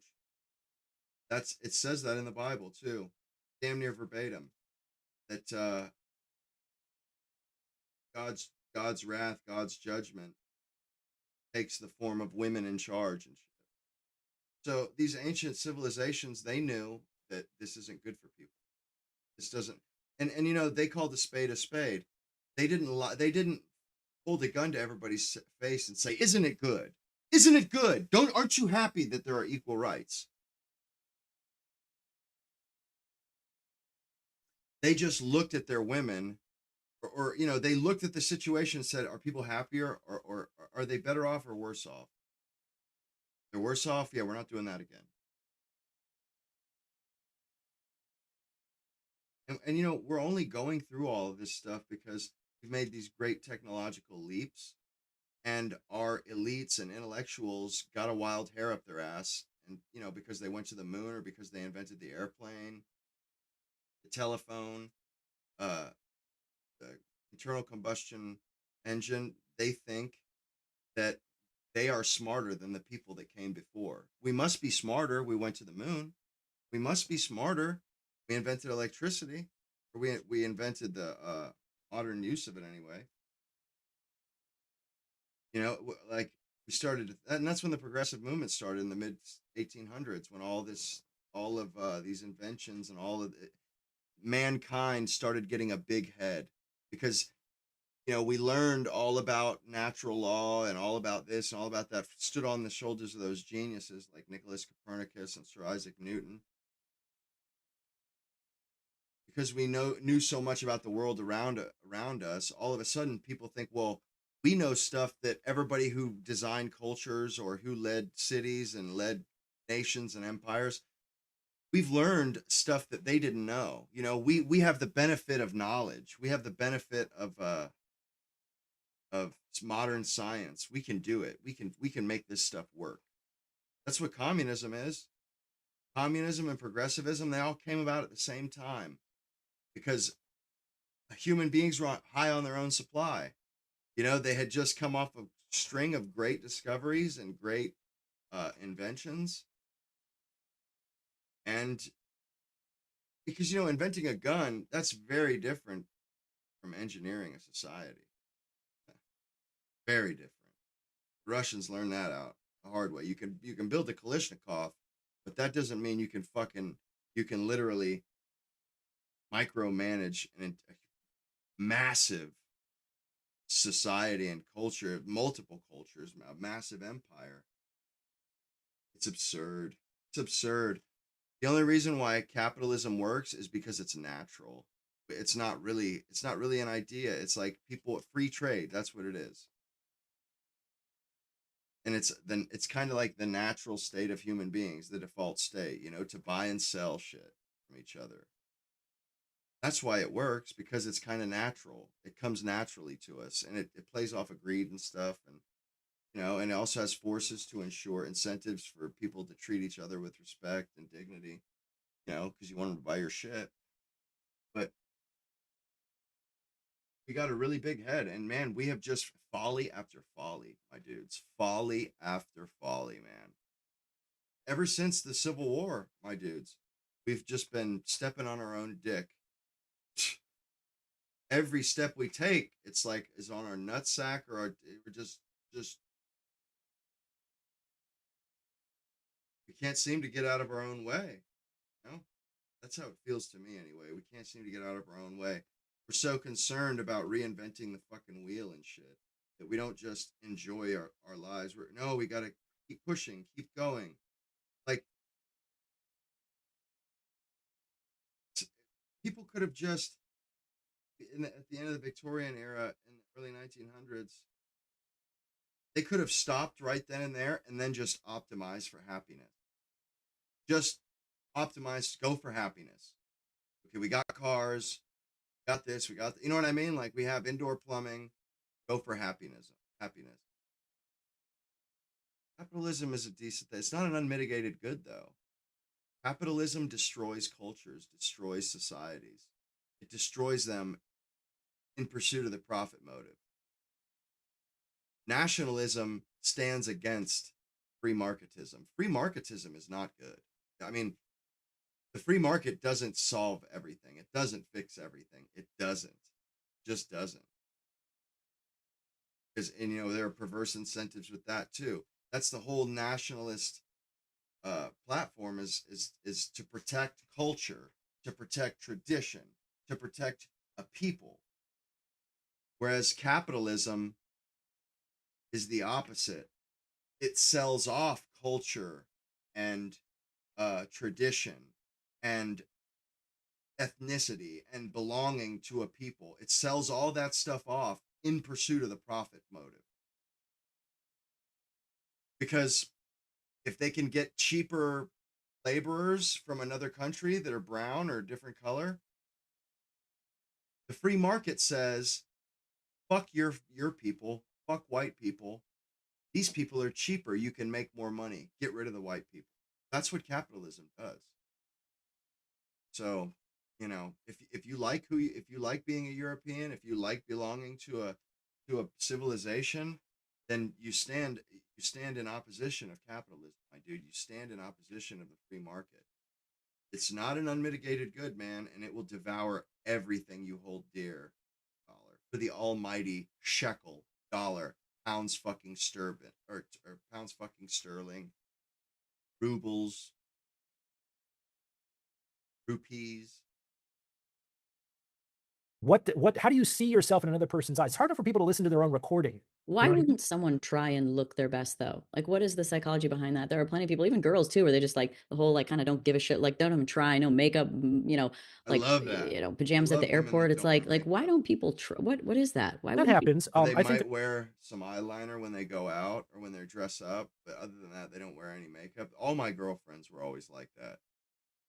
You know, like I have a thing for that. Like it's just a simple, good-looking, like naturally beautiful blonde woman. That's like my thing. And almost every chick that I've dated was didn't wear makeup, almost never. And then one of the chicks that did wear makeup, like I hated that she wore makeup. I'm like, no, I don't like you with makeup on. Can you not wear it? there's two things with men. You look like a fucking whore. Please don't wear it. And it's generally ignorance. I think they generally really just yes. lack of awareness, lack of knowledge. Yep, they don't think that shit is important. That's like that's accessorizing. Those are the details. A lot of men are like we're focused on other things entirely. For a lot of us, we don't naturally have a lot of style. Style is feminine. I would be kind of turned off by a guy that was like really like into himself and photos and selfies and I almost think it's worse when they're like super lean and ripped. What all it's telling me is like, where's the time for me? Well, I mean, that might be true for you, and I'm sure that's true for other women as well. However, women care about that stuff because their life is about getting a man. So that has to be, they have to care about how they look because how they look and how they are matters to men and they need men to provide for them. Whereas men, we get nothing out of primping ourselves and behaving like a queer. You know, you don't get any, that doesn't pay. That doesn't feed you, clothe you, shelter you. So it doesn't really make sense to do that. And that's why women don't really find metrosexual queers attractive because it's why are you worried about your hair when you should be out making money, or you should be worried about more important things: provisioning, providing, protecting. The dandy, as Robert Greene defines that seduction type, is a historical and an enduring seducer. And I know some guys who definitely pull that off. And the thing is that even if 99% of women think that is narcissistic or a turnoff or uninteresting, there's going to be 1% of women who are really fucking into it. And 1% of women is more women than even the biggest Casanova can deal with in his lifetime. Yeah. And so that's also something that people should think about. It's better for a man to be 1% of women's, I'm sorry, it's better for men to be 0.0001% of women's top choice than to be every other woman's second choice. Okay. So it's, a lot of guys are kind of cautious about making a statement. I don't want to, if I put myself out there in any kind of a real way, Some women are going to see that. That's icky. That's creepy. I don't like that. It's like fucking good. But there's always like those those women that are so turned on by the fact that you don't give a fuck what people think. The fact that you do what you want and that you don't follow that you know, you have the natural inclination to do the opposite of what everybody else does. I mean, I've always had that. You know, if everybody else does one thing, I'm definitely not doing that one thing. I won't, and I never have. I will not do it. Like, if everybody is doing it, then I'm for sure not doing it. You know, like, and women, a lot of women, that really stands out, you know. And some other things that I thought about recently, like I seen something that was talking about ways to things that women find attractive that you may not even realize. Video. And it was like she was talking about the way that guys carry themselves, or you know, their confidence, or how they ask for things, how they carry themselves. Like, you know,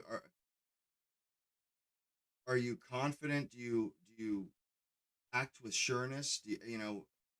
Because there are some people that are tepid and they walk on eggshells all their life. And whereas like alpha males, they just do what they want to do. They don't think about whether, oh, is everybody going to like this? Is this going to bother people?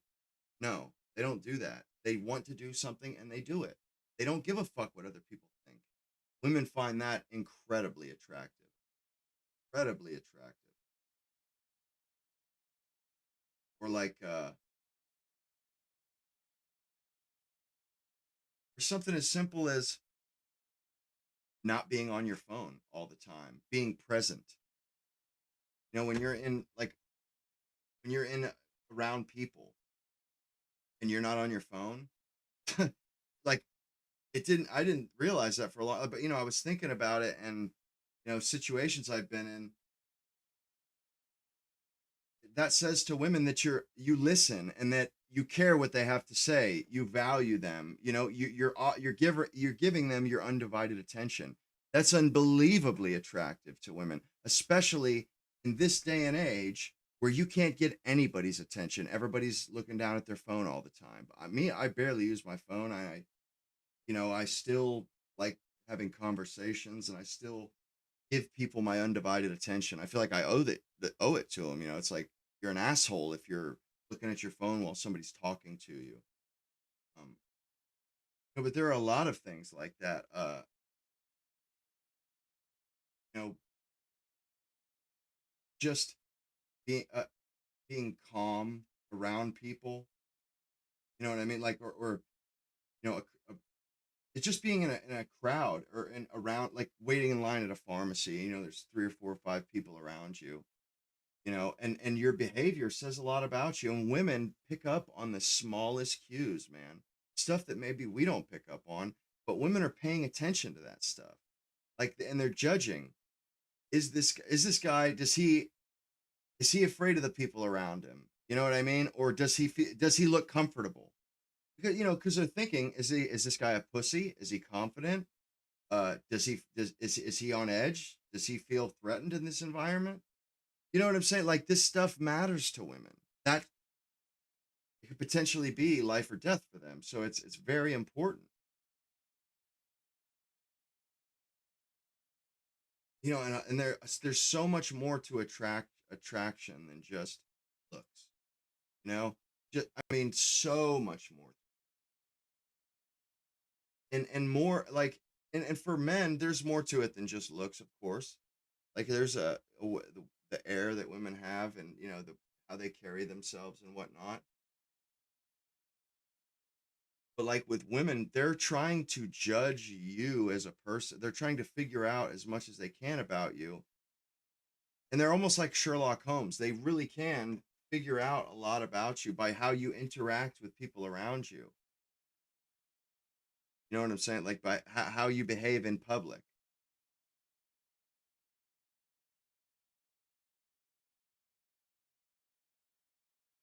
On these 2 videos, I like this woman. She has a really nice. I've watched quite a few of her videos over the years. really soothing. I'm not even gonna lie, just a soothing woman to listen to. Like, if I would consider myself the luckiest man on earth if I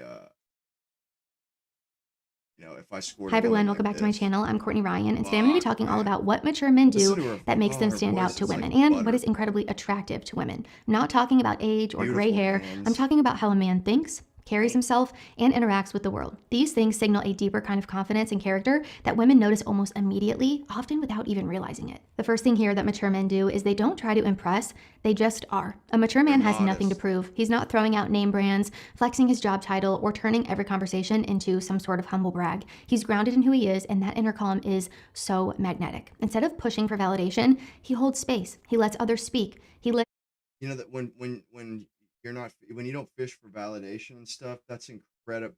Man, that's so charismatic. People want to know you. They want to follow. They want you to lead them.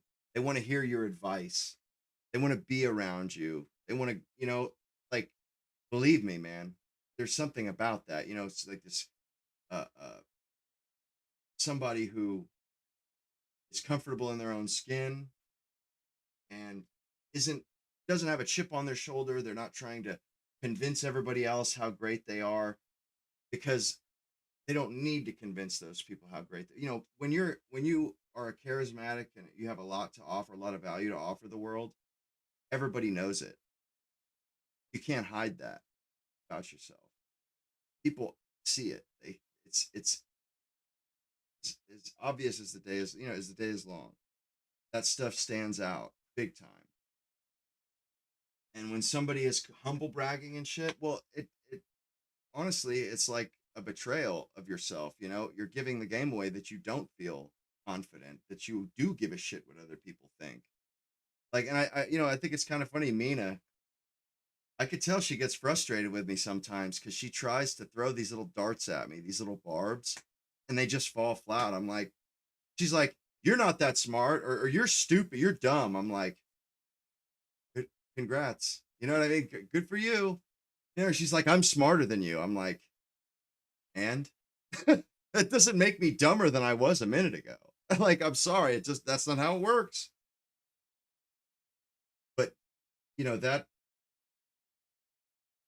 if you don't come off that, if you come off, it comes off insecure any other way. If you really let people get to you, it just comes off insecure, immature.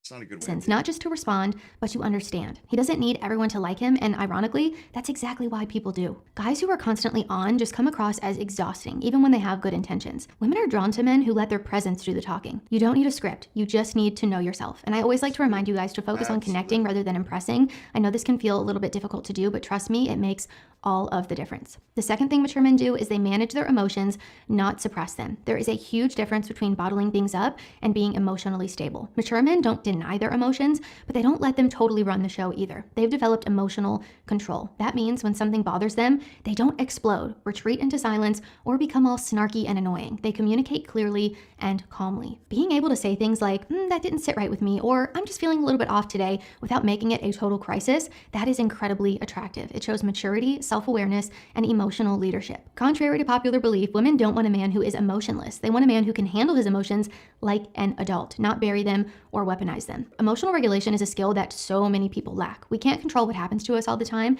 but we can control how we respond and react to it. So if you work on anything from this list, let it be learning how to regulate your emotions. When I watched this the first time, it occurred to me, that's why you guys are in this stream right now, because because this is the kind of person I am. And like, and I'm naturally the way I am. I naturally am that way, and like, even though people argue in the chat and disagree, it's like everybody people can handle disagreement as long as nobody, as long as I get my way. Like, nobody else gets their way. I get, you know what I mean? Like, I have a standard that I set. There's a standard, and it doesn't benefit any one person. And it's like, you guys don't have a problem with disagreeing so long as, you know, I'm in charge, more or less, because it's fair. You know, it's like, I don't know. And I've seen, like, if I wasn't involved, it wouldn't work. You guys would just end up like, fuck this chat. You know what I mean? Like, you know, you get J Boss, he gets in a little tiffs with Mackenzie and the girls occasionally, but and normally that would you guys would never see each other or never be in chat rooms together again. You know what I mean? But it's kind of weird. It's hard to explain what I'm talking about, but it's, you know, I think it's something. It's kind of a leadership quality, a maturity, you know, a level of maturity. You know, and like, you guys respect me, and I know that. Like, I can see that, but it's not like an immature or like a childish, like jocking somebody's nuts, or you know what I mean. It's not like that at all. It's more like it's like a mutual respect kind of a thing. And you can't buy that. You can't be taught that, man. You can't be taught that.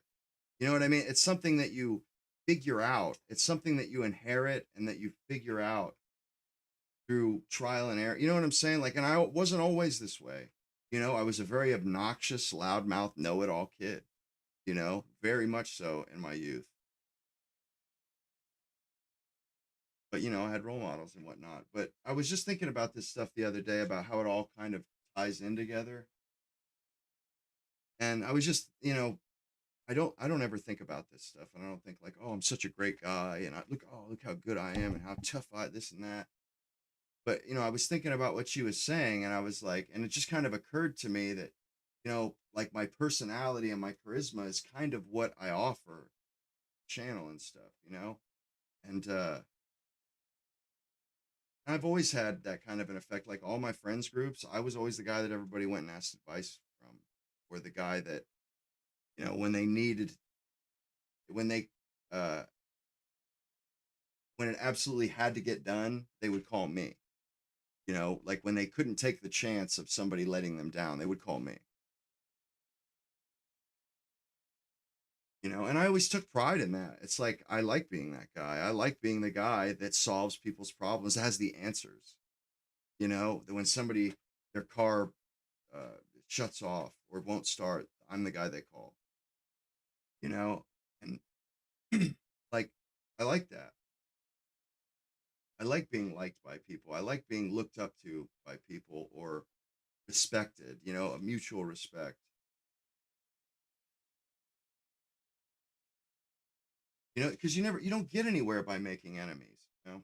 Crucial skill for a healthy relationship. The third thing mature men do is they take care of themselves without being obsessed with themselves. Yes. This one is huge and honestly pretty rare. Mature men take care of their physical and mental health because they respect themselves, point blank, period. That means regular grooming, moving your body and staying active, clean nails, fresh breath, clothes that fit well, even if they're very simple. It's not about designer brands or six packs or flexing. It's about looking like you take yourself seriously and that you value your own well-being. They also take care of their minds, whether that's reading, journaling, going to therapy. Mature men invest in their inner world too. And I think that balance is key, being well kept without necessarily being self-obsessed. The men who do this stand out because they look and live like they are in control of their lives. That is rare and it's attractive. Another thing that seems to be rare these days is a guy with a skincare routine. If you don't already have one, you can start with the help of today's sponsor. Don't you guys agree with me though? Like, this is a good woman right here. This is a this is a classy woman. Like, truly, man. She's got the blue eyes going on, the perfect skin. Like perfect skin. She's got, I think I would say that's fair hair because it looks dark, but really that's kind of like English fair hair. Just probably dyed or something. But she's like got a perfect affect and a perfect way of her about her. You know, it's just the first time I saw her, I was like, oh man, I'm loving her. Curious, not cynical. One of the clearest signs of emotional maturity in a man is his ability to stay curious rather than becoming cynical. Some guys, especially after a few bad dating experiences, start to shut down emotionally. They assume they have women all figured out and their mindset becomes jaded, like all women are the same or dating just isn't worth the effort anymore. I see this a lot online and in my comment sections. But here's the truth. That kind of bitterness isn't attractive. It doesn't make you seem wiser or more experienced. It just makes you seem closed off. And it's a turnoff. Women can feel it instantly. The sarcasm, the detachment, the passive-aggressive comments, they all send a message that you are not emotionally available or open to a real, healthy connection. On the other hand, curious men are a breath of fresh air. They don't pretend to know everything. They ask thoughtful questions. They listen without judgment. Even if they've been through tough experiences, they haven't let those experiences completely harden them. That openness shows strength, not weakness. Women are drawn to men who are mentally and emotionally engaged, men who make them feel seen and heard, not overanalyzed or judged. When a man stays curious, he's showing that he's present, self-assured, and still willing to grow. That is what makes someone stand out in the best way. Being overly cynical closes doors and curiosity opens them. Choose wisely. The next thing mature men do is they create calm, not chaos. This might be one of the most underrated but powerful traits in a mature man, his ability to create calm instead of chaos. In dating, that calm like making people feel comfortable. Like women feel like they can let their hair down around you, that they're safe, you know, and they can tell, you know, they can talk to you and you know, not be have to walk on eggshells and not worry about you attacking them or this, you know, that stuff really matters. It does. Like if you want to have a good life with other people, you know, and I really don't spend that much time with other people, but I care what people think and I care how they feel. And because no man is an island, you know, like got to know what makes people tick if you want to get anywhere. You want to get stuff from them, or you want to whatever, you know, you got to know them. And being able to sort of keep the peace, and also like that's what men do as well, create a safe environment for women and children. That's what a man is supposed to do. And I certainly I know I feel like most instincts or urges, you know, like I automatically kind of feel the urge to step up. Like if there's people are kids are horsing around, or you know, you guys are turning into a cat fight in the chat, you know, like I don't want anybody to feel like, you know, they can't say whatever they think. And that goes for everybody, you know, and that's why I don't like it if somebody starts getting belligerent. And you know, it's one thing to disagree, but you don't hurt people's feelings for being sincere and honest. You know, you don't do that. Like that's what you do if you don't ever want people to be sincere or honest with you ever again. Then by all means, attack them, make them regret doing that. And then you won't ever have to worry about it again. Calm isn't just about being chill or laid back. It's about being emotionally consistent, stable, and trustworthy. A mature man doesn't... It's funny you mentioned that. My dad kicked my mom out of the bed one time before I was born, but he didn't want to put out. He's like, kicked her right out of the fucking bed, man. Oh, man. Play games. He's not hot and cold. He's not sending mixed signals or pulling away just to gain control. He doesn't create drama just to feel needed or important. He follows through on what he says. His words and actions match. That kind of stability is rare and increasingly rare in today's day and age, and it is incredibly attractive. But here's the deeper truth. Not every man grows up with this kind of calm. Some men were raised in environments where chaos is the norm, where emotional highs and lows were constant, where love came with conditions, or where being unpredictable was seen as powerful. And when that's all you know, chaos can start to feel familiar, even comfortable. But familiarity doesn't equal healthy. A mature man recognizes that. He's done the work to unlearn those patterns. Like I said, my cousin's woman, she thought chaos was what people did when they loved each other. You know, and I remember going over to like a cousin's house or a friend's house, and it would be like chaos there. And I remember like not feeling safe, you know, like not liking. Like I remember being at my cousin's house and shit would just be popping off, people screaming, like fights going, popping off, you know. And I just remember that really bothering me as a kid. Like I don't like the loudness, everybody screaming. You know what I mean? Like it was just like you didn't know what was going to happen next, and you're a kid, you know. And then it occurs to me like how different my house was. You know, like my dad could yell with the best of them, but that was not the norm ever. No, not at all. He doesn't repeat the cycle, he breaks it. He creates a new standard for himself and for his relationships, one where peace, trust, and emotional safety are the baseline, not the exception. When you're around a man like that, you can finally exhale and take a deep breath. You don't feel like you're walking on eggshells or bracing for the next emotional storm. As a woman, you feel safe to be yourself, to open up, to build something real with this guy. In a world full. And that's not just something that women appreciate. Everybody appreciates that. You guys appreciate that about me, you know, and I appreciate that about other guys too. You know, it's not really all that rare. You know, some people, I would imagine some people have a little bit more of a pronounced, you know, they're a little bit more stern with it, and others are more relaxed. But it's definitely like it's nice when somebody is being the referee and everybody can say what they want to say. You know what I'm saying? And you don't have to fear. Like if there's a referee, you know that it's never going to go sideways. You know what I mean? It's not going to end up in blows and shit, where people feelings get hurt and people not holding grudges and shit. Like safety feels good. Fuck, man. For men too. Like I don't like unsafe. It's not fun, you know, like certain situations, the adrenaline is nice, you know, but like when screaming and yelling and all that shit, ugh, man, that's just like, bro, bad news, man. Full of emotionally unavailable men, a man who brings calm is so unforgettable. He's not just attractive, he is a total life upgrade. So try to be that guy. Number 6, they're selective with their attention. One of the clearest signs of a mature man is that he doesn't just give his attention away cheaply. He knows that his time, energy, and focus have value, and that how he uses them says everything about who he is. Immature men scatter their attention everywhere. They're constantly in DMs, liking every post, flirting just to see who bites, or keeping their options open as a way to feed their ego. But when your attention is everywhere, it doesn't mean anything. It feels hollow, and women can sense that. No one wants to feel like they're just one of many on a rotating list. Mature men are different.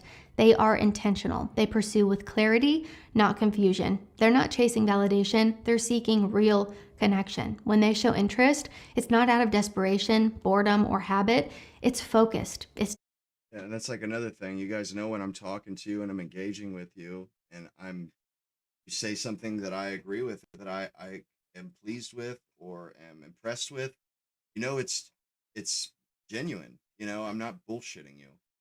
That's how I feel. You know what I mean? And I'm sure it feels that much more valuable, you know, because I don't waste my time. Amina, she's always trying to get me to fuck. She's always trying to rile me up, saying stupid shit. I see it all, but I'm not going to waste my time with a lot of it. Some of it, I respond to it just because I know she just wants attention. So I give it to her, you know, but some of it, I don't feel the need to, I don't feel the need to answer every question, every accusation. I don't feel the need to defend myself 100% of the time. You know what I mean? Not everything requires action. Not everything requires a response. You know, sometimes, like she said, sometimes, you know, you have to use your time wisely. You have to use your mental energy. Yeah, and you know, your zen, your peace of mind, there's a price on that. You know what I mean? Like that, you don't just sacrifice that for anything, you know, like if you're going to upset yourself, it better be over something worth it. And you know, and I think that kind of comes from being secure in yourself as a person. You know, you know, my opinion of myself actually has nothing to do with everybody else's opinion of myself. You know, like everybody in the world could hate me and it would not make a difference. You know, it wouldn't make a difference. That's not how I value myself. You know, it just isn't. And I've proven myself to myself, you know, and that's really my entire, like, that's all I never cared what other people thought. It was more about me and my standards and what I thought was best and what I thought was a good use of my time, not what other people did. You know, and there's something to that, like what she said about, you know, giving your attention to everything. It's something about like a dog chasing a mail truck. You know what I mean? Like, it's kind of low IQ to respond to every little thing. Like smart people use their discernment. You know what I mean? Like they just they make value judgments, and they, you know, they discern between stuff that deserves your attention and deserves your care, and stuff that doesn't deserve the time of day. You know, and like that's what I try to say when people come into our fucking chat and troll. It's like, bro, these people do not deserve our attention, man. They do not deserve it. That's what they want. They come just for your attention. They come for your attention, and they come for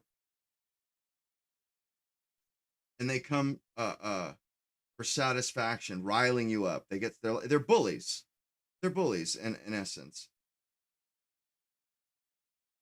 But they're also sad, sorry, miserable people who have nothing better to do with their time than to stir the pot with people they don't even know that will never matter.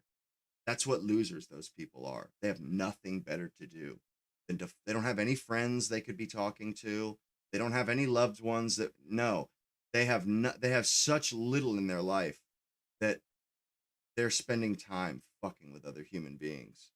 You know, like, imagine how small and how low and how pathetic of an existence you must have, and for you to spend your time bothering people that you don't know. You know, like that right there.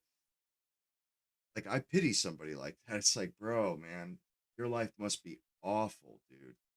If this is how you're spending time. Like, I have better shit to do than that myself. Like, I would never spend a minute doing that. That's why we chase them. Yeah, I mean, it's true. Yeah, they are. But you know, women need more from us than we need from them, man. All we need is kids from them and kindness. They need a guy that's going to keep them alive, who's going to protect them, and you know, potentially is going to need to kill other men or trick other men, or you know, if there's a drought or something, he's got to have more ingenuity and more intelligence to find food, sustenance. You know, there's a lot more that goes into it for women, way more, and their life fucking depends on it. Our lives don't depend on what women give us at all. So we could take it or leave it, really. Deliberate and meaningful. And that kind of presence makes a woman feel genuinely seen and chosen, not just convenient or like a temporary placeholder. Being selective isn't about being arrogant, it's about self-respect. A man who is grounded and emotionally secure doesn't need to prove his worth by collecting attention. He proves it by being discerning. And when a woman sees that you could be entertaining distractions, but you aren't, it sends a powerful message. I choose you not because I have to, but because I want to. And that and that, like, because you guys know that I don't just give my attention to everything, that what I do give my attention to, that means that there's some value. I see some value in it.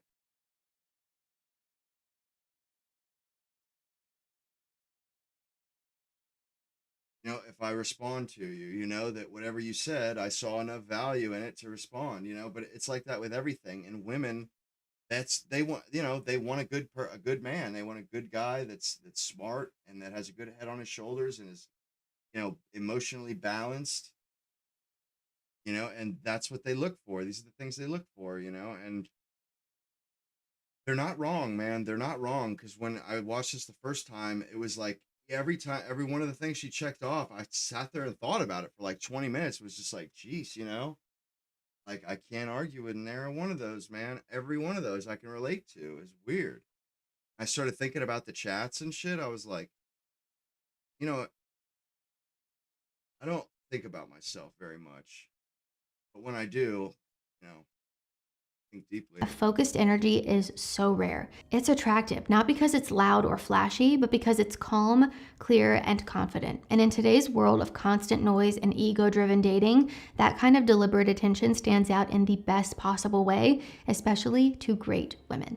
The next thing mature men do is they respect boundaries, theirs and yours. A mature man knows that real respect isn't just about what you say, it's about how you handle boundaries, both yours and someone else's. He doesn't guilt trip, manipulate, or push someone into doing something that they're uncomfortable with. If a woman sets a boundary, whether it's emotional, physical, or even about needing space, he honors it, not with resentment, not with passive aggression, but with grace, because mature men don't see boundaries as rejection. They see them as clarity, and they respond with emotional maturity, not their ego. And here's the part that often gets overlooked. Mature men have their own boundaries. They don't keep chasing after someone who is clearly not interested. They don't tolerate being disrespected, breadcrumbed, or treated like an afterthought. They walk away quietly with dignity, not drama. And that quiet confidence, it is powerful. It sends the message, I value myself and I value you, but I won't beg for a place in your life. That is the exact opposite of neediness. Neediness clings and convinces. Maturity observes and decides. A man with self-respect doesn't need to force connection. He lets it flow where it's mutual, healthy, and earned. Respecting boundaries isn't just about— it sounds fucking therapy speak and shit. And of course it is all potpourried up with these fucking $2 words, but she's right though. She's absolutely right. That that's how I am too. Like if a woman's trying me like that, I'll just fucking walk away. It's like, either you want to tag along or carry on later. You know what I mean? Like either you're going my direction or have a nice day, kind of a thing. Being nice or polite. It's about emotional intelligence. It's about knowing your worth and being strong enough to honor someone else's. And in a dating world full of blurred lines, unclear intentions, and emotional games, clarity is attractive. The next thing mature men do is they think beyond just themselves. One of the most defining traits of a mature man is that he doesn't just move through life asking, what do I get from this? He asks, what kind of impact am I making? Immature men tend to be very self-focused. They make choices based on immediate gratification without thinking about how their actions affect other people, whether it's in dating, friendships, or even in their careers. Their mindset is short-term. It's about instant gratification. It's what's convenient, what's exciting in the moment, not what is sustainable or meaningful long-term. But mature men think beyond themselves. They think beyond the short-term. You guys see when I was busting Mackenzie's balls about what she was talking shit about people that voted for Trump. Like, it's kind of beneath you a little bit there. Like, I don't know. I think about shit like that, like I care about like people that I surround myself with. They have an effect on everyone people have an effect on the people that are in their circle or around them. And they also reflect onto the people that they're around. You know what I'm saying? Like, and that's why I tell you guys, don't fucking feed the trolls.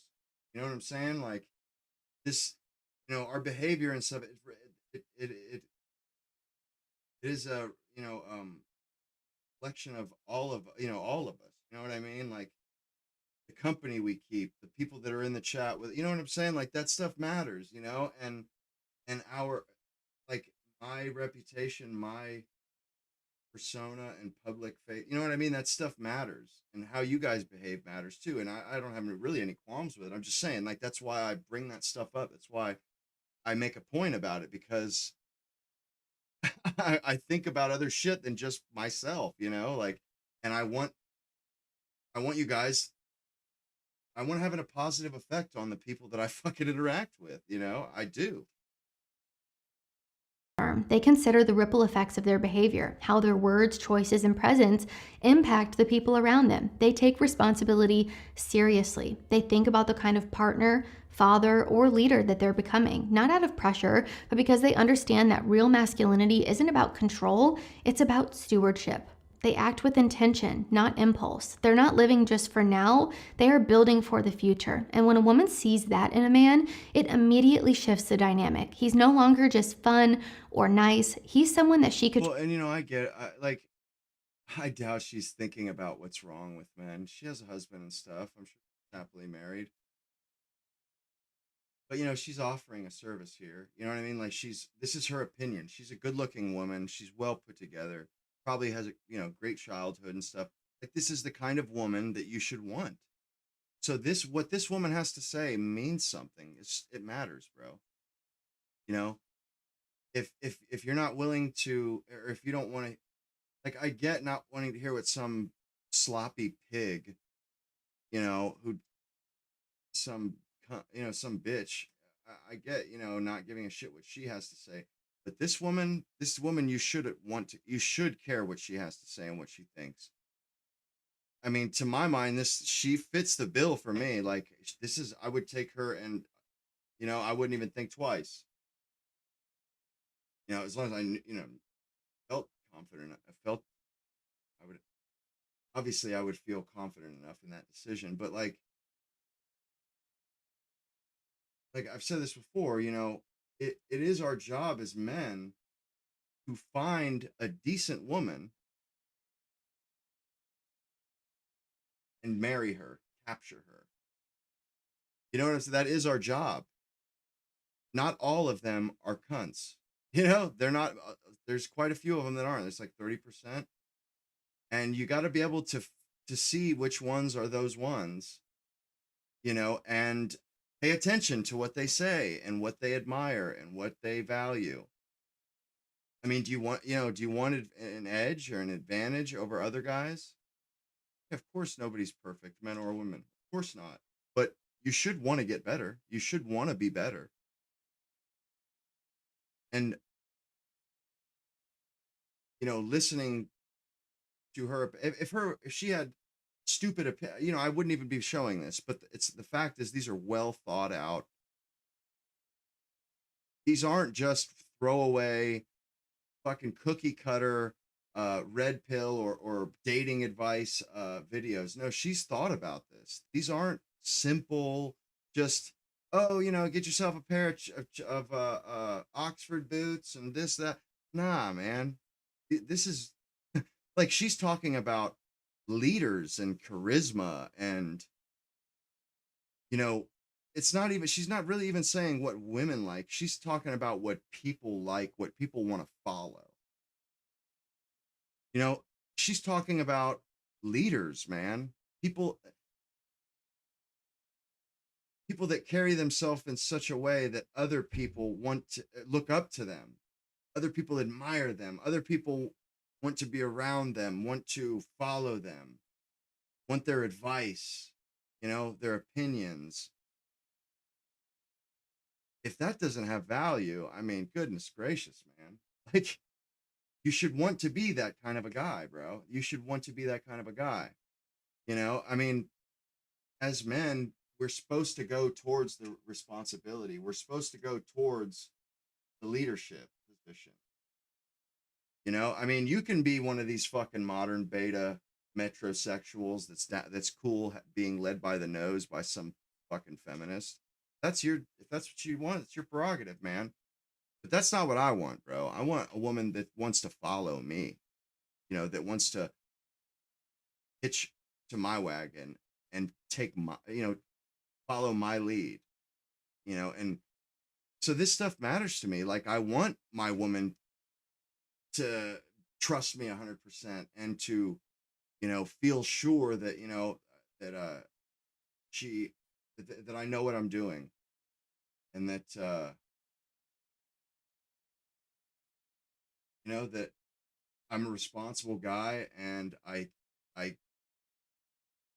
care about what happens around me and what happens to people I love and the people I know. Like, Honestly, I don't. I don't doubt that if this was 150 years ago, I would be the leader of a village or the leader of a community. I would. I don't think I would really have a choice.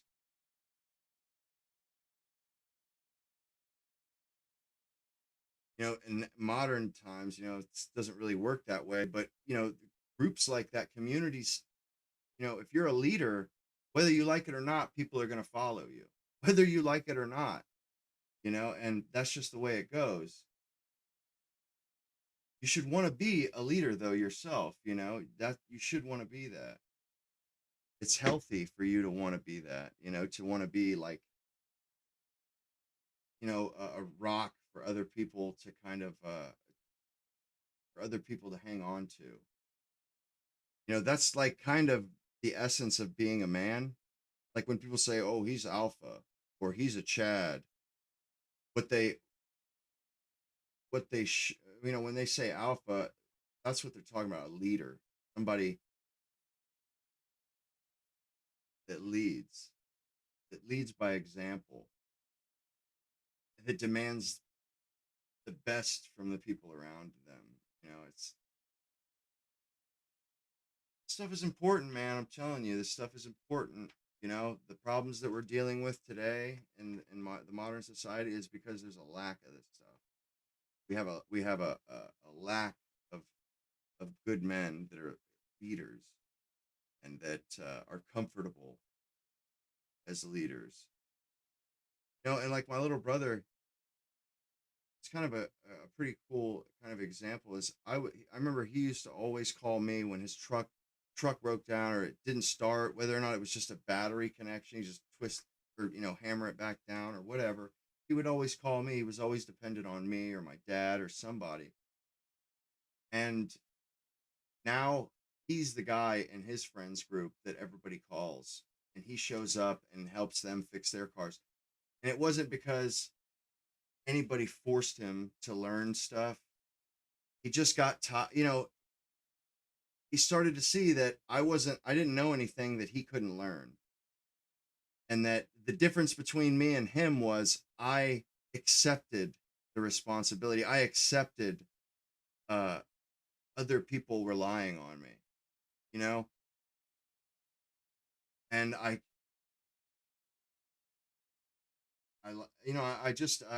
would learn how to fix things, rather than needing help, being a victim or being a dependent, being a little bitch that can't get out of a situation.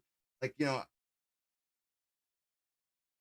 I'm pretty independent, there's not really any situation I can't think my way out of. And most people, they're so helpless. Like if their car breaks down, it could be nothing, and it could take 2 seconds, to fix, because they literally know that little about it. But my little brother, he wasn't like that at all. He wasn't but it wasn't much of a leader. But I mean, he had it in him though, and it was like once he kind of saw that he just needed to put in some effort. If he just put in some effort, he could be that guy for his friends. So he put in the effort. When his truck broke down, he didn't call anybody. He got on his phone and he would figure the motherfucker out. And he did that for like a year, and until he just finally got used to just figuring everything out on his own. And now, he's absolutely an independent guy. And matter of fact, all his friends, he has dozens of friends at his church, they all call him. And anytime somebody needs help that's in the church, like at their home or something, he's the guy they call. You want to be that guy in your community. There's tons of privileges to being that guy. A lot of responsibility too, but it's like there's responsibility with leadership, but there are also a lot of privileges and a lot of perks. It's like the elites and the leaders of America. Yeah, there's a lot of responsibility to it, but there's a lot of perks too. That's what it comes down to. Anyhow, it's getting kind of late, fellas. I wasn't quite as quite as profound of a show as I'd like it to have been. Anyway, though, I hope you guys enjoyed the show. It was a pleasure. I appreciate you guys listening to me blather and whatnot. And hope you guys enjoy your Memorial Day. You know, relax and get some rest and whatnot. Anyway, I'll see you guys on Tuesday.